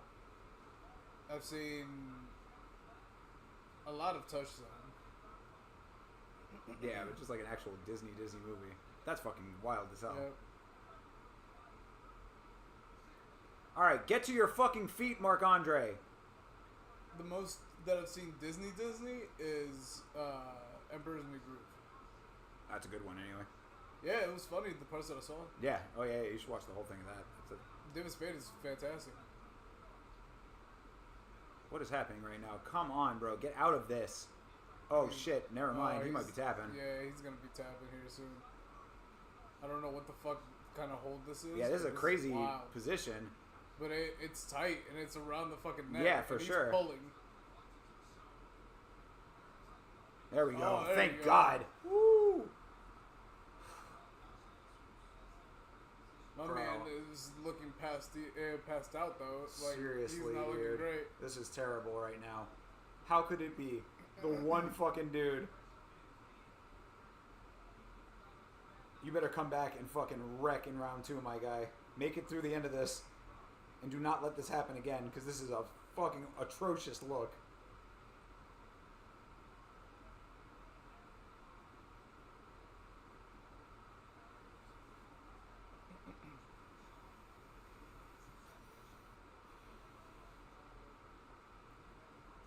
It's a perfect day. No, it is not. Not right now. Nothing getting Stoltzfus way. Yeah, for real. He's just singing along, singing in the cage. There we go. Good job, Marc-Andre. Oh. Yes. Now swing.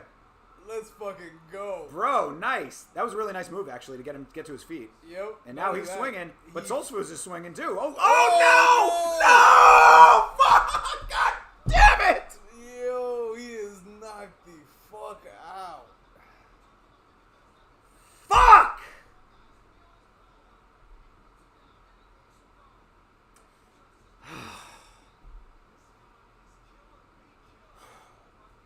Three-leg parlay. One does not come through. That one right there. Motherfucker!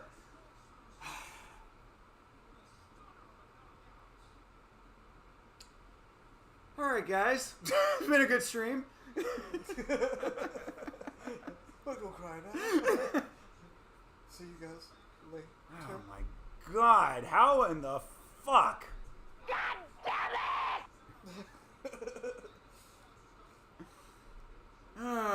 Yes, Amir. Somebody did lose some cheddar today.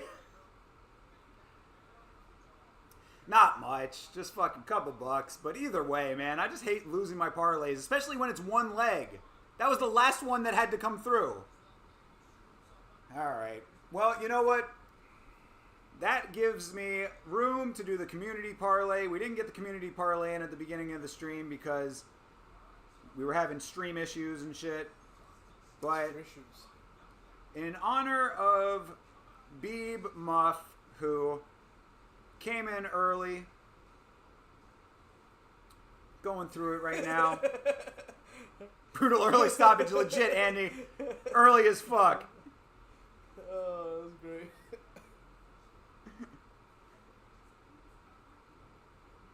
What was it? Rose and Yeah, somebody. Rose and Moreno. I'm gonna throw Jazz DeVicious on there too for my own sake because I think she's gonna win that fight. So, all right, we're gonna cover with this one, guys. This one's gonna make everything okay. We're gonna be up on this now. If Jazz DeVicious fucking ruins this parlay, then I'm gonna be very sad. Fuck, bro. I'm done. Yeah. Tune in on Monday for the podcast. I'm going to have to give Chase a little bit of a talking to. I listened to his predictions yesterday.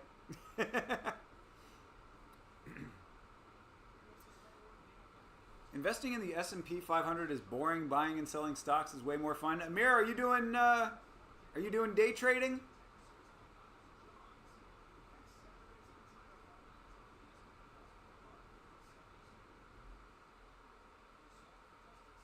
If you're doing day trading, roughly how much are you putting in on a daily basis for that? Because I know that there are some people who get pretty cavalier with their day-to-day spending that way. We talking 3 digits, 4 digits, 5 digits? 24 digits? All of the digits, bro. Over here in the US, we use a 10 digit.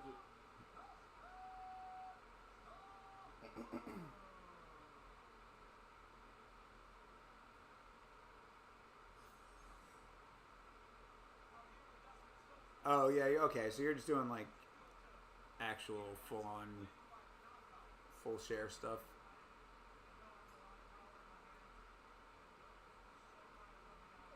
God damn it, man.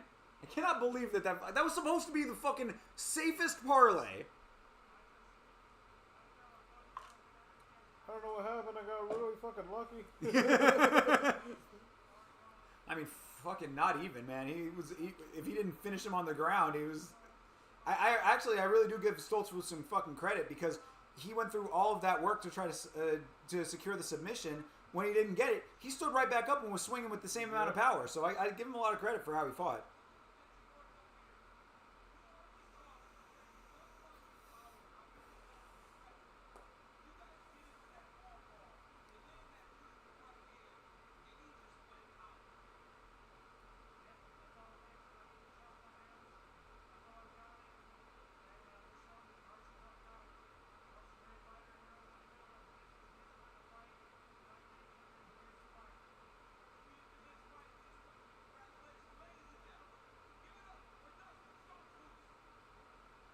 Give it up for Roast Ghost Stoof.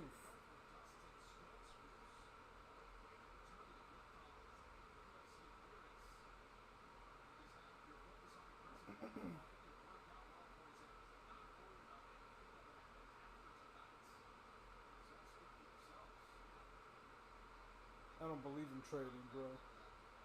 No? Nah. Good for you. Keep all your money in the mattress. 100%. That way those federales can't take my money. 'Cause they don't know where it's at. At least they don't know where my mattress is. I was going to say, unless they find the mattress.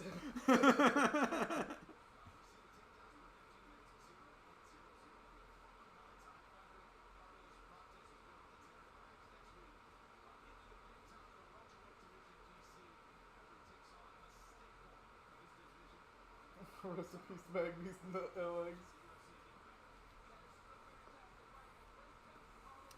Oh, against Carlos Freitas, yeah. How the fuck, bro? How the fuck does Neil Magny continue to get himself into these fights where Why does he accept them? he's just being fed to wolf after wolf at this point? I think that this is going to be the last one that he ends up in like this gatekeeper role. After taking the loss that he took to Michael Morales, I think that this is going to be the last time before he starts seriously backsliding or possibly considering retirement. People were thinking that he might have retired after that last fight, so it is kind of crazy that he ended up in this fight. Wild for him to go from a pretty sound loss to a main event. That's kind of crazy in and of itself. I cannot fucking believe that Marc-Andre Barrios lost that fight. God damn it. Ah.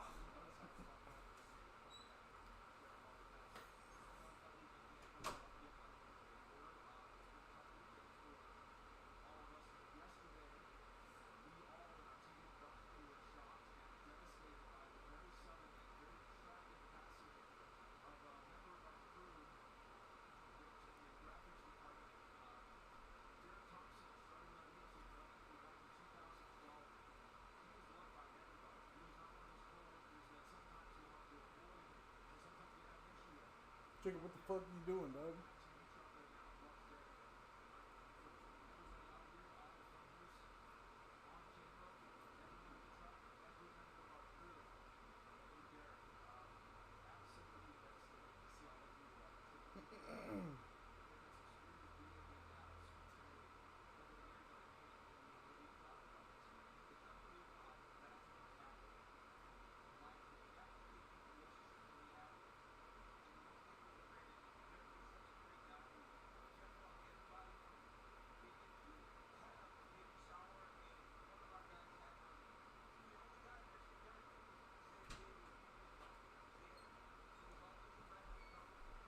DC is talking a lot about something.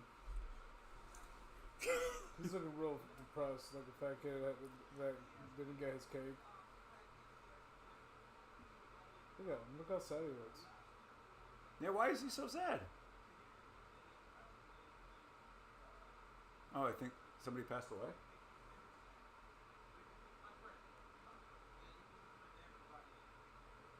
Oh yeah, there was a rest in peace on the screen earlier. There was? Oh, yeah. Okay. I do vaguely remember something. Yeah.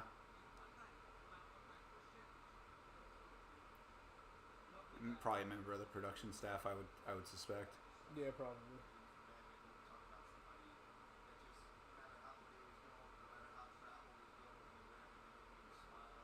Yep.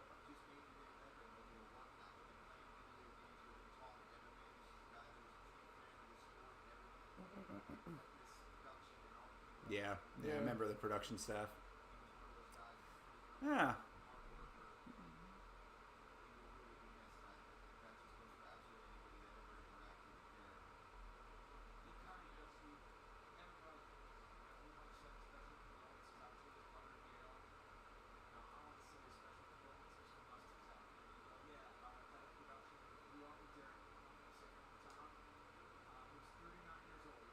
Damn, 39. Hey, Yeah, I was young. yikes. Derek Thompson. Oh, that's not even the same person that they were doing the rest in peace for before. Man, this is a different person. A lot, I say there's all kinds of death going on today, is what it crazy. seems like. Yeah, R.I.P. R.I.P. to him. R.I.P. to the other guy. I mean, R.I.P. to Beeb's nephew. Yeah, that's crazy. You know, hold your loved ones close. Tell them that you love them. Jake Doug, I bub you. I don't want to seem gay. Sorry, dog. Off screen though, I'll tell you I love you. I think I just did.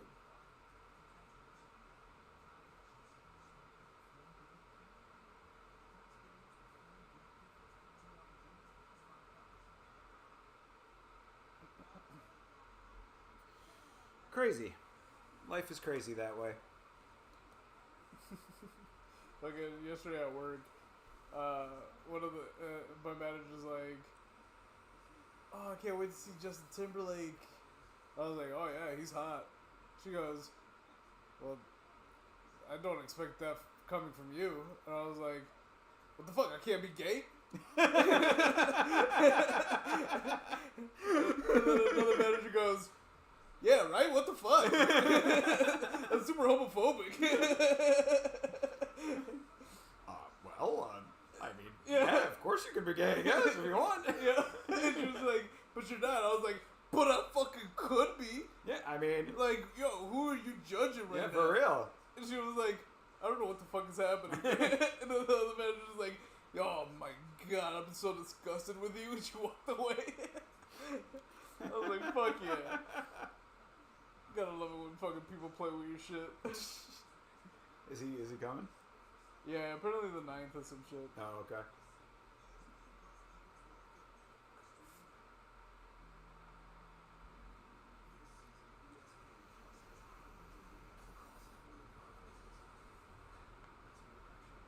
Surprised I haven't heard shit, honestly. I know. I think I thought I saw an advertisement for it on the arena, but like that was it.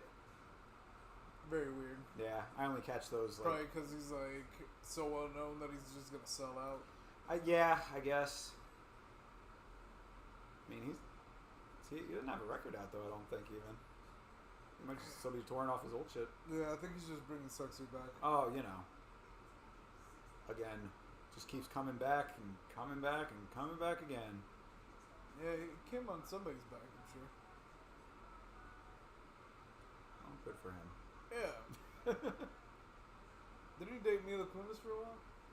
Yeah, probably. Nah, he probably came on her back. Okay. Call him the comeback kid.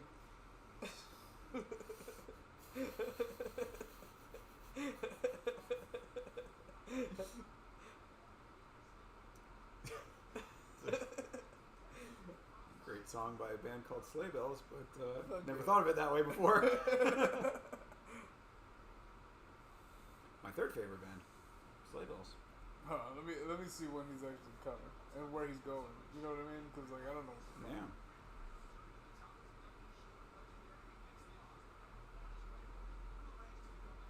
Yeah.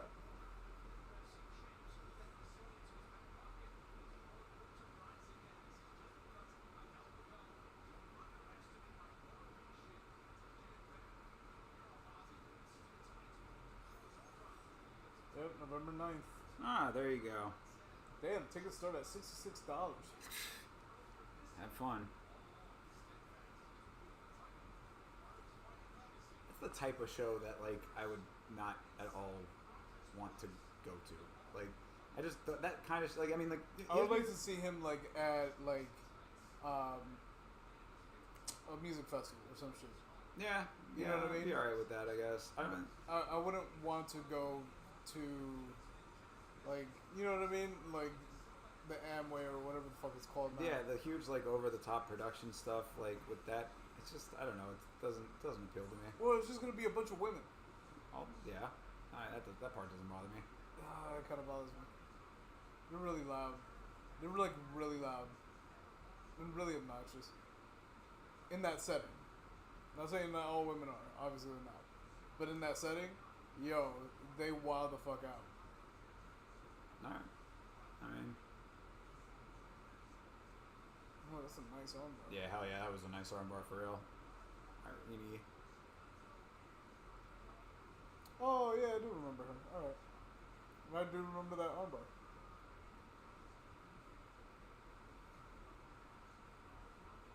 Because I'm Yeah. saying she was cute as fuck. Yep, Ariane De Silva now, or it used to be Ariane Lipski. Mm. Guess she got married. So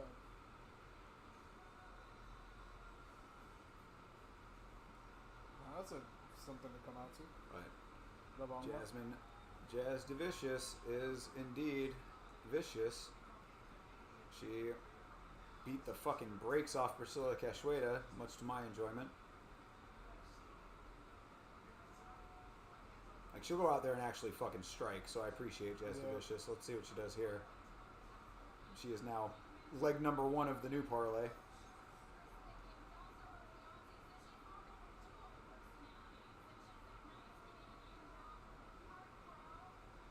Well, she's certainly liking this hometown crowd.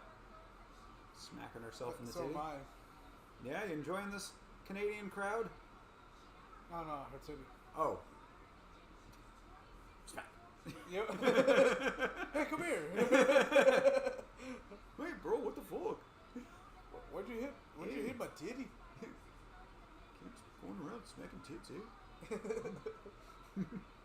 Hey, you did it. It's my titty. Mine is. It's mine, man. Oh. You can smack my titty. I don't want to smack your titty. She just smacks it and is like, nah, it doesn't do anything. I don't think it didn't do much for me either. What are we doing? Why are we smacking each other's titties? I don't know, I just saw titty smacking. You started it. Sir, get out of the entryway, please. Okay. Gave her a headache right before going in. Yeah.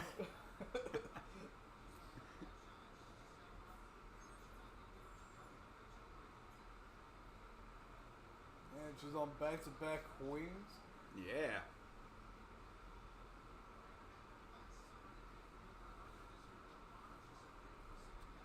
We got a blinker in the background. I need this to turn into a 3-fight win streak right now.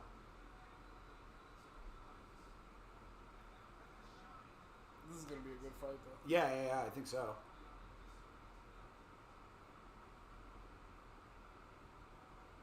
You got Jazzy J. I do.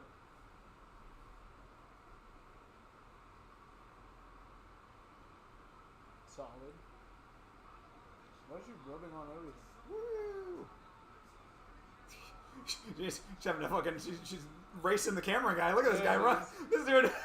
Poor guy. Bro is fucking flying backwards. He did a fantastic Yo, for job. real. Yo, shout out to the cameraman, dude. Cameraman was having a fucking work for that one.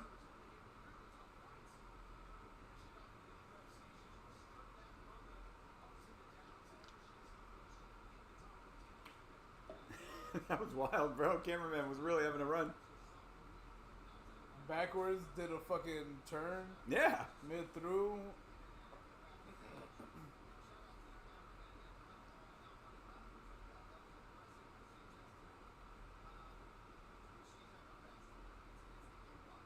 Pour one out for Derek.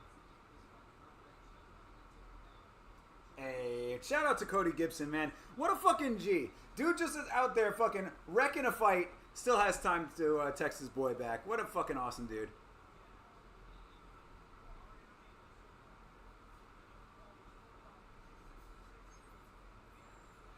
Great win, my guy. Great win. I love how they put moisturizer on you. They give him a little, Spritz. yeah, just a little spa treatment before they go in there. Yeah, that's pretty cool.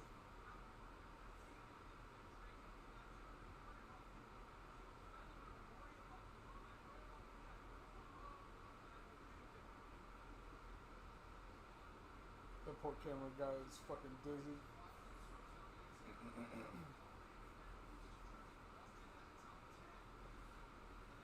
Yeah. Oh yeah, yeah. No, Cody Gibson's the homie. Like for real, for real. Yeah, he is a legit friend of the channel.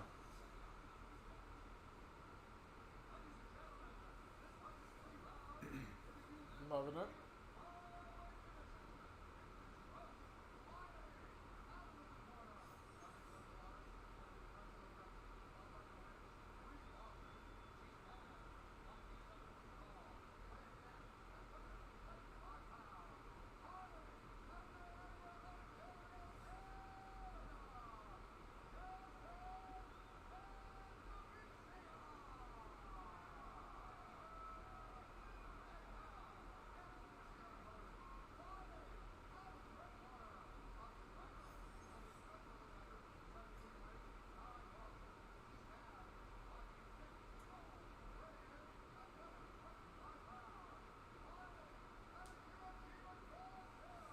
Oh my god, I thought you said out of KFC Brazil. I was like,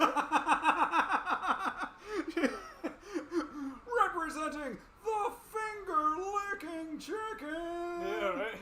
What the fuck? Colonel comes out. Lipsky putting all 11 herbs and spices into her performance.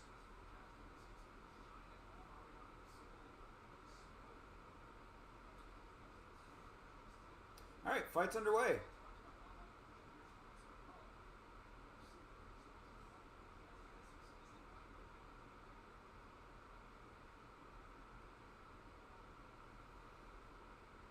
Come on, Jazzy.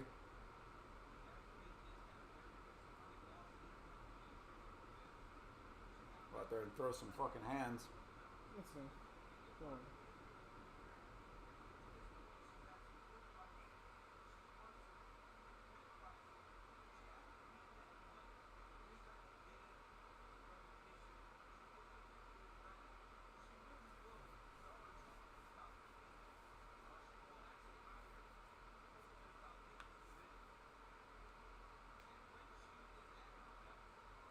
Pseudo vicious.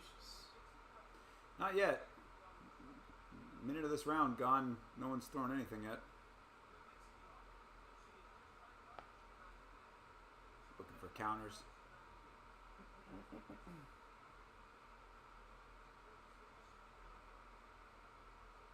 Ooh, there you go. Nice counter.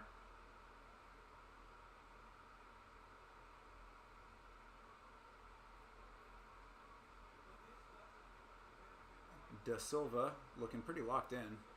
Yeah, she Got is. that determined look on her face. She always does that. That is true.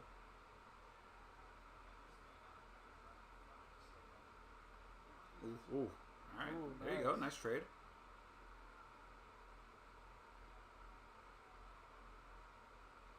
Ooh. Uh-oh.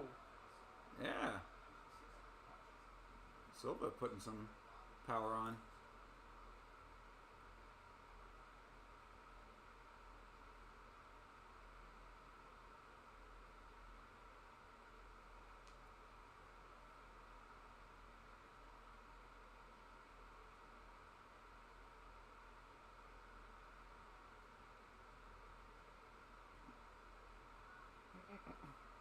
Kind of reminded me of the Malott fight, though. I mean, I think that somebody needs to start leading the dance a little bit here.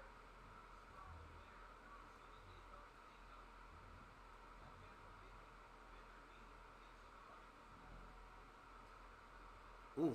Nice. Silva, she's throwing with some decent power. She is. Like, when she starts getting into those combos, you can see the amount of power she's putting on the shot. That was very weird.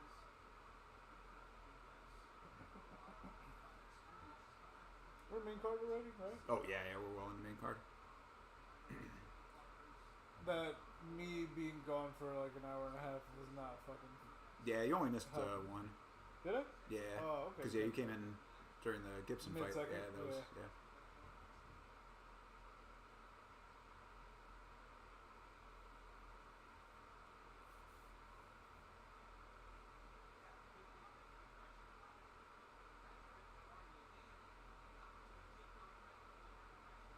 There you go.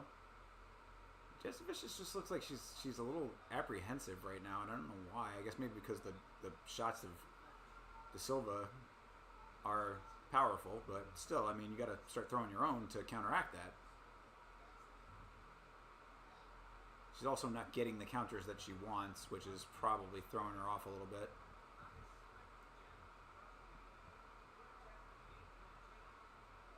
All right.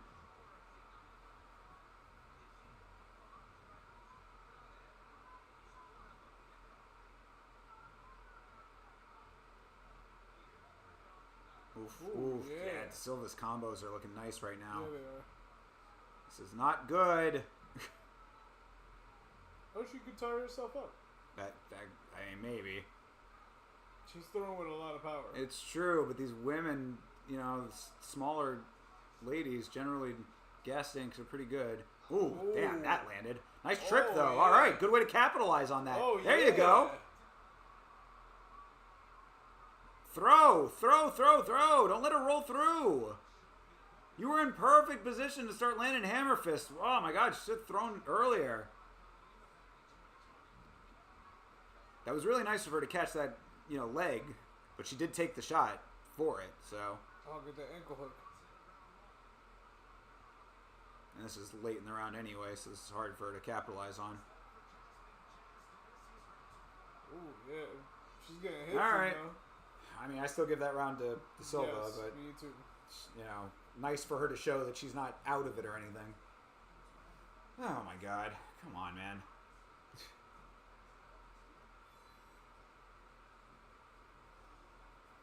She could stop.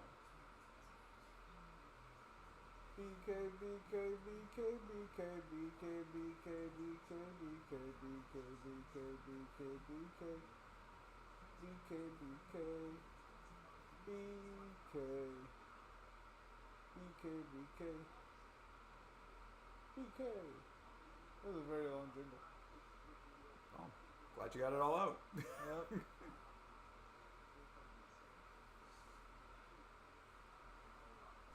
Who's that? I have no idea. I was actually gonna ask you that. If are these guys like people? I think they're Are they rappers? Are they actors? Or something? maybe the Raptors. From Toronto? Oh, maybe. Hey, I mean Canadian card. Maybe. Different part of Canada. Very different. Almost totally different, if anything. All right, round 2. The more Americanized version of of Canada. Yeah, Silva just landed another nice one to start the round. Yep. Yeah, Jasovicius needs to be fucking more active this round.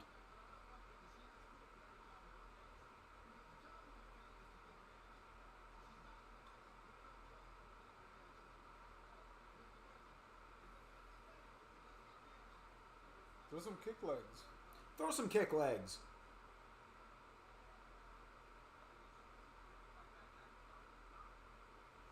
Throw a kick the leg. Come on. She's giving you that left leg right there. You can just It's true, yeah. The lead leg is open for it. yeah. Like very open. That was weird. Yeah. Oh, wait, don't move there. Yeah. Well, she hit both her arms instead of hitting her. Then she goes, stop. I'm sorry. I didn't mean to hit your arms. Are your arms okay? Oh, okay. There you go. Wow, nice, Yeah, easy single very leg. That was easy. very nice. Very easy. Yeah, for real. Literally just snatched the leg and was like, okay, you're going down now. And Yep. she's like, yeah, I guess I am. Yo, snatch that arm up. Wait, oh my gosh. She's like cradling the legs. The arm is right there. She could swing her one. Oh man, that open arm. Now she's got her hands locked. But I mean, like her arm was right there for the taking. Oh, she did real good. Yeah, that was a nice transition. Yeah. Cool. I mean, good if she let De Silva get tired out. Maybe Vitz King was correct. Because Okay. Oh, crucifix. Almost. Nah, all right. Not there. Head and arm-ish. Almost. Odd angle for it. She's kind of driving her shoulder into her face she there. has her leg stuck. Yeah, that's what yeah, it is. yeah. So she's just trying to get it free. True.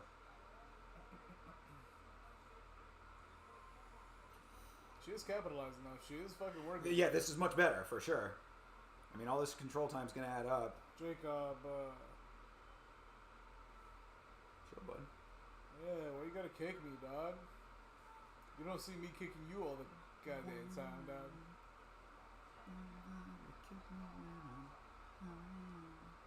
There you go. Yo, land some shots. There it is.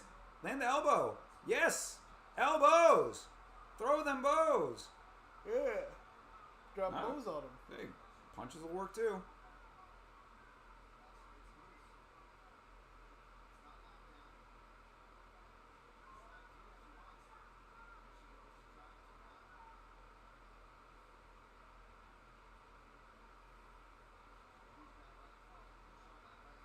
Ooh. There you go. Yeah. I mean, there have been several times where it feels like she's like Ooh. trapping her own leg down there. I mean, Yeah. Silva has been doing a decent job of keeping that leg tied up, but like, I would think that she. Oh, there you go. There it is. Nice. Oh, and then it gets retrapped. Yeah. Ah, suck 'em. Fucking. Ugh. There you go. A couple more nice elbows. Man, Boom. Those hits, man. Yeah, this is good. Yeah. Nice, nice. There you go. Yeah. Oh, careful. Watch the back of the head.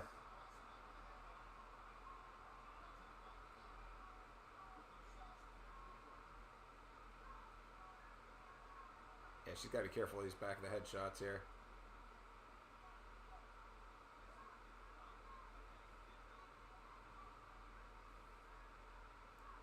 Yeah, the Silver's giving her no real It's stake. yeah, it's true. There it is. There it is. Oh, nice. Okay. Get that neck. Yeah. Oh, you got the time for it, but it's short time. She could be getting this armbar like 20 times right now, though. I'm upset with this. Yo, yeah, this back of the head shots are like, I mean,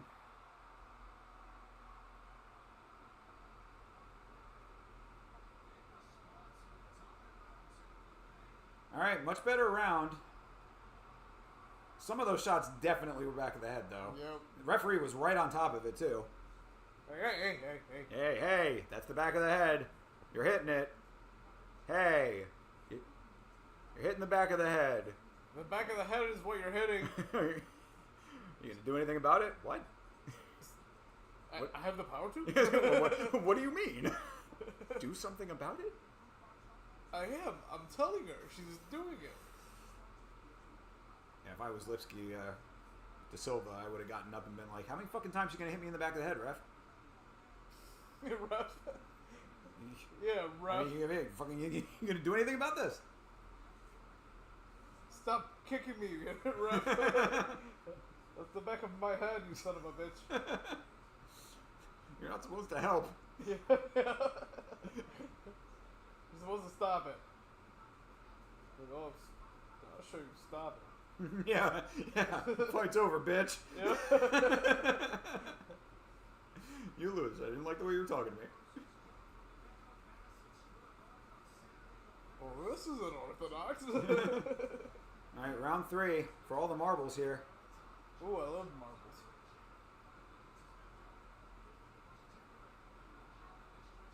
Nice. Good job for Ooh, nice titty hit. Good job for De Silva to not let herself get taken down as easily that time, because Jessica Vicious was going for the same single leg. Yep.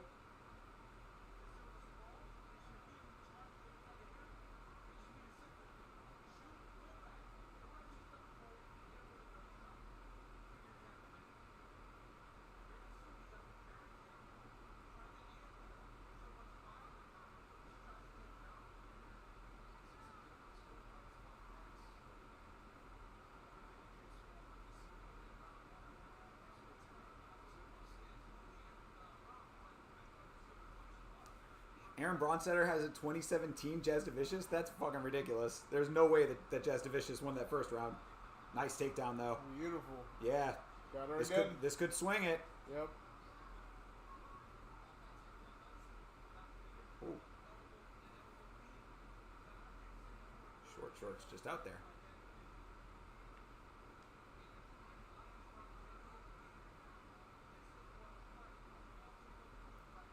Oof, nice. Good shit from Jazz Vicious.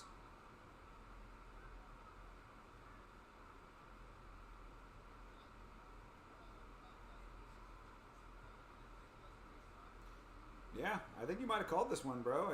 She might have just let her tire herself out a little bit in the first round. Yeah, Kind of overswinging a little bit, perhaps. It didn't even seem like she was that tired coming into the second, but she just went down super easy and then having to defend all of that, you know? That's what tired her the fuck For out. sure, yeah. So, Jazz Vicious, good strat.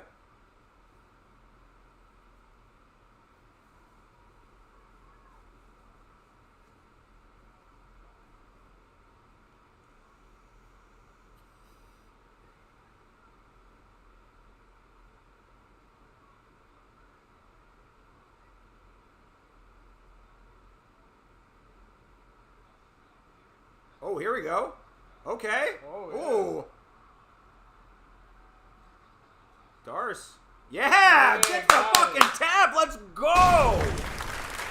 Very nice. Jasmine Jazz Vicious. Beautiful. Beautiful indeed. Fuck yeah, dude. All right. New parlay starting off strong. That guy dancing with the Canadian flag. Congratulations, sir. That would be. Oh, Canada. Oh, Canada. Canada. Oh. What is Yeah. this, Canada? Let's fucking go, indeed. That was really nice. Well sunk in choke, too. Next on the parlay, the rest is community parlay. So we've got Rose and Brendan Moreno. And that's the whole rest of the parlay. So far so good. Let me see what else is on this card that might need any action, but I don't want to go too crazy. The only other fight is this random Caio Machado versus Brenson Ribeiro. And I really don't know too much about this fight or either of these guys. I know Brenson Ribeiro, I believe. So I could stand to throw a little money on the dog just to have something in play, but you know, all right, I'll do that just for the fuck of it. Okay. Jacob? Just for So, the fuck you, dog? all right, now we got some on Brenson. But the parlay is intact. Parlay is Jasmine, Rose, and Brendan. So far so good. Fingers crossed this thing comes through.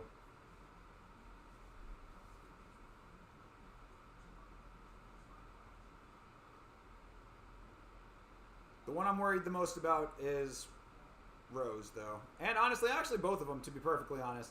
Because Amir Albazi, like, he was doing his thing up until the injury. So there's really nothing to say that he doesn't come out here and just fucking walk through Moreno. He doesn't have, like, the depth of competition that Moreno has, of course, but sometimes that doesn't matter.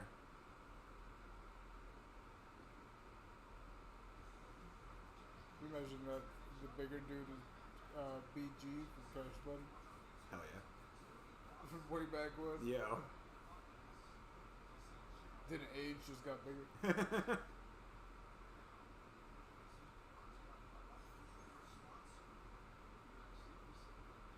I remember I had BG's album. Yeah, he was pretty dope. Yeah, it was pretty dope.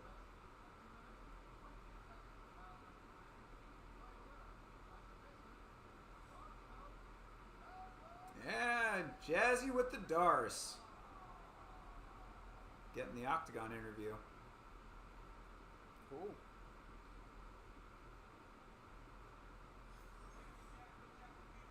That was a beautiful sub. Yeah, it really was. Very, very nice. After some good work, you know? I mean, overall, she really put the time into it. She about to take her pants off? Is that what that was?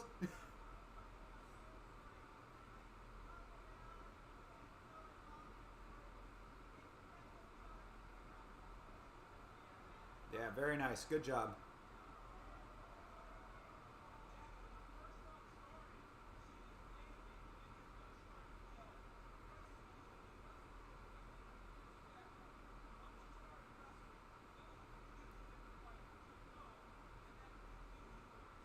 Yeah, the ease in which she was able to get that single leg was kind of nuts. Yep. She almost like walked her to the ground. Yeah, for real. Yeah, really nice dump on that one too. Yeah, that Darce dude, come on, bro. She got her arms in place for it, and then just immediately went right into where you need to be, and trapped the leg too. That's also extremely important. So, fantastic. Yeah, she killed it. Yeah, crushed it. Good shit. Give it up for the murder. Wait, what? That's right. De Silva is dead now. Yeah. I didn't mean to. Oh, hey, wait a second, dude. We were just up here together. I just shook her coach's hand, man. Yeah. Like, well, she's dead. There's nothing you can do about it. Yep. No takesy backsies.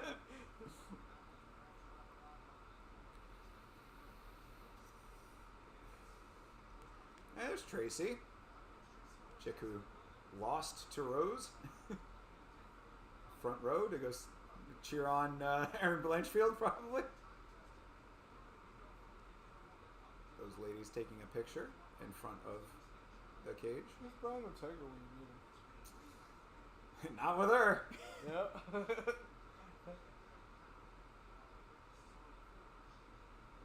she loves watching fights still. Yeah. A big Diego Lopez fan now. Yeah, right? Oh yeah, John Jones is fighting everybody.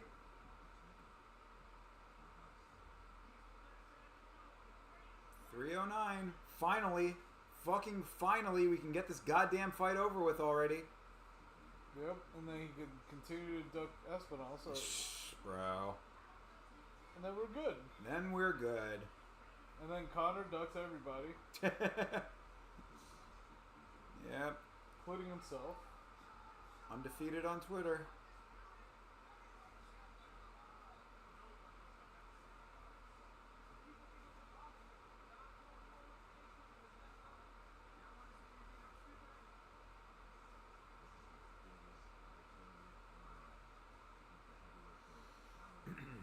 It's so sad that as MMA fans, we will never see Jones versus Aspinall. Like, come on. So, okay. Two things with that. Number one, we might still see that fight. Because even though John Jones is currently saying that he's going to retire, there is always potential for the UFC to throw crazy money at him to the point where he doesn't.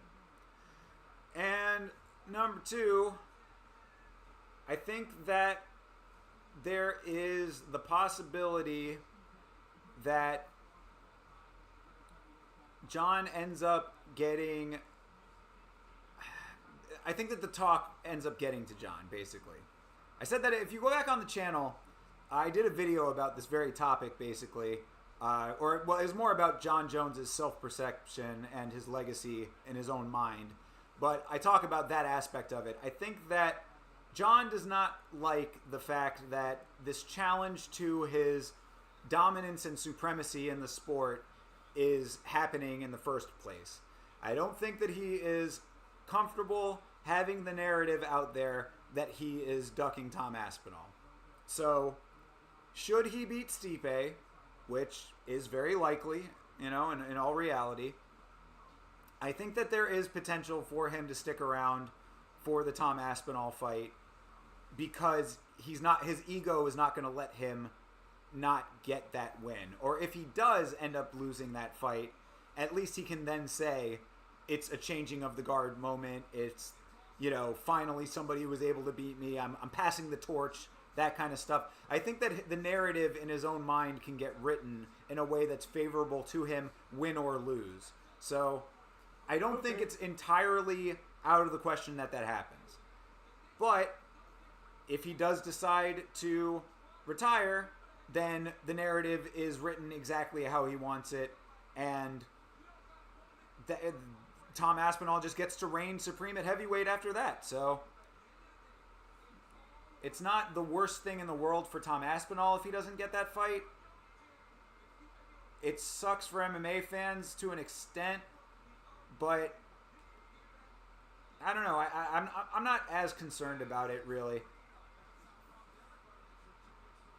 I think that John Jones at heavyweight has always been just a vanity project to begin with. Going up, getting a win over Cyril Gane, just to show that he could do it. Fighting Stipe because of the legacy of Stipe Miocic, just to show that he can beat the quote-unquote best, even if he's, the best was fucking 5 years ago, 7 years ago.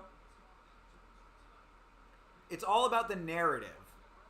It's not about the love of the competition or, him really having anything left to prove in that regard. It's about the narrative. So if the narrative makes sense for him to fight Tom Aspinall, then perhaps he sticks around to do it. Which it could. Excuse me, sir. Yeah, dog, what the fuck? So, don't think that it's entirely out of the question for it to happen.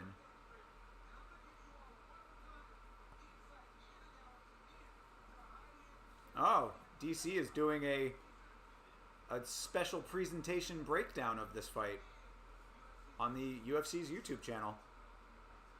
Maybe I'll watch that at some point. Did you see when that was airing? No. Shit.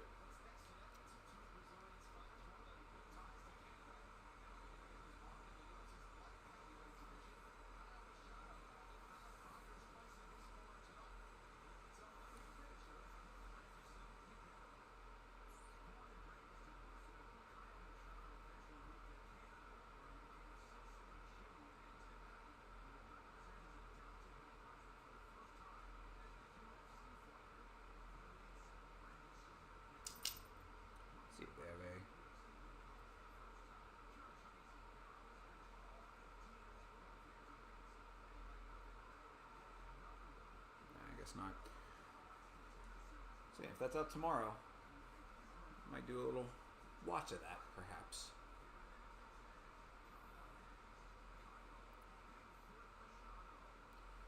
All right, Kyle Machado versus Brenson Ribeiro. As I said, I think I know the name Brenson Ribeiro.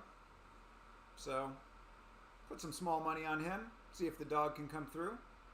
If not, no major loss. The Jake Dog? Hey, Jake Dog, you gonna come through? Yeah, you can. No, come. Pull up, bitch. Yeah, Dick.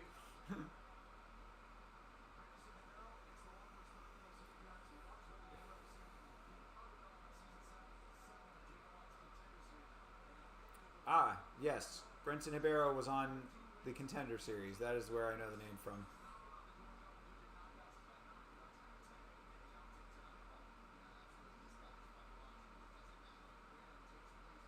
It's kind of wild that there are only 8 Brazilian heavyweights right now. Yeah, sure. It tells you something about the depth at heavyweight.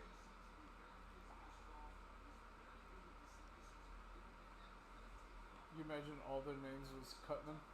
So it's Brad Cutman, Rudy Cutman. No relation. Just all Cutmans. Yeah, you know, that very traditionally Brazilian last name, Cutman. Oh, I was talking about the Cutman. Oh.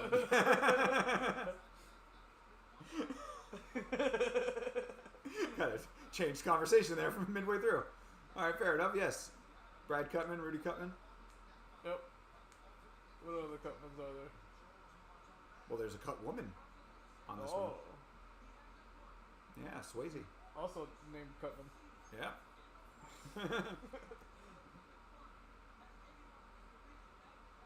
No relation to the other Cutmans.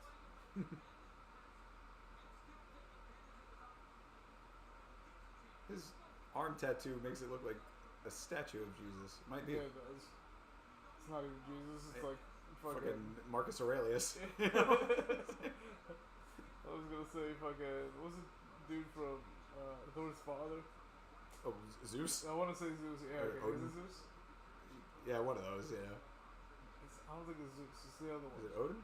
Odin. Yeah. There you go. Great Odin's beard.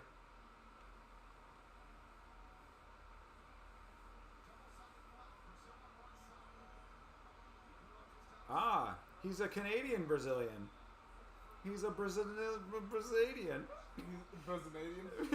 Brazilian. You identify as cut binary?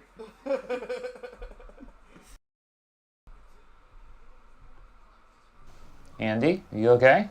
Oh, I'm fine. It's just that life is pointless and nothing matters, and I'm always tired. You okay there, Andy?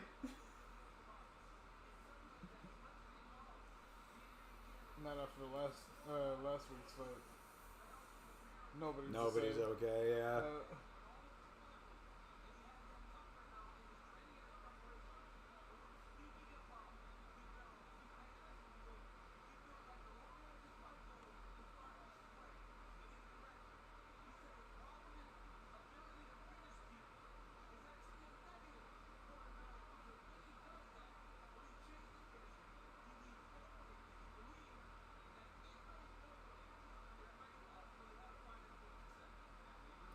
Ah, he has a lion on his chest.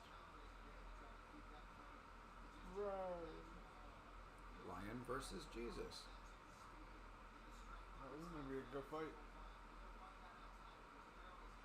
My money's on Jesus. Same here.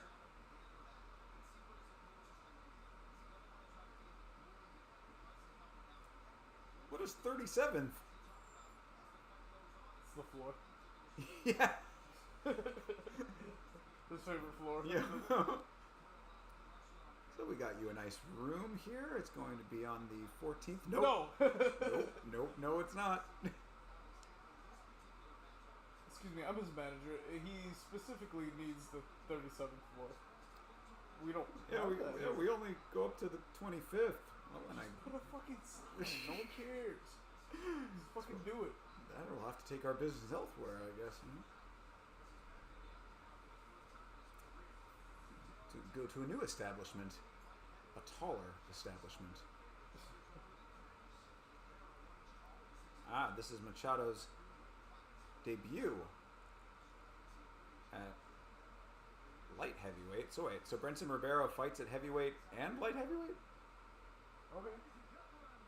Unless they were saying that there's only 8 active Brazilian light heavyweights. Is that correct? It's kind of wild.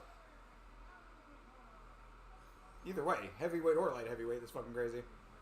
It'd be funny if the stat was completely wrong and it just said there are 8 Brazilian fighters. Yeah, that'd be pretty fucking wild. Yep. Wait, what? What about... Holy shit, you're right, there is only 8. Damn, they really are making room for new fighters on this roster. Holy shit. This is the mat. This is where the mat is. Yeah. It's down here. This is very specific. Yeah, you're right. That's what's down there.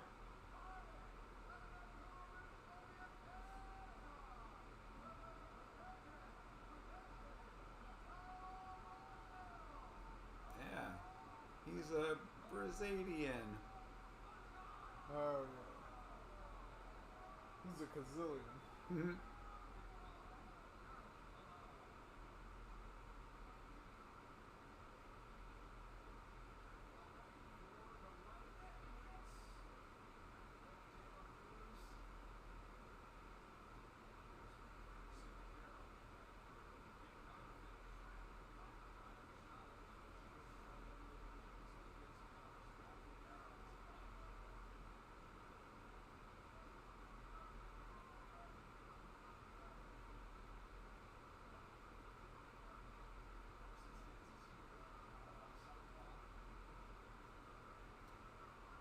That might not be Jaron Villel. This is a dude who looks a lot like Jaron Villel. The referee. Nice little All push right. punch. Yes. Ribeiro starting out with a decent shot. Grabbing his dick real quick. Okay. Sometimes it has to happen. Body kick.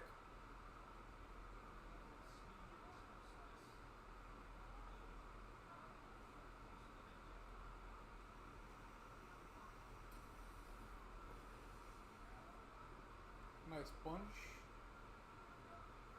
Oh yeah, nice little ribcage touch.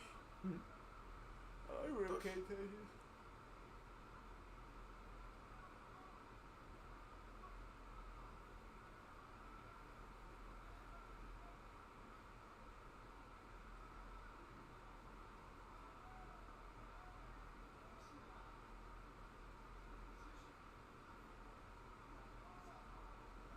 Decent shot for Machado.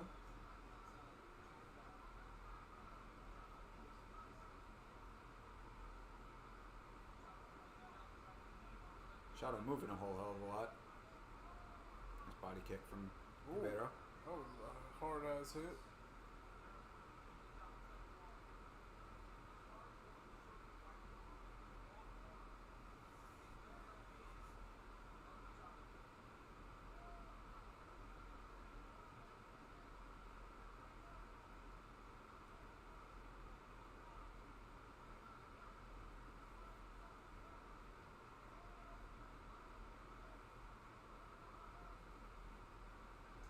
Ooh, alright. Shot up top for Machado. One back for Ribeiro. Neither of them fully land flush.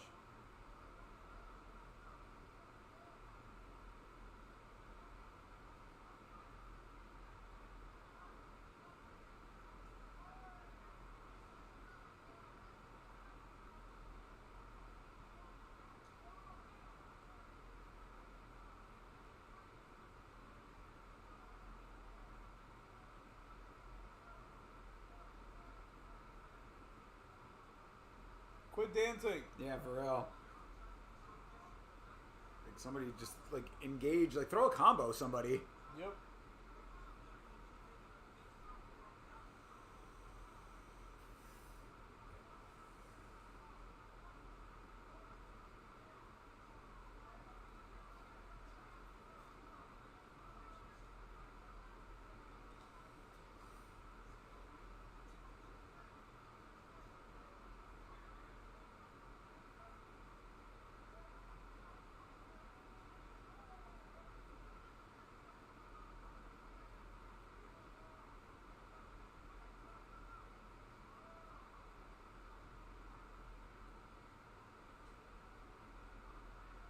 like that push oblique kick that Machado is throwing out there. Ooh, there you go. Barrow. Oh, yeah. Hey, that's an engagement. Yeah, gets a little smile out of Machado. Got me smiling, that's for sure.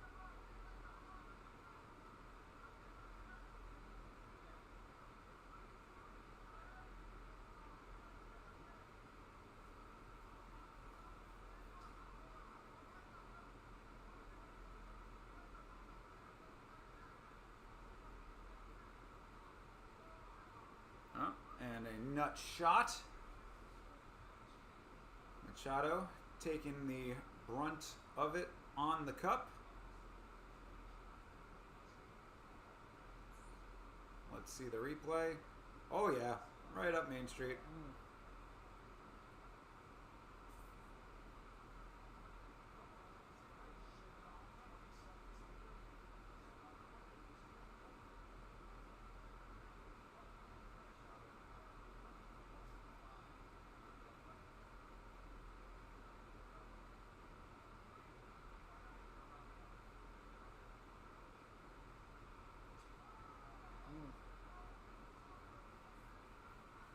Heavy hit.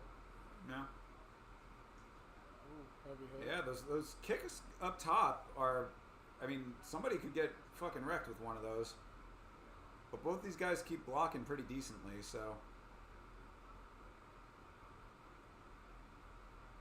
I appreciate that they're both throwing high with them. Ibero keeps reaching for these shots a little bit. You might want to try to get into a little closer range when he's throwing. He's just worried about counters. All right. I mean, that's round one.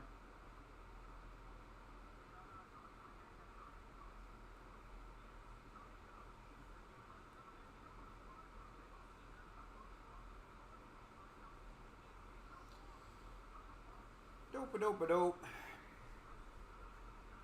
Every time you eat one, you unlock double points. That's pretty cool. Double your points for just for eating. Yeah, it's pretty cool, man. I wish I could eat and give things, words.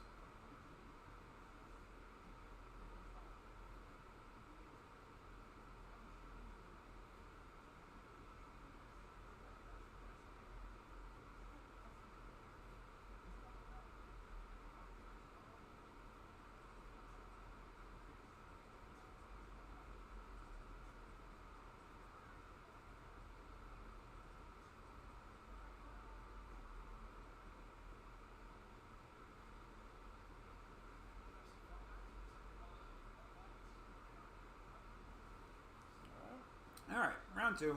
Fight.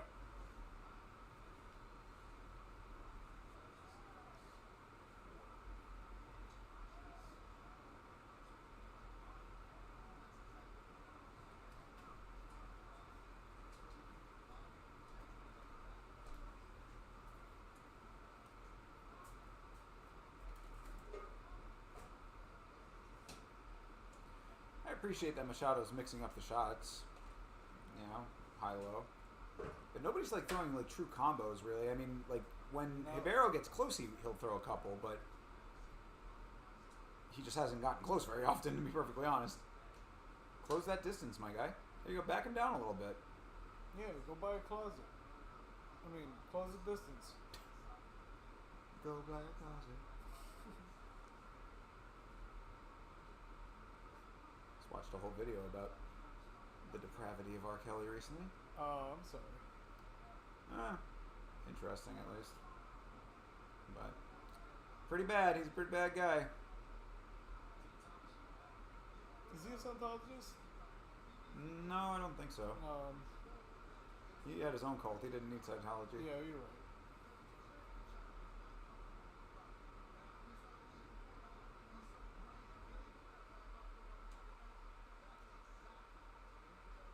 I didn't know she was 15. Oh, he knew. Oh, that other girl that was 4. Yikes. Yep, that man was gross. Oh, yeah. It was like 2 or 3 girls, right? Oh, way more than that. It was more than yeah, that? it was like turned into like in the double digits. Oh damn. Yeah, he had like fucking like I think somewhere like 10 in the documentary alone, and then there were more that came out after that. I mean, I know he married Aaliyah. Well, yeah, that was one. That was the beginning of it. That was before. Yeah, that actually kind of was around the beginning of it. Ooh, that was a nice shot from Machado.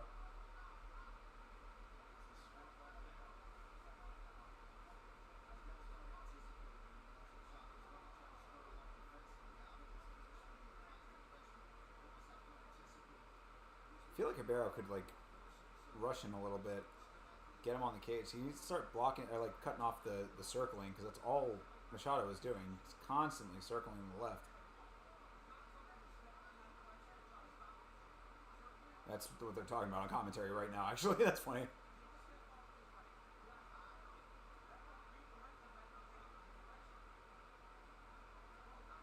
Yeah, I mean, he's been doing fucking circles around this octagon the entire fight. Constantly, round and round and round.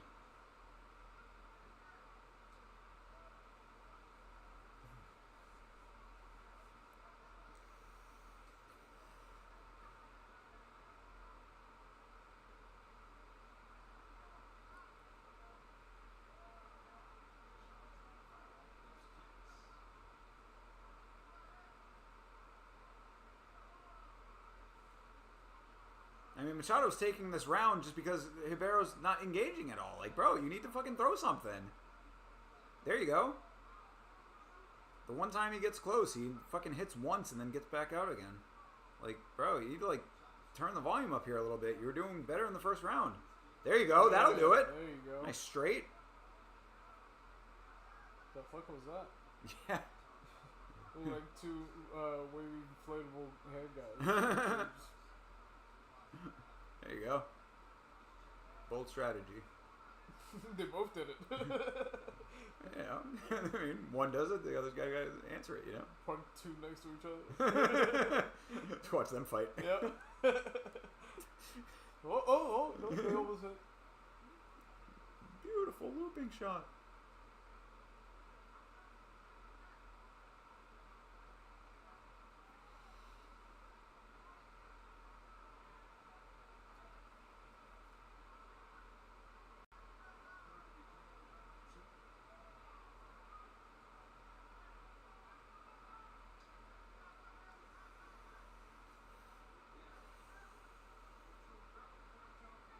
Do something. Yeah, dude, for real. This fight is certainly living up to the non-hype that it had. Like when it was announced on the main card. Everybody was like, why is this random fucking... Yeah, I don't understand why this was in the main card. Yeah, this is a random fight to be this high on the card, too. This is not even like an opener of the main card, you know? Alright, 2 rounds down. I mean, I think it deserves it.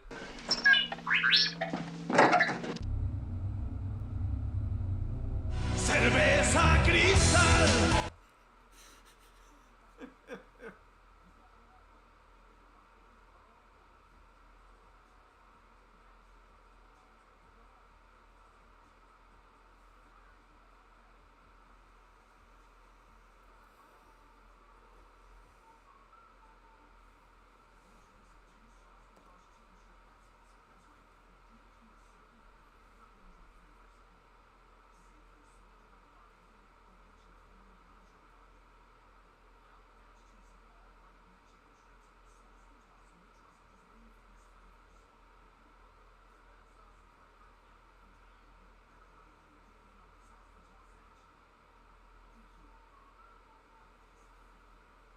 DQ, get the app, make people happy, eat food. That was a lot. Consume. Round 3. Start. Alright. Please, God, somebody do something worth watching in this fight. There you go. Alright. Knee connection there. Started off. From Machado.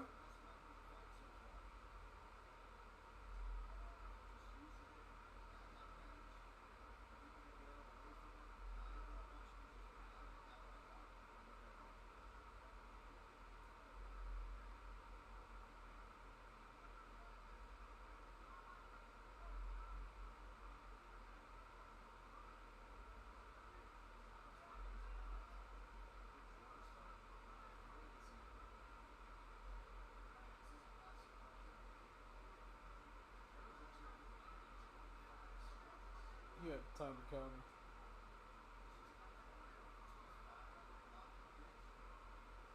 Yeah, I mean, Ribeiro is just slowed down significantly, it feels like, but it doesn't seem like he's tired, though. Like, he's just not... There you go. All right. Oh, something hit on his shoulder or something? Either a head clash or it looked like maybe his head hit, like, his shoulder. That was just odd. Yeah, very strange.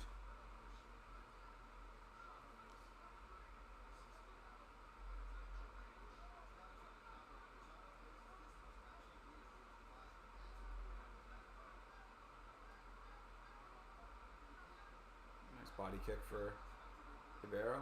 Ends up tripping, but back to his feet. Why are you tripping?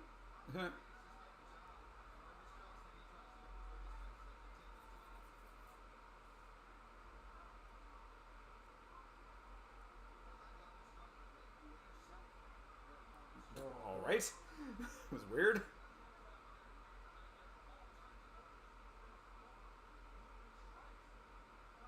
I mean, there's openings everywhere for these guys. Both of them. Yep.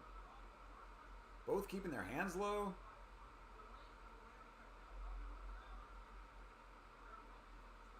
So the problem is both of them keep like throwing and moving, and then the other guy's moving too. Well, there you go. That connected. Kicked the head, and didn't get taken down. Good job. All right, Ribeiro.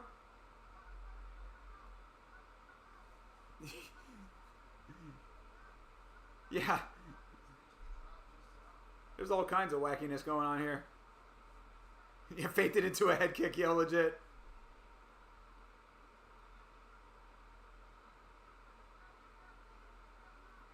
You know, sometimes that'll happen. Well timed, you could say.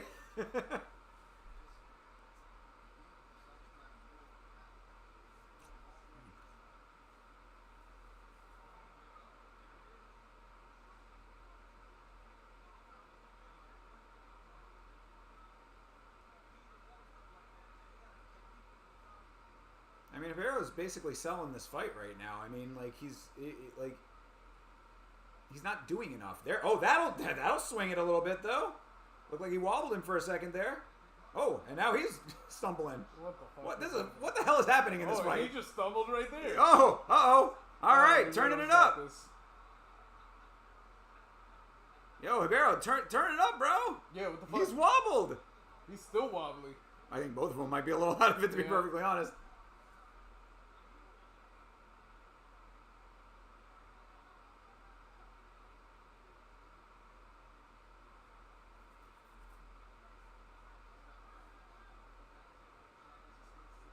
Nice, good of him to slip those.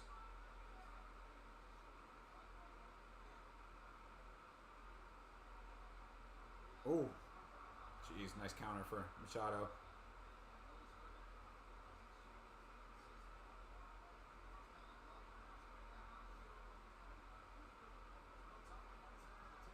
Yeah, they both gonna knock it. Yo, for real, double knockout incoming. Yo, for real.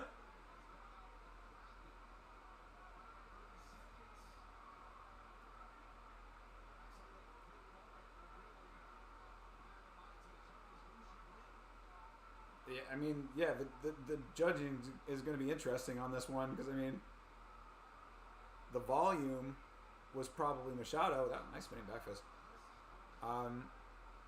The volume in the round was Machado in this third one, but the wobbling was more on Ribeiro than on Machado. All right, I mean, interesting fight, I guess. Yeah, okay. Hey, well, let's see what the judges have to say about that one. No contest. What? I mean, we just wish it was a no contest, like that this fight didn't happen. Let's do another fight. Somebody come back out. We'll make you a deal. You each pick a guy that you think can fight better than you, and they can fight each other. It's proxy fighting. Like, but that's a lot. Yeah, no shit. Yeah. Well, if your fight had been better, then we wouldn't have to be doing this.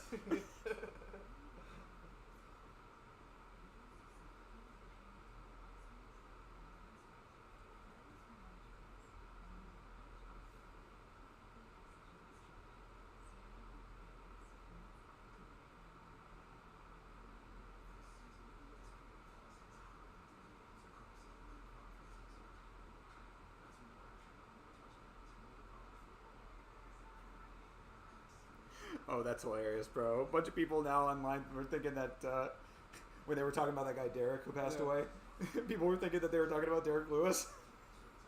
So it's like, R.I.P. Derek Lewis. Like, damn, he pulled out of his fight and he died. Shit, that's funny. I mean, that's, you know, R.I.P. to the actual Derek that passed away, and hopefully Derek Lewis is fine. But jeez, that's pretty goddamn hilarious. What if he did die and we're just laughing at him? Yo, for real, bro. No. Hope Derek Lewis is okay.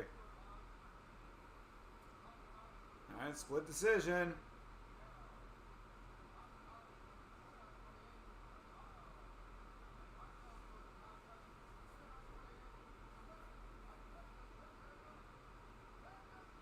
Hey, Brinson wins it. All right.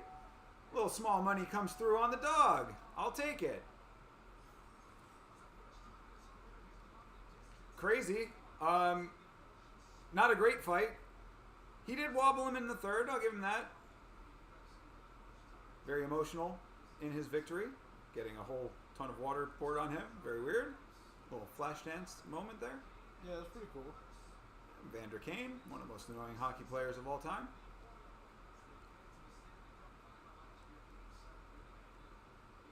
But all right. Hey, the underdog comes through and a little bit of money to make up for that goddamn Marc-Andre Barrios.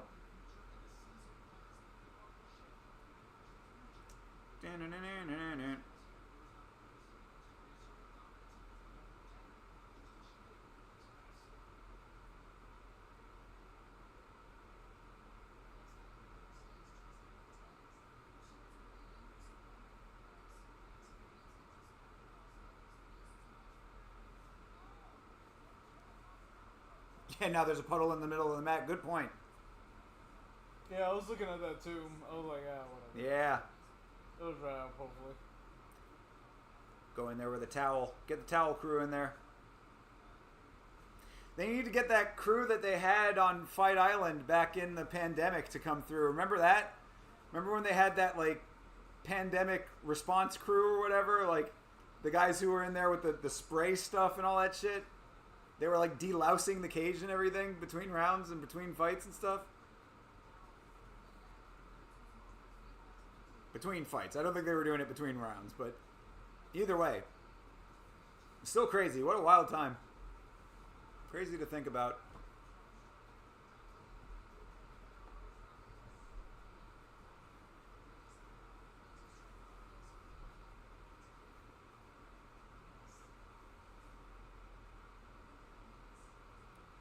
Guys in hazmat suits. Oh yeah, this is the location that they were doing those face-offs in, over by the bridge. Why the hell they were doing face-offs at this bridge? It's kind of random. Both like bridges. You know, there was a movie back in the day called Bridges of Madison County. Oh yeah, I've heard of that movie. Yeah. Does it exist? It does. Okay. Come for the fight, stay for the COVID and the staff, dude. Got the campaign branding right there. That's pretty cool. Andy comes in like the marketing team. All right, guys, I've got the campaign of the summer for you. Hear me out, though. Hear me out. You actively give people COVID and staff. Huh? What do you think? Just crazy enough to work. Oh yeah, it'll make them immune. That's right, herd immunity. Starting right here on Fight Island. Where'd you get this vaccine? Oh, it's not a vaccine. Wait, what? Oh no! It's the real deal.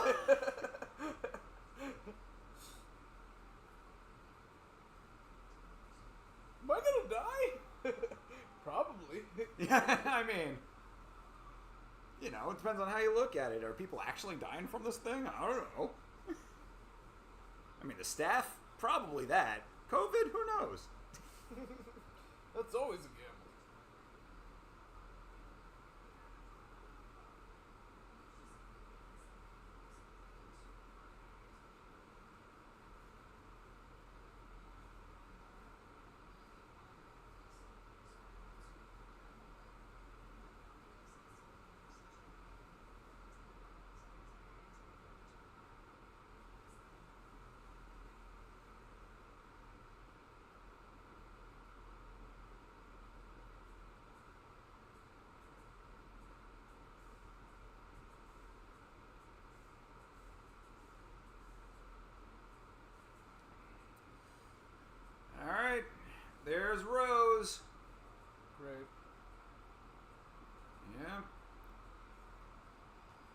wait to see her fight. Rose and her groomer in tow. The guy on the left? Nope. Right? He's in the back. Is he holding a gun? What is he? What? Did you see him? He's like. Oh, yeah, what the fuck? Bro's packing. What the fuck? They're not allowed to have those in Canada. Yeah, I thought guns were illegal. In all, handguns, I think. in all 4 regions. I don't even know what the fuck they're called. Yeah, guy with a beard was clutching the waistline. I don't know. It was very weird though. I was gonna say, I saw him earlier. He looks like an old. Whoa. Okay. Somebody finally took out that cameraman that was having a run when De Silva was running out. Lipsky was doing her little run. Cameraman got hit. Cameraman got swiped. Yeah, I was saying that the guy with the beard looks like an old version of Jack Black if he lost all of his hair. Wait, which one? Who? The guy that was doing the gun. Oh, the Coven? Yeah. Oh, that dude. Yeah. He's in the back now for some reason. He didn't go all the way this time. Yep. Pat Barry in the corner.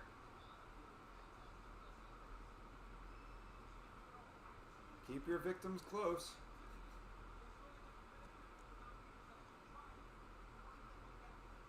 That would be wild as fuck if Rose walked out to fucking R. Kelly. Yo. That'd be so fucked up. But again, why not?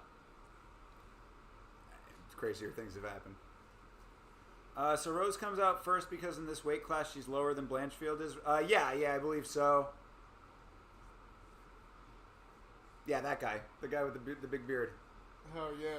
Actually, the guy with the coat was a different guy. That's the guy I was talking about, though. Yeah, he looks like Jack Black if Jack Black went bald and just let the beard go white and long.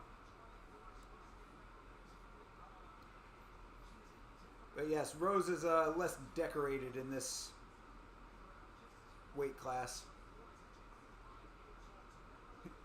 Santa, yeah, well, Santa without the hair, though. Santa's usually got the big white hair up top, too. How do you know? He always wears a hat. That's a good point. He could be as bald as he wants to be.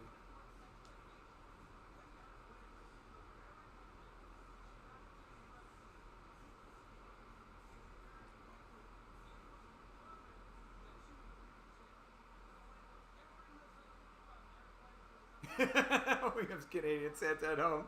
There you go. Exactly. He's the wish Santa.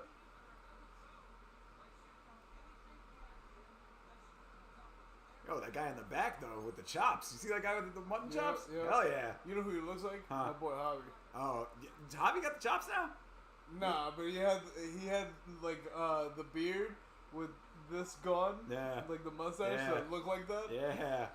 That's a look. I was like, bro, get it. How's he doing? Good, man. He's fucking making money. Oh, is he still on the boats? Is that what he's doing? He is a tow truck driver. Oh, for no heavy shit. machinery. Oh, all right. How about that? Good for him. Yep. He's making dope though. That's what's like up. $1,500 a week. Yo. Yep. Good shit.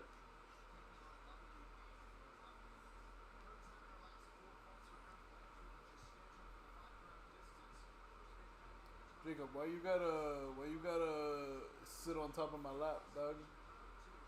You're not a lap dog.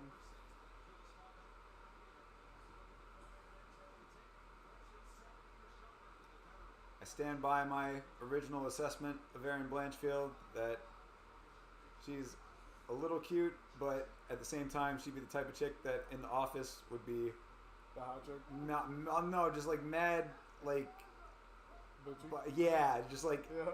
not attitudey. Yep. Somebody that you're like, man, God, Erin's in the office today. Come on, bro.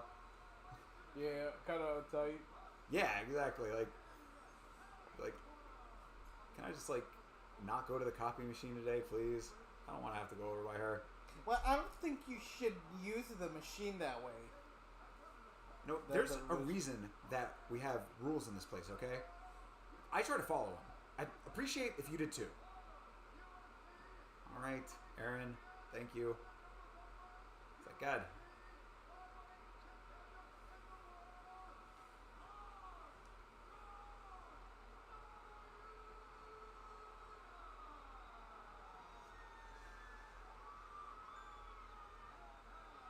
Tough life, Jacob. Tough fucking life. All right.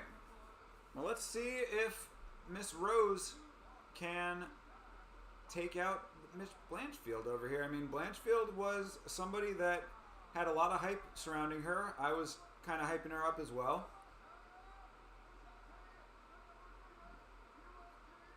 Her loss that she took was not a terrible loss. Could have been a learning experience type of loss for her. She's still ranked number 3. Rose trying to make a run for herself at the new weight class. This is a lot of implications in this fight, so looking forward to it. Please be fucking competitive. Fuck's sake. No, I'm good. Yeah.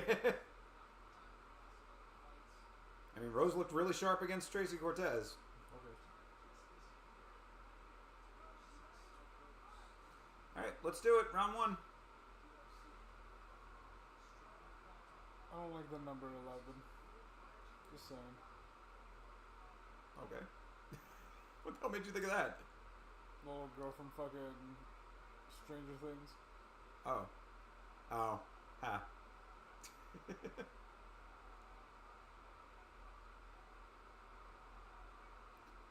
Starts fucking moving things with her mind.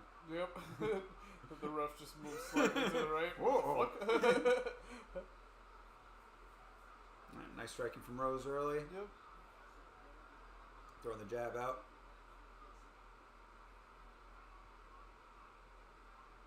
Rose just needs to be... honestly, shout out to the base goddess. MMA base goddess was talking about this fight. And she said that the keys to the fight, which I agreed with pretty well, is that Rose just needs to watch out for Aaron getting her to the ground. And she needs to keep the pressure on with the striking. That's really the keys to victory right now. This is a styles make fights kind of fight. So if Blanchfield can get Rose down, there's a good potential for her to, you know, take a round or 2 that way. Could take all 3 that way perhaps. But right now she's staying on the feet, which is not where she really wants to be, I would suspect. Because Rose will be very patient with all of this, and she will find the openings that she needs. You know, her striking looked really sharp against Tracy. She could replicate that right now. I don't think that it would be wise for Erin Blanchfield to overestimate her striking ability against Rose.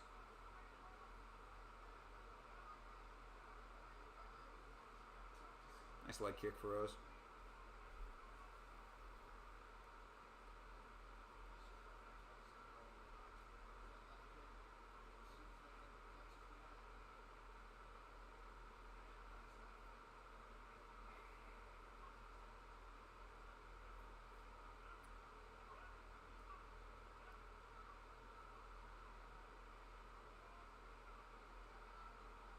Those 2 times in a row that Aaron kind of went in and didn't follow through with the shots. There you go. She just pulled that kick too. That was weird. Like, I don't know if she's trying to fake stuff and then capitalize on something else, but she's not really doing much with any of that. You gotta connect, my lady. My lady.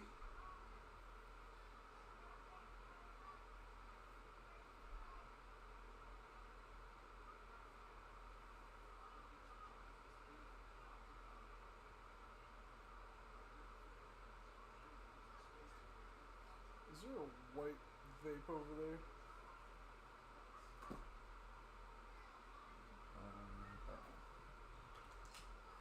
Thank you.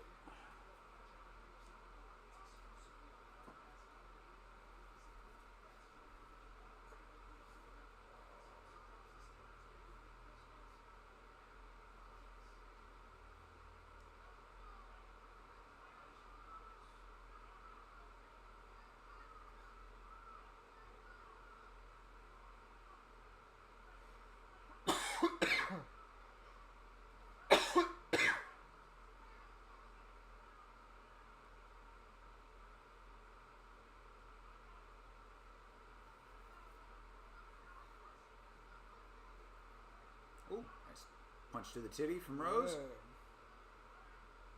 My favorite. I mean, we have seen titty punch knockouts before. Shout out to Alyssa Gatto.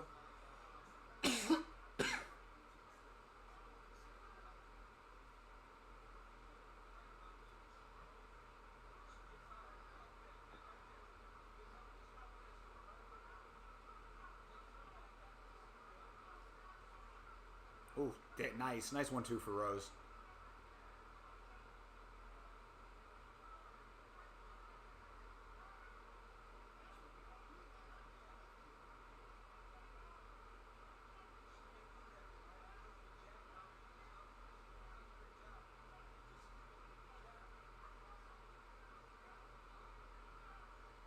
All right, decent for Blanchfield there.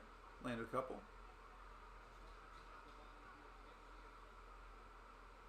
This is very odd to me that Blanchfield is so comfortable standing and trading with Rose.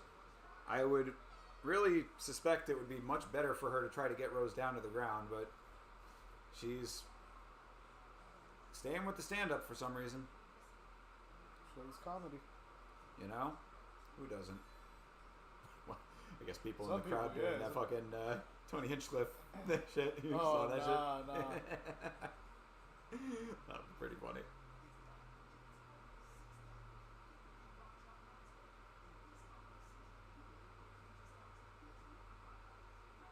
See that white beard? Yeah. Should be a black one over there too.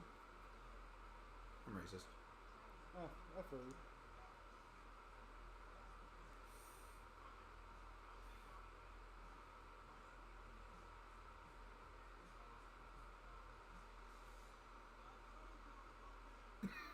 No. I told y'all about bread. I'm good.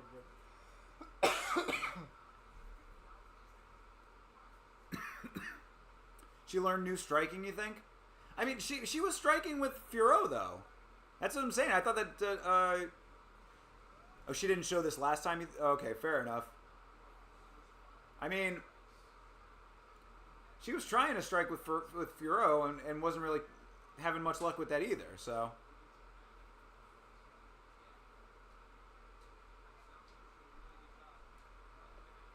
I am not, but we could. I mean, I could. Yeah, don't have any immediate plans for it, but I can make some. I love LA. Oh, actually, you know what? I would like to go to San Francisco. I haven't fucking been yet.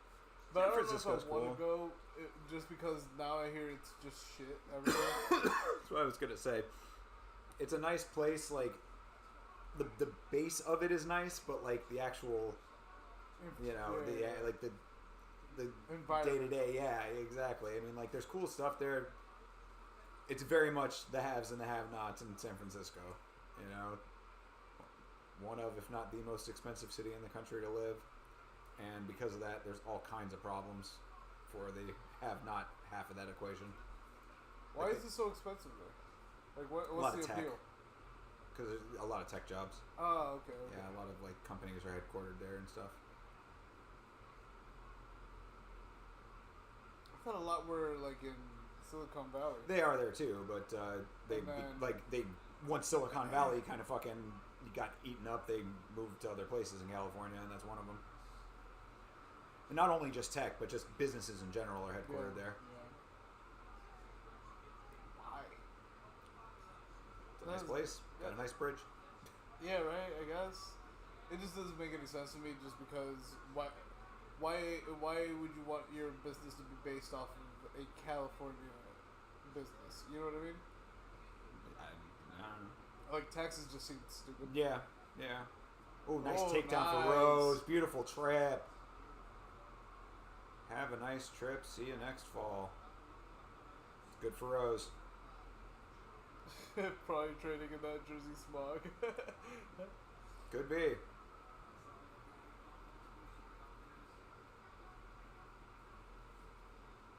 The appeal of San Francisco doesn't get to me, but I would like to go to Sacktown.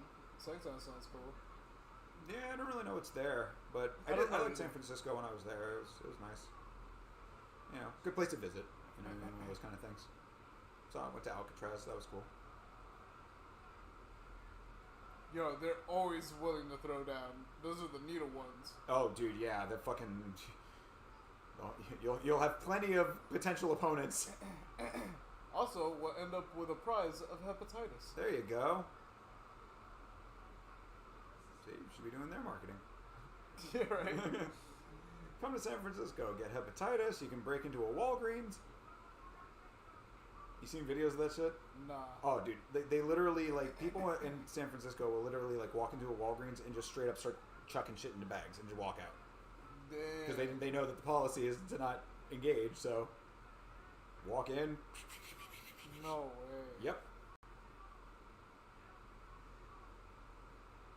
Yeah, I've seen a couple things about that. Plus, like, there's people walk around with like jimmies and just like fucking like I forgot what they jack at. Like, I think they just rob cars like that. Like they just like fucking going through robbing cars. These homeless are crafty. Not even just the homeless, just low income. Damn. It's just so expensive there. Oh, all right. Rose is starting to turn up. They're back to the feet now, and Rose is laying on. I still want to fucking visit. Don't get me wrong. I don't give a fuck. Oh yeah, it's still a cool place to visit. I mean, got Chinatown. The food was really good.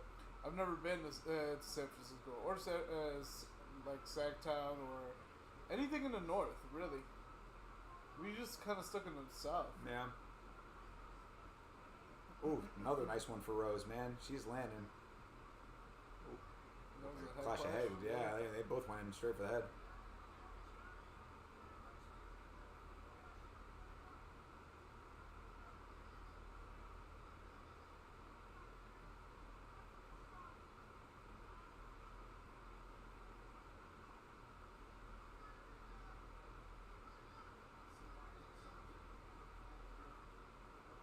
Oh, nice rush for Blanchfield. Yeah, but she got fucking hit hard.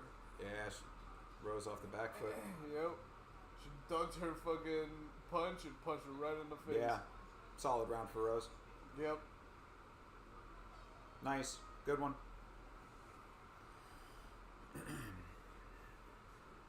Yeah, it was good. Yeah, I'd like to go to San Francisco though. Yeah. It just seems like a cool place. Yeah. Regardless, Yeah, like architecture-wise, it looks cool place to fantastic. visit. Is that Mulholland Drive out there or whatever? The most twistiest road in the Are the country. redwoods around there too? Not far from there, but yeah, it's like you drive through that area if you're. Yeah, I'd like to see that shit. Yeah, that would be cool to like drive the road where you drive through the trees. Fuck yeah.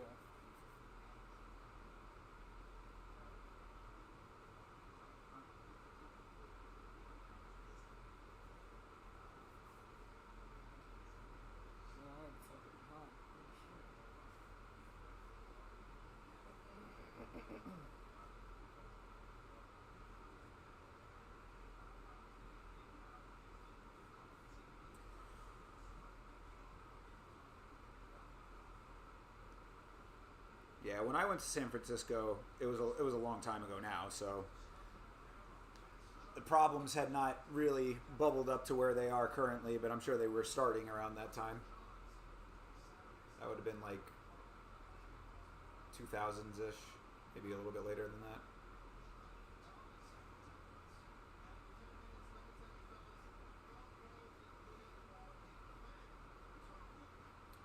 Blanche can still shock the world with her head kicks. Yeah, I mean, it's certainly possible. Has she really been throwing, though? As far as head kicks go, I mean, maybe I'm just not clocking it, but I don't remember seeing her leg go up that high. Ooh, that was a nice shot for Rose. Like, she's been throwing some decent body kicks, but going up high, I mean, maybe she's just waiting to set it up, but round 3 here. I didn't realize this was a 5-rounder.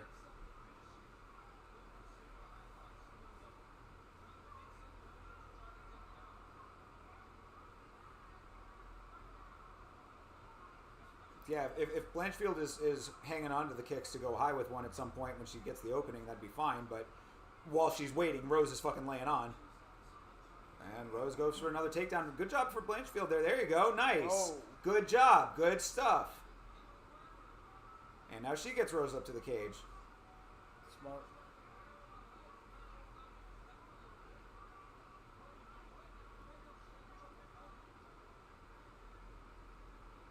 Yeah, this is much better for Blanchfield starting off this third round.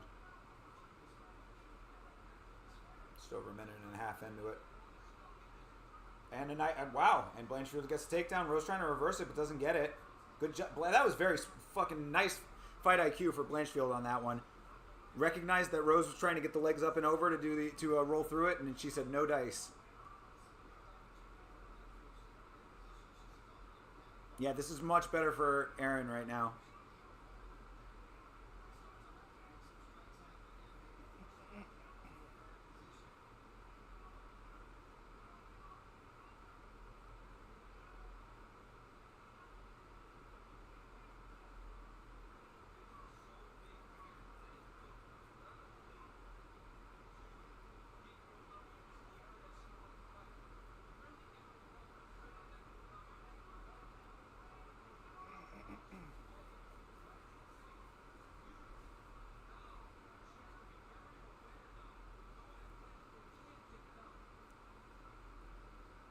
I mean, this is a hard position for Blanchfield right now, though, because Rose has the hands locked and the single leg locked back there, too.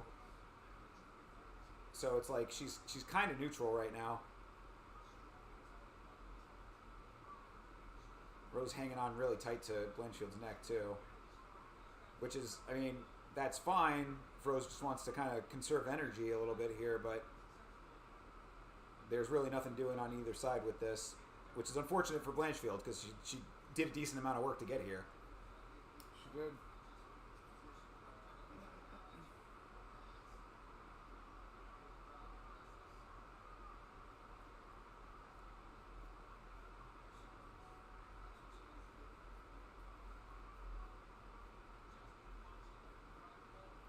Can you imagine getting a guillotine off of your back? Yeah, that'd be pretty Just bad. right there. I Just agree. like, oh. Yeah, certainly could. Like Yeah, like Rose grabbing him from the bottom, fucking just somehow getting yeah, her arm yeah. around all the way there. Yeah. Like, whoa, what the fuck? It's like a snake just working its way up. Yeah. Yeah. Like, how did you even get here? Fucking impressive as shit. Yeah. You had her leg trapped back there, and Yeah. somehow did that.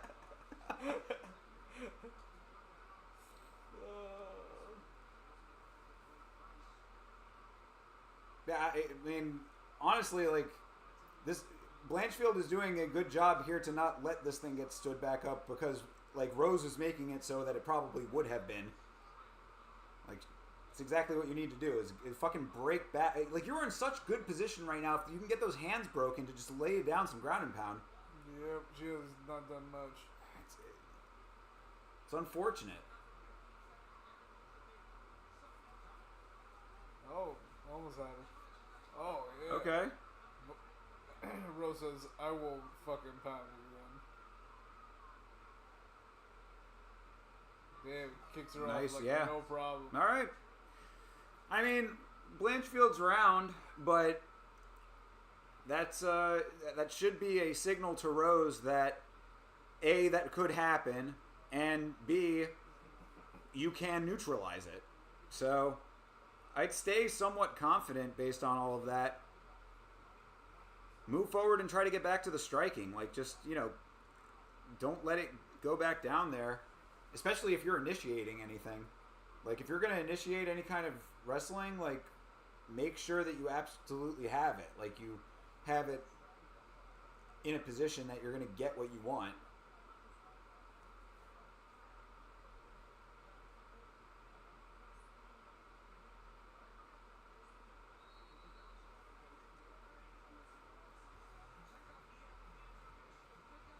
Why is this dude standing up in the middle of the round right here? Yeah, right? If I was sitting behind him, I'd be pissed as shit. You know how hard it is to see from the floor back there? Yep.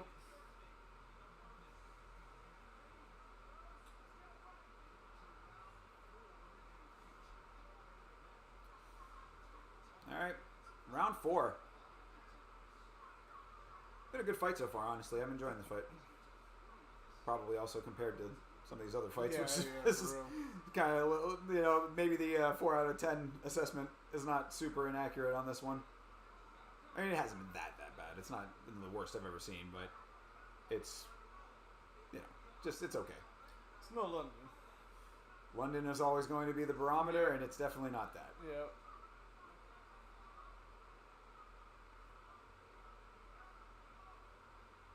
Yeah, there's been a couple tap outs. Yeah, and then nice knockout for Barrio, you know, getting knocked Things out. have happened this Yeah, for sure. this card. But between all that was boring. Like boring. Yeah. Even within those fights, some of them were boring. You know what I mean? They just ended up with a finish somehow.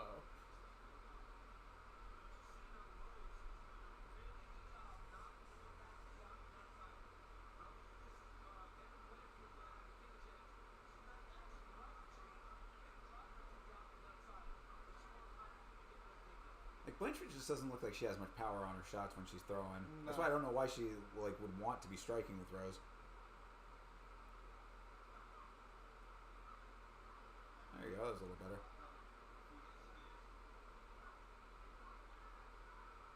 Rose doing good at fucking walking away from that shit. Yeah, and staying out of range of it. And there you go. Stuff like that lands. Overhand right.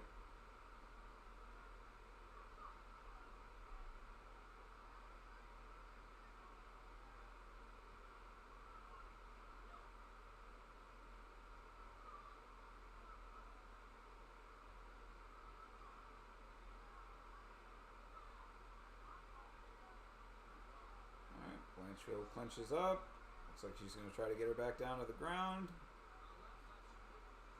I mean, if you do get her to the ground, what are you going to do with it? Make sure you have a plan, please.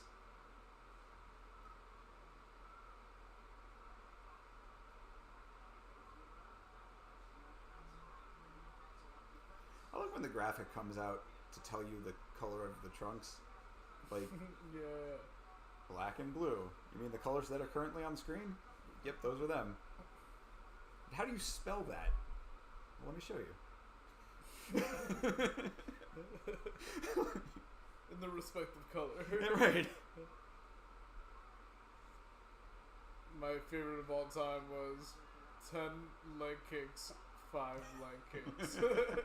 100% accuracy Yeah. on both sides. Like, whoa. Huge stat. Fucking more than halfway through the fucking fight. Fucking terrible. Whoa, huge stat. Try to just say that to the stat keeper guy who like chooses the graphics. Yeah, bro. Whoa. Yeah. Fantastic. The fuck do you want from me? Okay. What do you? You're seeing what I'm seeing. Yeah. What am I supposed to do? What am I supposed to do? 4 out of 2 punches? Like, what the fuck? Start putting up random facts about the fighter. Like, hometown, Atlanta, Georgia. Yep. Favorite music? Hip hop and R&B. Like, not one punch being thrown. Just looking at each other. Yeah, I've also seen that a few times. Graduated from George Washington High School. Oh, that's pretty cool. All right. It's the 3rd round of this fight, my guy. Alright, It's 4th round of this fight, and this really hasn't been much of an eventful round, to be perfectly honest.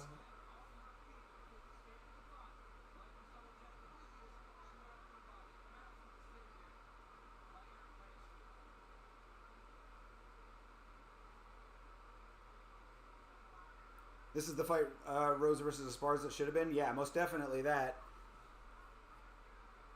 This round has not been super eventful, but this is definitely a much better fight than that was. They're starting to throw a little bit here at the end. It's a little bit clinch heavy before. All right. 2-2? Yeah, probably.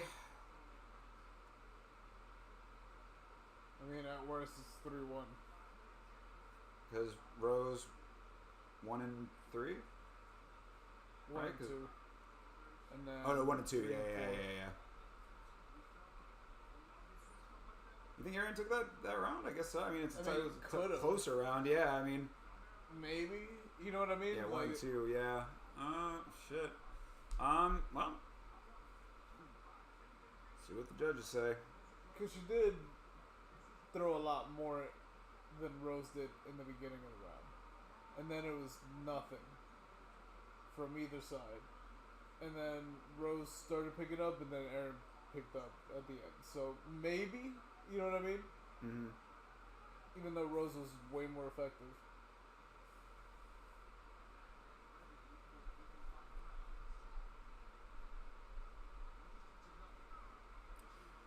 Well, if it is, then 1 round to decide it.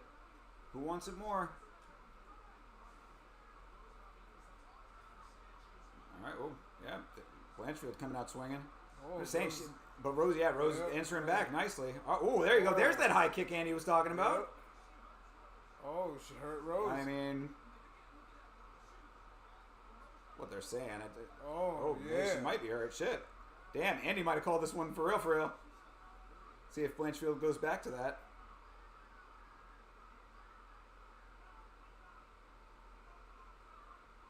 Sure, I slowed down though.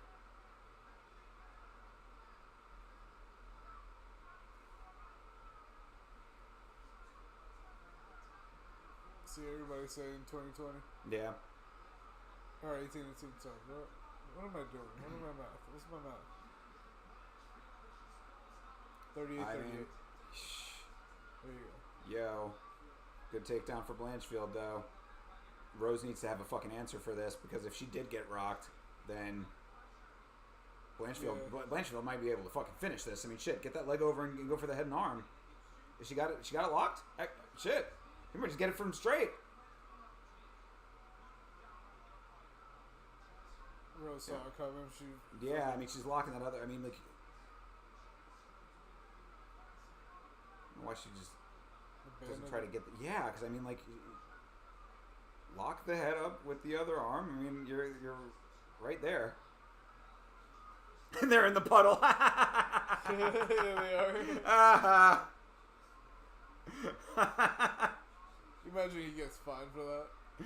Yeah, right. I mean, it's like, yeah, it would be kind of a problem, right? Yeah, it And could like be if they fucking- slip. Yeah. Yeah, and they legit are. It's right there. It was on my Rose is back. It felt all Yeah, wet. it's fucking cold, man. There's one spot. Oh, damn. Blanchfield's doing nice work right now, though. Oh, there's Crucifix. Yeah, oh, she has it. Oh, she has it. Yeah, she has it. Yeah, she got the other arm locked up. Yep. Elbows.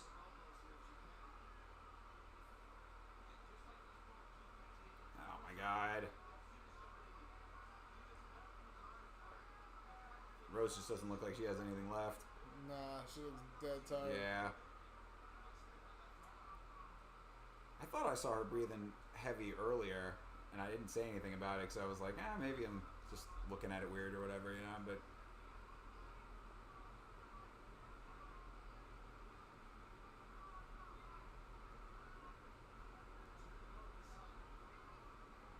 I don't know why she let that crucifix go, man. She just started raining those elbows down. Where do you see blood? A little bit on, I mean, around Rose's eyes, maybe just a little bit, but it looks like redness. I mean, if that's the case, it's been bleeding like that for a while. Yeah, right. But There you go. Hammer time. She has so much time too. I mean, Jesus Christ, you can do whatever the fuck you want right now. Yep.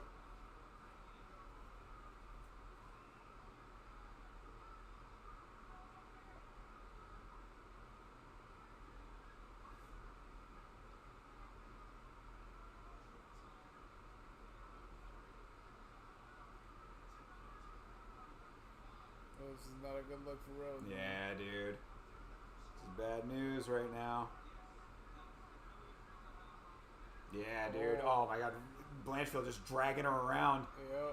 Back to the feet somehow, but I mean... Yeah, Rose used that momentum to get up. Yeah. Oof, nice knee for Blanchfield. Perhaps okay with going back to the feet, just thinking that she might have better luck up here, but if you, I mean, you're not going to do it clinching.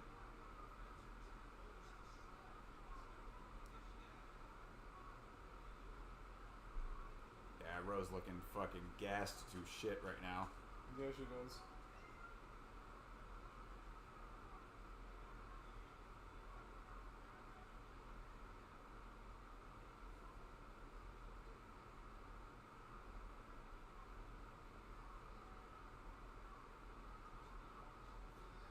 Oh, alright, Rose at least stops the takedown, but I mean, we'll see if there's any judge out there who gave her 3 rounds, but solidly Blanchfield's round that one, so if it was 2-2 going into the 5th, rip Rose. And Aaron Blanchfield being the one who I said I was worried about having the upset. Even though it wouldn't really be an upset, she was the favorite in this fight. At least the upset on the fucking community parlay. God. Yeah, no, feel you on that one, Andy. That's the only, like, that's one of the major criticisms of Erin Blanchfield at the higher levels, is that she's not a finisher. Like, when was the last time she did finish a fight? The last time she was finished? That's one way to finish. I finished by getting finished. What? No. That's not how this works. Well, I finished, didn't I? I mean, yeah, you were the one that were finished. So, well, shit. Maybe I just have to eat all of that immediately. I mean, she did have a rear naked over Jessica Andrade, Kimura against Molly McCann, and a guillotine against J.J. Aldrich. So, I mean, J.J. Aldrich, maybe not aging super well. Molly McCann, I'd say ages slightly better, but that's whatever. But a rear naked choke over Jessica Andrade, that's pretty significant, I would say still. I mean, actually, all 3 of them are kind of like, you know, slightly either not great or past their prime when it comes to Jessica Andrade. And she's also been spotty. But then 3 UDs before that, so. Did head kick knockout Laredo. Yeah, Erin Blanchfield gets it. She deserved it. Not going to be mad at that. But rip the parlay. Shit, the only person who came through was that underdog in the last fight, man. Today has sucked for my bets.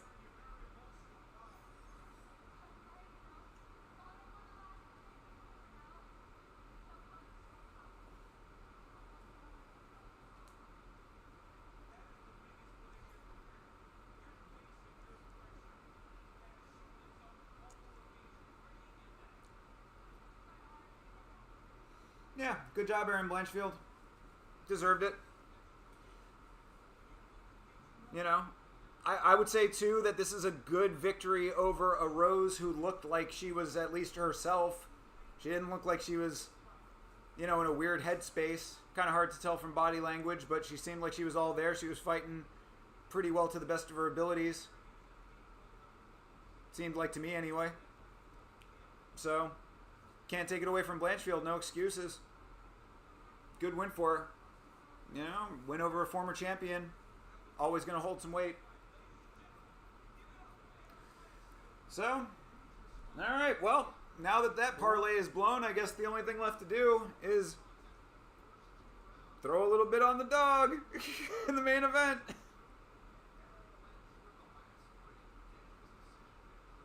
I believe that the underdog is Amir Albazi. I think that that's a fine dog. So, let's see if we can get a little bit of a get back.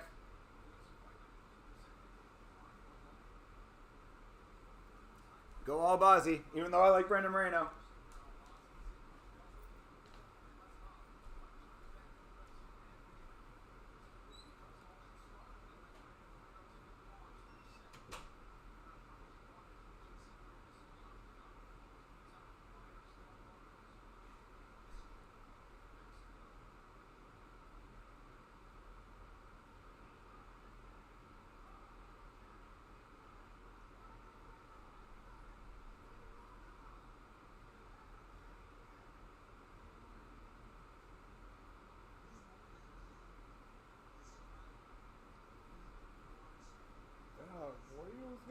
me like that, dog. Damn, so you push me even more, you dick. Lack of respect, bro.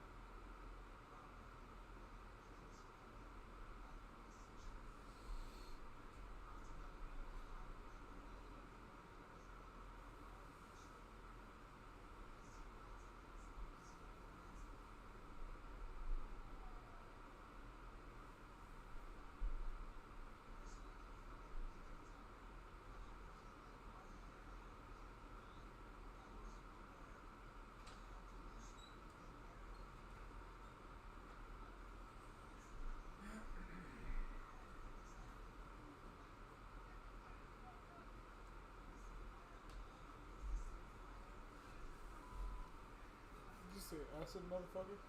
What? Acid motherfucker? You just like started fucking choking him out. I mean, Oh, okay. that's what I'm on right now. I'm choking you out. Just it says random shit to throw off the other dude right before he chokes him out. Like, Right. what? Pterodactyl.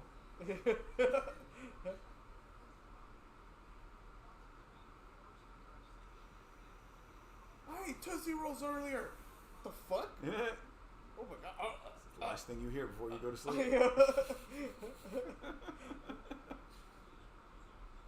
Wake up. Did that guy just say I ate Tootsie Rolls? Nah, man. Most effective strategy I've ever seen. I saw a car for the first time last week.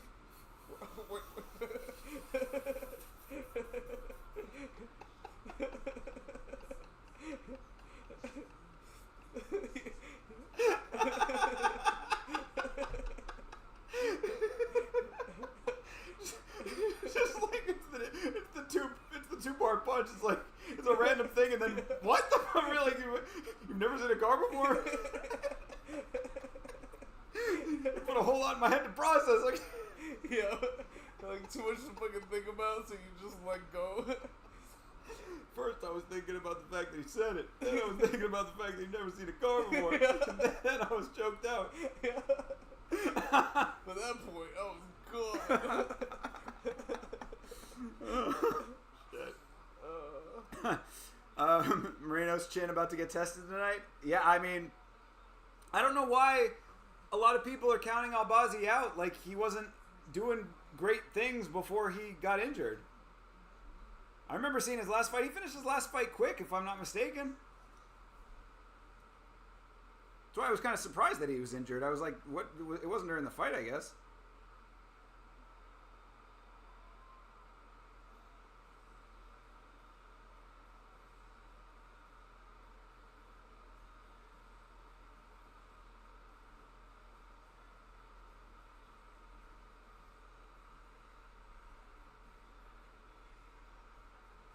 Oh no, it was the I was thinking of 2 fights ago actually. Damn, he fought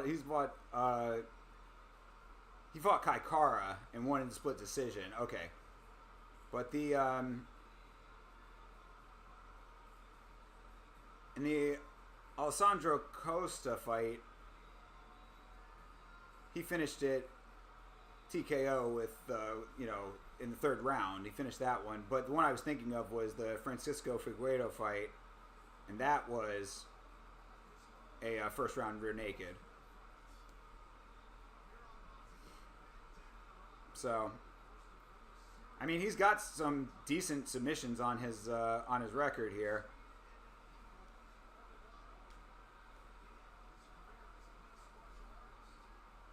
So we'll see if he ends up going for striking heavy or if he's going to go back to submission. But I mean, Brandon Moreno's chin has already been tested, man. His fucking fights with Pantoja. Pantoja was swinging heavy on him at times. Down 20, yeah, Beeb. I threw your bets into the community parlay. The first leg of it hit. Second leg did not. I put Jazz Davicius in as my contribution to the parlay. But because your Rose prediction did not come through, I ended up owe him $20. That's right. So you're So down you're down 40 more. 40. You better really hope that your shit comes through on this one.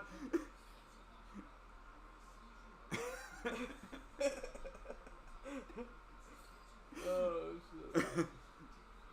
But yeah, no, I ended up switching my bet up for this fight. Tried to recoup some, put it on the dog. Because I said that at the start too. I said I was kind of worried about both of those predictions because both of these fights are ones that I thought could have gone either way.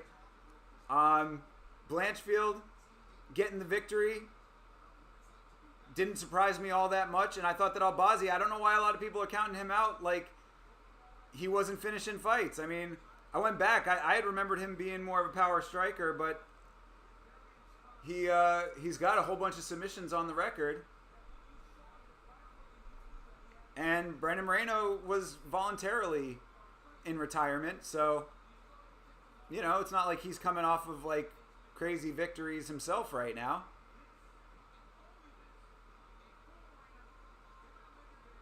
You know, he had a little bit of a skid after being champ. So, I think that this is plenty of potential for Albazi to win this fight. He's got all of Iraq on his back. You were low-key going to bet Blanchfield and you fucked up? Well, you can go to sleep tonight knowing that not only did you fuck up that, but you fucked up the community parlay tube. Shame on you. I'm kidding, bro. You know I'm kidding right now. Oh, bro. I hope you're laughing about that. Motherfuckers all pissed off. Yeah, for real. Don't do the American thing. You shoot up a school. That's for sure. Well, Jesus. What the fuck? You still trying to choke out the dude's training partner? What the fuck are you doing? In all seriousness, fucking rest in peace all the people in fucking Orlando right now. Yeah, that's some heavy shit. That passed away for literally no fucking reason. Yeah. That had nothing to do with them. So fucking stupid. Right.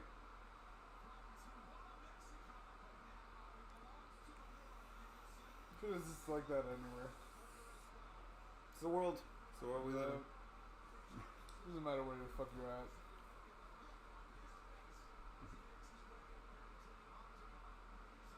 There you go. See? Beeb gets it. Fuck yeah. And you know what? For that, even if the community parlay did not come through, I still think it's warranted for Beeb today. Congratulations, you are the GOAT. There you go. Oh yeah. Congratulations. See, and now for the main event, after Marc-Andre Barrio fucked up the parlay that I thought was the most lock of locks, now we've got $20 riding on your side. I got a little bit of scratch on the underdog. So either way, somebody's going to win. Turns into no contest.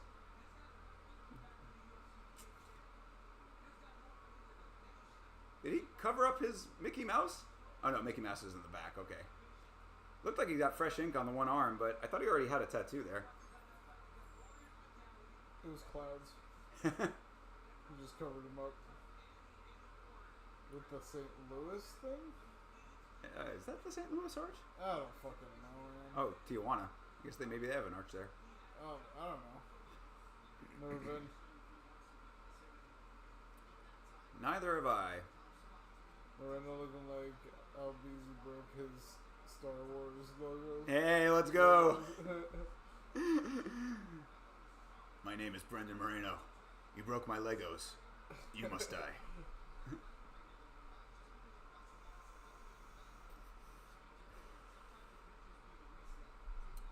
So on the subject of Moreno's tattoos, I want to put this out there because I've never actually said this on a stream before, but I think it is very, like, I'm not a fan of the fact that he has the triangle tri-pennant thing on his back there and then has the tribal around it. I don't like that. If you wanted a tribal going down your entire back like that, You could have put it on the other side, even though Mickey Mouse is there. So maybe you could have figured out somewhere else to put Mickey Mouse. My point is, I'm not a fan of the way that the tribal looks with the tri-arrow thing coming out of it there. Or, like, around it. So, had to put that out into the world. I never said it out loud before. Huh? If Moreno loses, I'm not buying meat this week. Strictly going ramen and... I feel you, bro. Damn, you really do need to move to Washington, my guy. Come on. Moreno's stats are ass. I mean... Yeah, they're kind of generic. I think one on his arm is fire. Yeah, well, that looks like the new ink that he got. Yeah. I mean, I'm not mad at the Mickey Mouse one if there's, like, some significance to him or something. But... Yeah, the tribal I'm not super sold on. I don't know what the arrows mean, so there might be some meaning there to him. And then the Tijuana, all right. Again, just does kind of look like the St. Louis arch, so it's a little weird.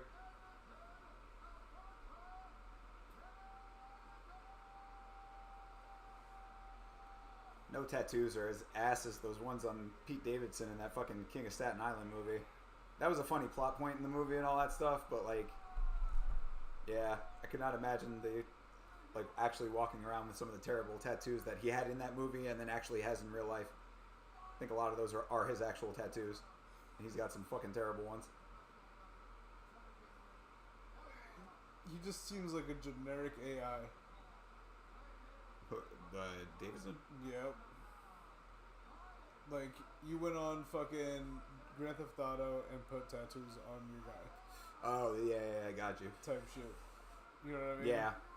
Just like stamped all over the place. Yeah, like a 14-year-old fucking did all the tattoos because he's a 14-year-old. Well, and then in the movie, that's kind of like how I'm not giving too much away, but like in the movie, there's like tattoos is like a part of it.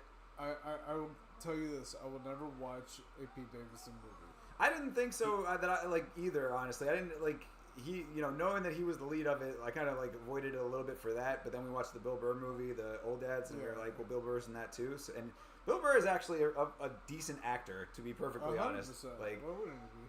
I mean, well, because a lot of times like stand-ups are great stand-ups, but then their actual acting can be like hit or miss, man, for real. Like, yeah, but I saw him actually in, I can't remember what the fuck it was, a movie a long time ago, and then I saw him as a stand-up comedian. True. So I have that stuck in my head. You know what I mean? Well, yeah, I mean, like he's just got good he's just a good solid actor, comedy or otherwise. Like, so. I was like, all right, well, if Bill Burr's in this movie, I'll check it out even with the Pete Davidson angle. And Pete Davidson did a good job of making me fucking hate his character, I'll tell you that. Like, throughout a good portion of it. Yeah, I just don't like his humor. I don't like him as a person. Yeah, no, same. Brock Lesnar's Dick Sword tat has to be the worst. Yeah, that is pretty fucking bad. Only a fucking mountain like Brock Lesnar can get away with walking around with a fucking giant dick on his chest and nobody fucks with him. That's how you know he is indeed a jacked white boy. And you're going to have to deal with it. His words, not mine. I'm good. Alright, fight's underway. Nice jab for Moreno to start it off.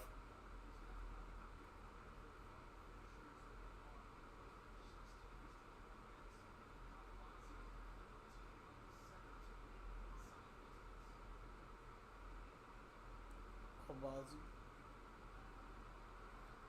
Cool last name though. Yeah.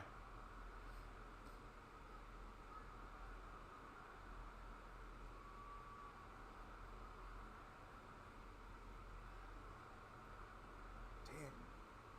That kick just fucking it broke time. Hell yeah.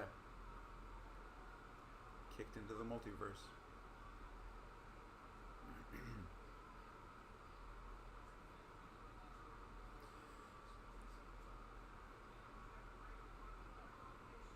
Weird step that Albazi just took. Looks like he almost turned his ankle.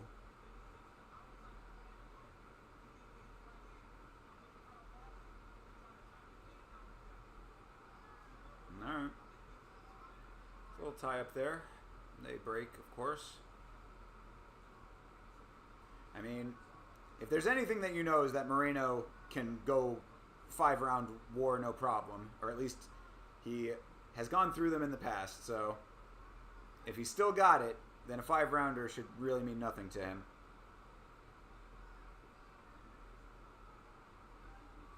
Nice for Albazi to find the shot because Moreno keeps that really low head tight to his shoulders kind of deal. Very hunched over. So the guard is somewhat tight.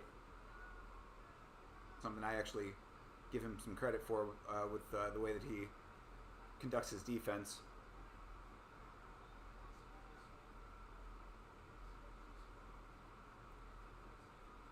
Yeah, Albazi splitting the guard nicely.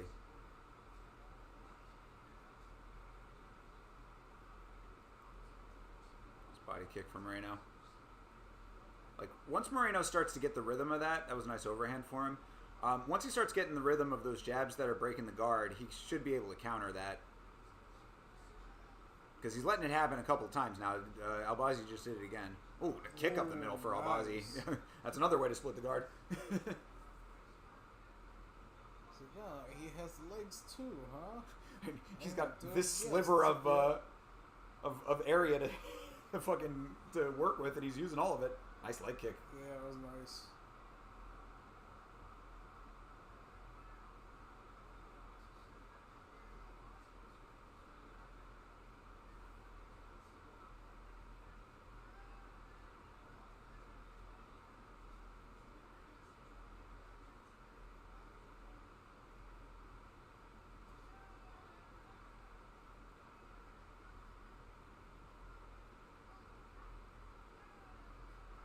Combo for Moreno.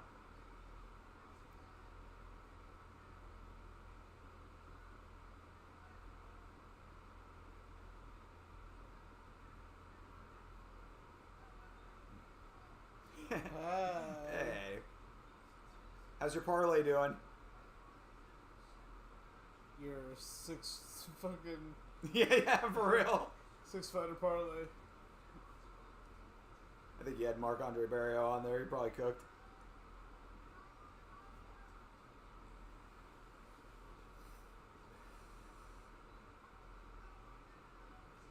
One hit, but the second one flop. What was the one that hit? Yeah, what was the one that hit? Yeah, we'll slip for Albazi. Ooh. Which was not on the puddle.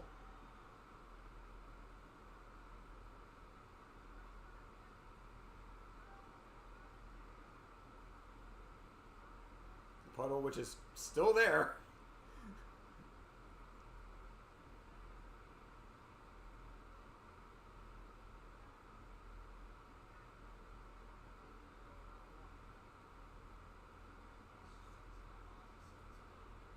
Bro in the background looked like a fisherman. Yeah, he does. Distracting as fuck. I was like, wait, is that guy the Gordon's fisherman? Just sitting there with his pole. Hurry up! I want to start fishing. Sir, how did you get through security with that thing? It's non-lethal. Yeah. If you're a fish, you got nothing to worry about. I do see a puddle in there, though. I really want to cast off. Over the side of the cage. Yeah. He's in the front row. He's got a good shot at Yeah, it. he does. I only do fly fishing. He just sits there and fucking starts hooking up on people. Oh, shit. Oh, so you only put straights on Jazz Devicius and Machado? You didn't end up putting the full parlay in? Or is that parlays that had those as like your main picks on it? Yeah, 0-1 Beeb, I got you.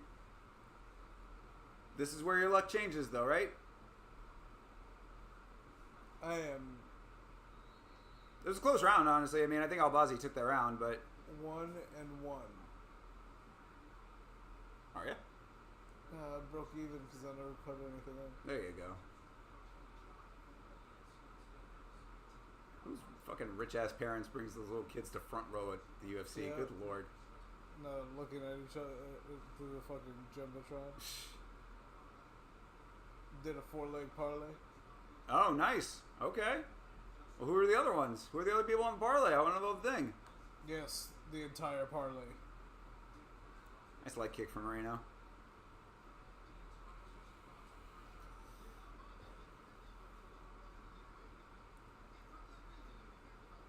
Yeah, there you go. Moreno get the high kick up there. Ooh. Uh-oh. Albazi looked like he might be a little wobbled there.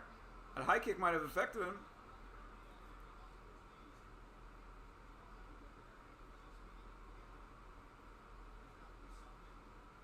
I was just thinking that Moreno was coming out a little stronger this round. Then he got that high kick up there.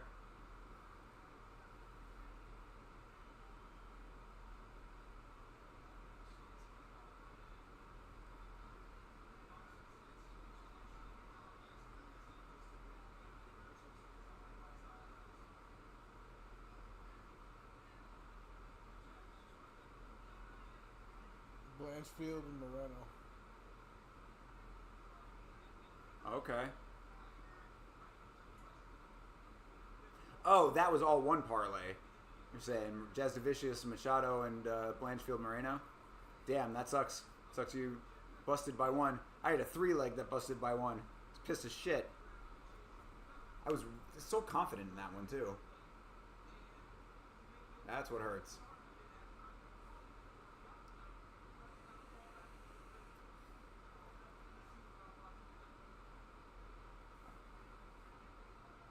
That's right. Live to bet another day. Very nice body shots from Moreno. Moreno's definitely turning up in this round. Oh, Albazi going for the leg. Gets the takedown. Almost. All right. Oh, yeah. Yep. Not fully. Yeah, Moreno was on his hands, able to get back to his feet. Very nice work for him.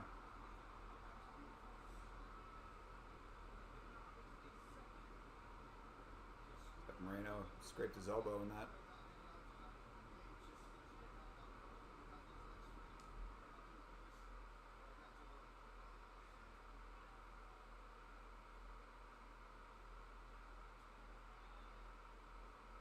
Ooh, that was a nice duck. Yeah, Holy really shit. nice duck. Jesus. He would have been going head first into that if that had not ducked. That was crazy quick and super low. He got low. Yeah, for real. He just kept going forward, you Yep. know?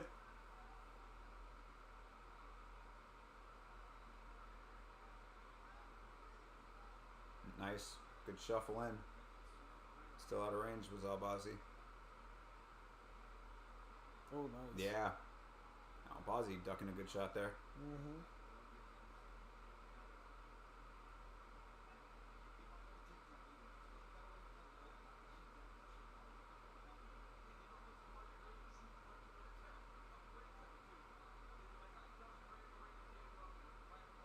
Ooh, nice uppercut. Shit. Hell yeah. You heard that one. That was dirty. Yeah. Good awareness by Moreno for that. Saw the opening.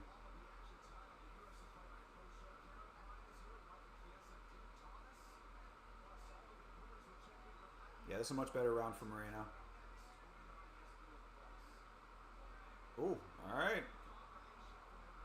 Yeah, Moreno laying it on. Yeah, you can see how red his elbow is there. Mm-hmm.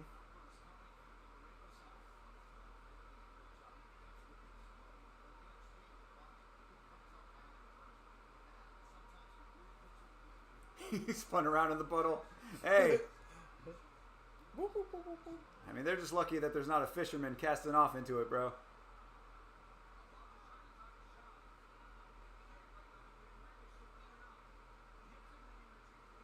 Nice kicks from Albazi.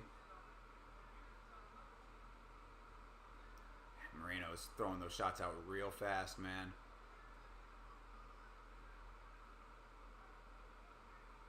Flyweight speed. Oh, nice combo from Moreno. Yeah, He's really looking sharp in this round. Might have dropped that first one, but this one is much, much better.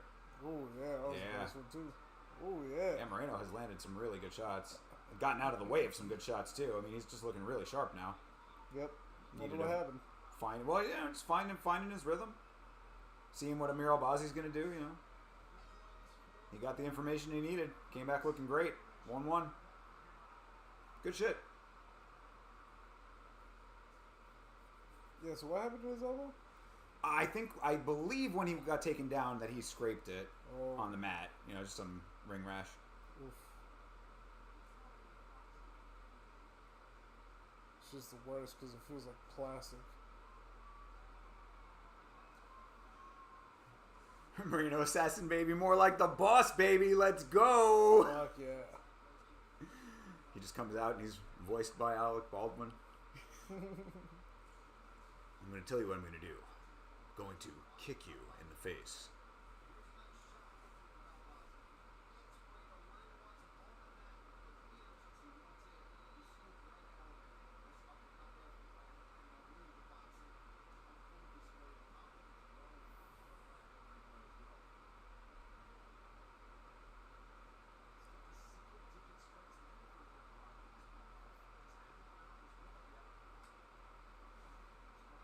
All right. Round 3.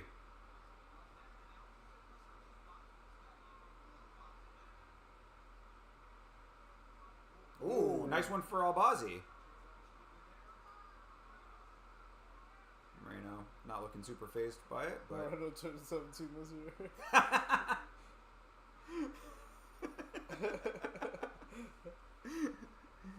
You can't push me around. I'm getting my own car next month.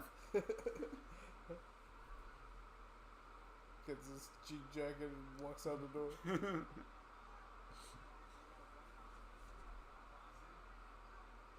Oh, he slipped in the puddle. Yep. Albazi slipped in the puddle, legit. That puddle putting in work. For real. Damn, nice body shot from Moreno man. there. That was a sneaky one. Moreno is fast with his he's sneaky fast. shit, dude. Ooh, overextended on that. Yeah, it's true. I mean, he puts a lot of power into these heavy motions, so Yep. you know that's one of the benefits of fighting a flyweight with all the energy that these guys have. Something got through on Albazi. I didn't even realize that fucking gash that he's got on his face there. Yep. Yeah, May have been one of the kicks, to be honest. could have been. But yeah, he's got a nice little patch of blood on the right side of his face. Yeah.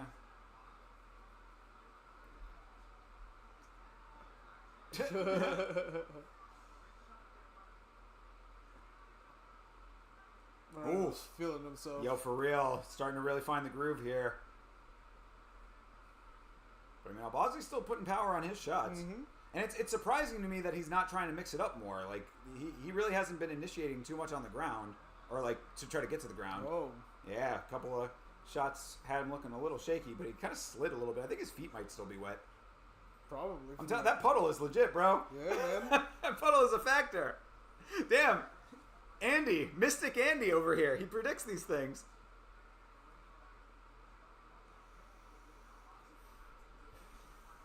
Another nice high kick from Moreno. Gets those up quick too, man.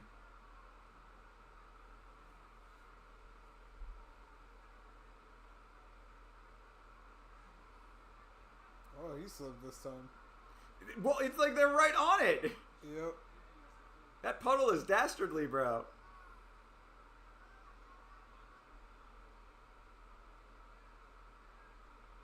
Goes to the cornerman. Can you try off my feet? She's not getting gripped. There's like, I don't know, some wet substance out there.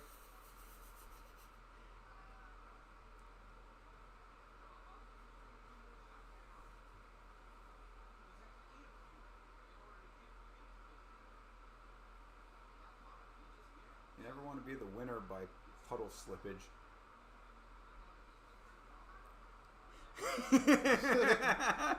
Fucking ding dong of a ting, yeah. Fucking Oh, yeah. puddle. Who the fuck puts a puddle in a cage? Fucking mental. It's like a little pond out there. Out there in the desert and shit. Nice cute little oasis. Looks inviting, but fucking you fall as soon as you get to it. For real. There are sirens in the puddle. Oof. Ooh. Yo. Moreno is Yeah. really looking sharp now, man. This is vintage Moreno over here. First round was a little shaky, but he is putting in work now and looking fresh. Yeah, he's fast as fuck tonight. Yeah. No lie. That's what I was saying about the shots too. You're right about the shuffle in Ooh, and the step-ins and all that. Yeah, he's just boxing crisp, man. And finding nice shots, too. As we were saying about that uppercut earlier. Getting the leg up quickly. He's just looking fast, man. He's looking like the layoff was good for him. Albazi needs to figure something out here. Gets the leg, but it's like, bro, you got 15 seconds. What are you doing? Oh, and a nice counter after that from Moreno. Whew. And the elbow in between that. Yeah, that landed on the cheek there again, right? Mm-hmm. Yeah. Oof. And Albazi does need to dry his fucking feet off because he has slipped a whole bunch in this fight. Yeah, he has. There he goes, walking right back through the puddle. Somebody drop that fucking puddle. Yo, for real.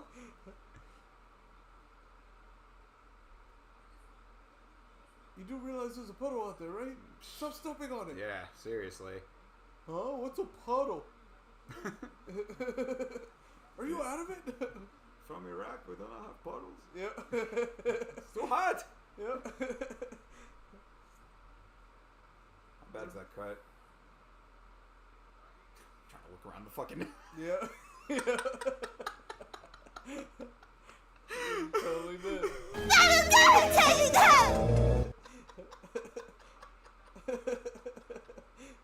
Oh, Jesus. Oh, God. Hope you're all doing well out there tonight.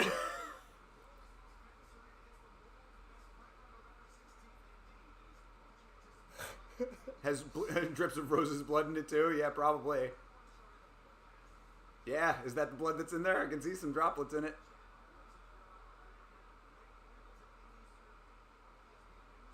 Ooh, all right. Oh, yeah.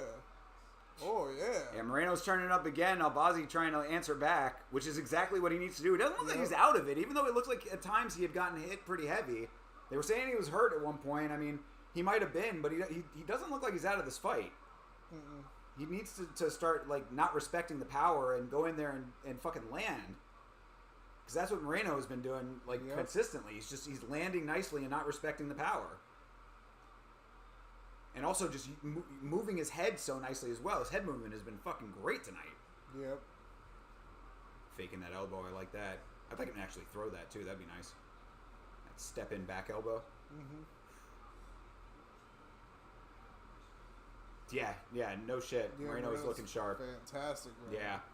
I was saying, this is kind of vintage Moreno at this point. First round, I was a little concerned, but, man, these last two into this third, fourth in that equation. Well, even in the fourth, he apparently got more significant hits, so. Yeah, early into it. Yeah, baby. Yeah. I mean, he's doing everything right now. That's what I'm saying. Albazi needs to start letting his hands go, like, faster. I mean, just, like, lay on a combo when you have any kind of opening and just hope that something hurts him. Yep. You should also be attacking the lead leg a little bit more, too, because that's going to slow him down. Like, all of these forward motions that Moreno is doing is coming off of the ability to put weight on that lead leg.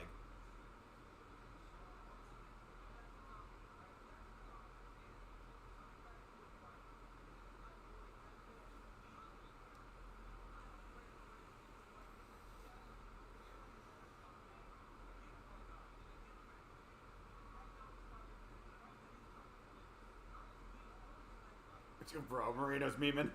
Yeah, he was doing the stanky leg for a second there.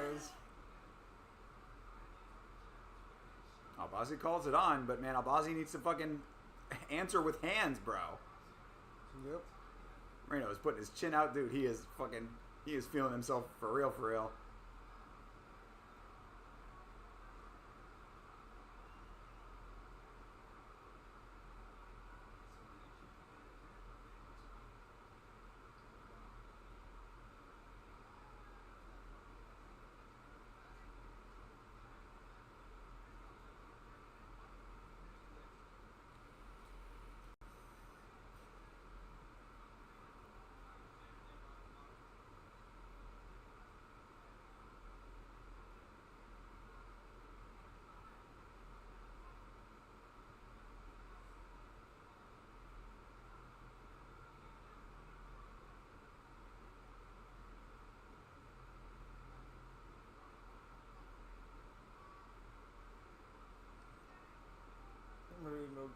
Yeah, dude, I'm telling he's intentionally putting it out there though.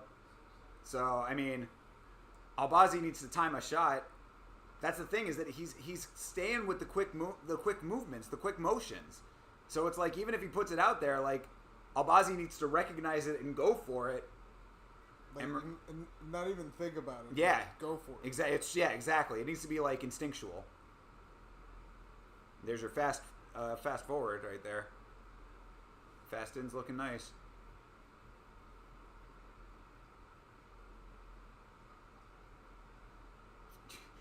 He even looked like he slipped the knee. How the fuck? Like, you got his stomach far enough back that the knee didn't fully connect. Yeah, Moreno's on point tonight, man. Yeah, he's looking good.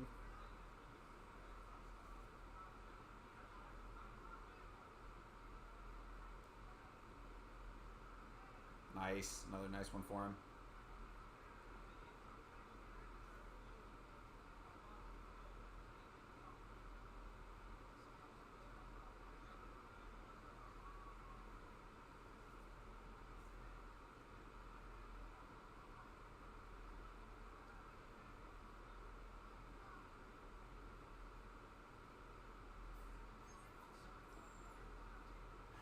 Albazi just does not have any answers right now. That's the problem here.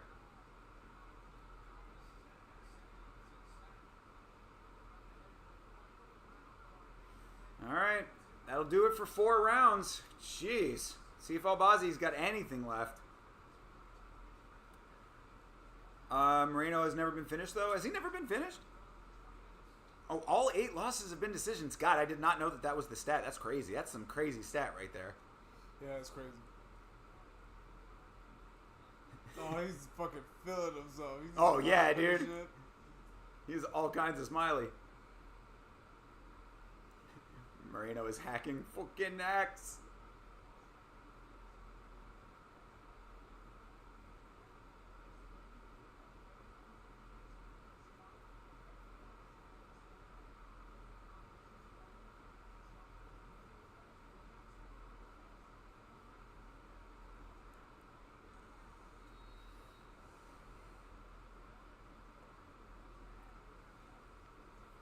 I mean, Albazi needs to fucking throw a Hail Mary over here at this point, because he is down at least 3 rounds, if not that first one too. I mean, the first one I didn't think he went to Moreno, but it really was a feel-out round with a guy who is very, very experienced in 5-round fights. Yeah, but if you break even, then I lose.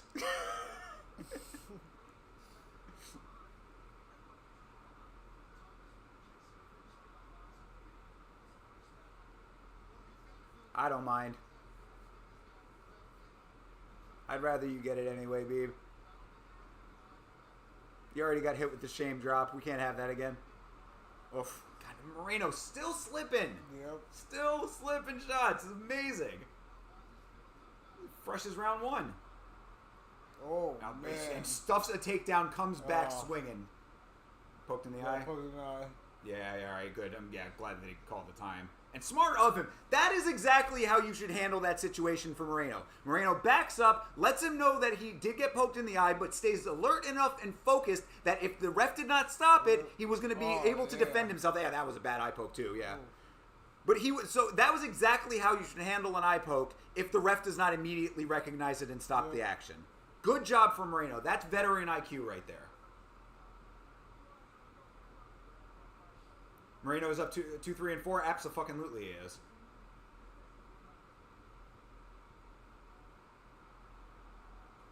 All right. Moreno doesn't take any more time. He's back in action.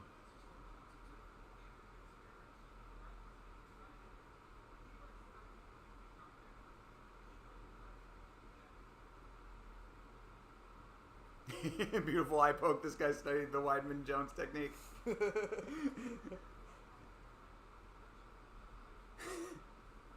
What about that one? What fight was that? It was recent. That eye poke that was real bad. Oh, the one with oh God, the new guy. Yeah, he was bloody. Yeah, with Jake Hadley. Yeah. Smotherman. Oh, shit. uh-oh. Moreno hurt him. Oh, yep. Uh-oh. Moreno's looking to finish this fight. Albazi's still in it, but he was definitely hurt. Albazi trying to lock up. Moreno pushing forward.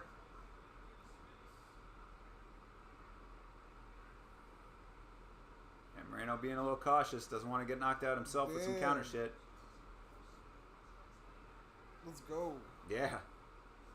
See that stat? Yeah, what was the... I saw he passed DJ for... What was it for, though? Most punches landed. Oh, nice. Fuck yeah, dude. I mean, he's been fucking putting on a show tonight, 1,100 and counting. 1,100? Like in his career. Oh, 1,100 career. I was like, wait, what the fuck? No, not in a fight. 1,100? Yeah. Yeah, 1,100 career punches. That's a nice stat in and of itself, for sure. Yep. And counting for sure. And Albazi is now bleeding, and Moreno is wearing his blood. Yep.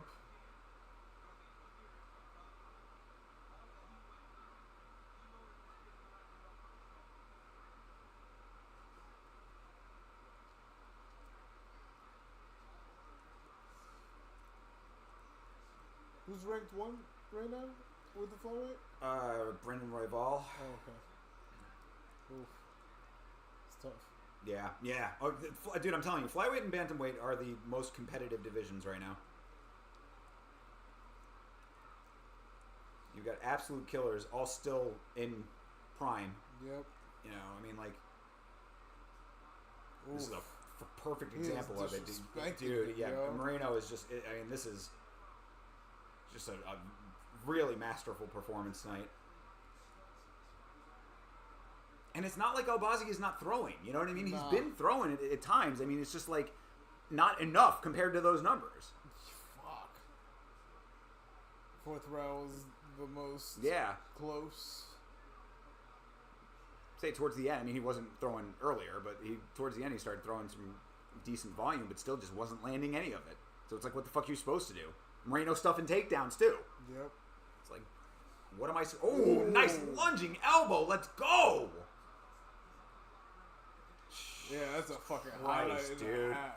He literally sprinted forward to elbow this guy. Yep. That is some shit. That's a highlight. Yo, Moreno is fucking on fire right now, bro. He's feeling himself for real. Well, if it was a 4 out of 10, it's definitely a 6 out of 10 now because of Moreno. Oh, man. Jeez. He's landing everything. Oh, he's and all right. Albazi wants to throw down in the center. He says, let's go, let's go. 30 seconds left to do it. You got plenty of time.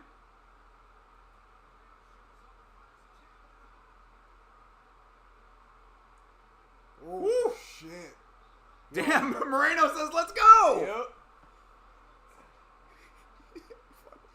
Oh, he landed it too. Let's He go. fucking landed it. Yo. Bro. He rolled him. Rolling front kick. Bro, I don't think that there is ever...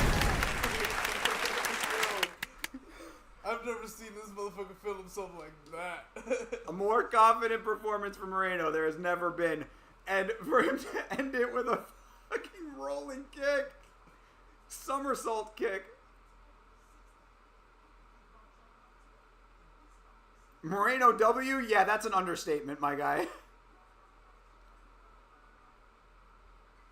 Moreno should get 2 wins on his record for that performance. Yo, for real. Rolling Mexican Thunder, yo. Yeah. I wish we had mariachi as a drop.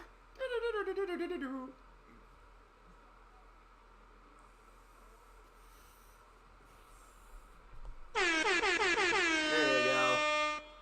Air horns for Moreno.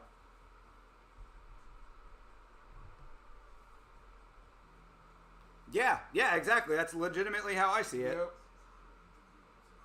And even that first round was not like a knockdown, drag-out round. You know what I mean? It was a... Feeler. Yeah, it was a feeler round. It was a decently solid round for Albazi, but not anything over the top. It was like, what's going to happen in the rest of the fight kind of round. And then we fucking saw it. Sal Diamato will score it for Albazi. Yeah, let's go. Winner by split decision.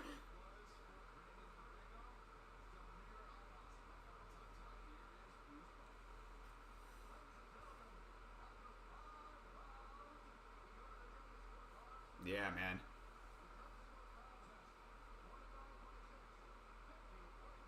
Oh, yeah, one judge gave him the first round, too. 2 judges did. Wow. Damn, so 2 judges gave that first round to Moreno, too. What can you say? I can't even say that's a bad decision within itself. It was the given the first round. Yeah. Yeah, I'm not mad at it. I'm not mad at it. I mean, I like that's the kind of round that if it had been a more competitive fight, you'd have to go back and Correct. look at it a little bit closer. You know what I mean?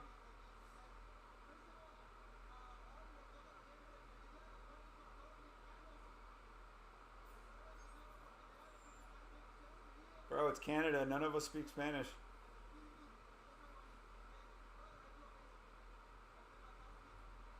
So like 10 Mexicans out there. I'm sure that there are plenty of people who speak Spanish in Canada. I need to look something up real quick. About Moreno? No, well, yes, about Moreno, but so he's got a tattoo on the back of his arm, right? Yes. Every time that I see it, it reminds me. Hell yeah! Thanks, Beeb. Appreciate you. Yo, coming Beeb, by, for real. thank you very much, my man. Thank you for coming back. Absolutely. Best wishes to you and your family, bro. You know, Yep. get through it how you're gonna get through it, and be strong and all that. And hopefully, some of this helps you a little bit in some small way. You know, I mean, at least laugh a little bit and be able to enjoy some fights. We appreciate you. Yeah.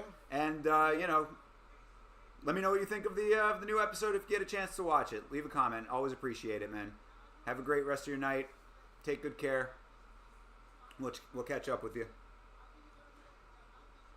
Yeah, so that's the star. Like, it's not the same, but it always reminds me of Hanna-Barbera had this like star logo for in like the 80s or whatever. It reminds me of that, but I know that there's like another cartoon related thing that's even more like that. Either way, that's like the only tattoo of his that I think is actually kind of dope.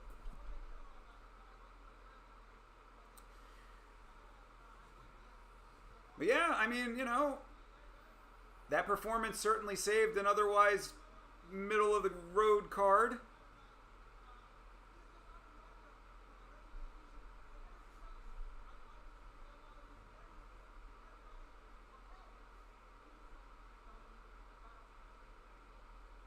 Yeah, Moreno, of course, very respectful as usual.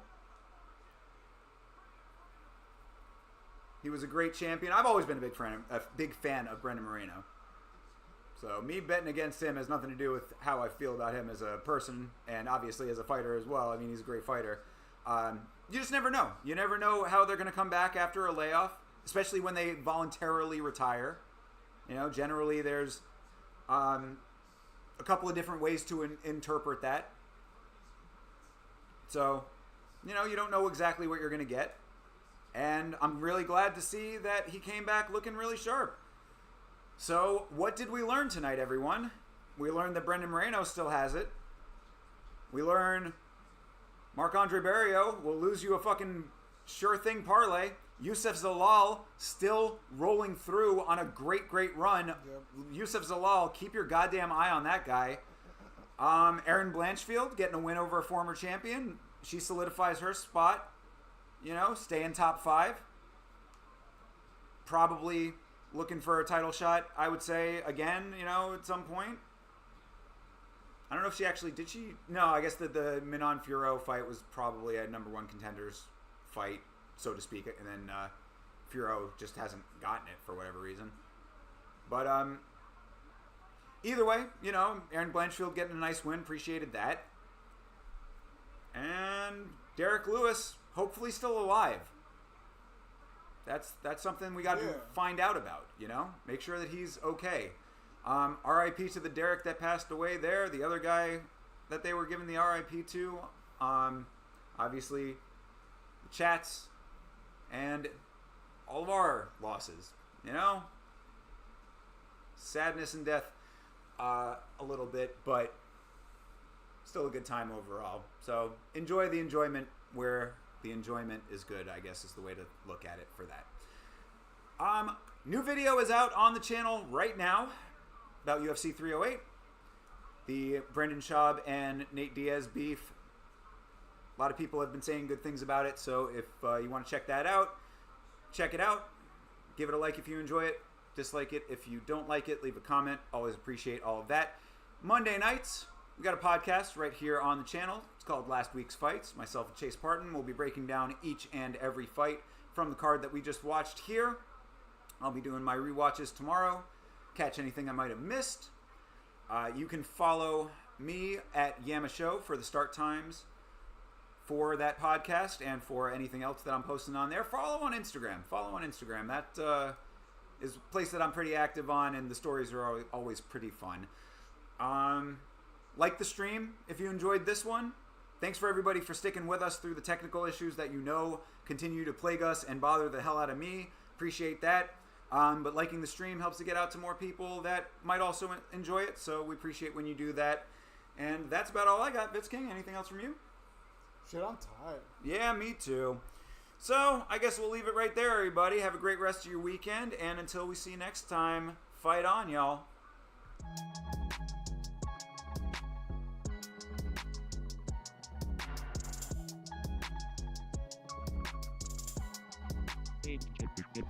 Game.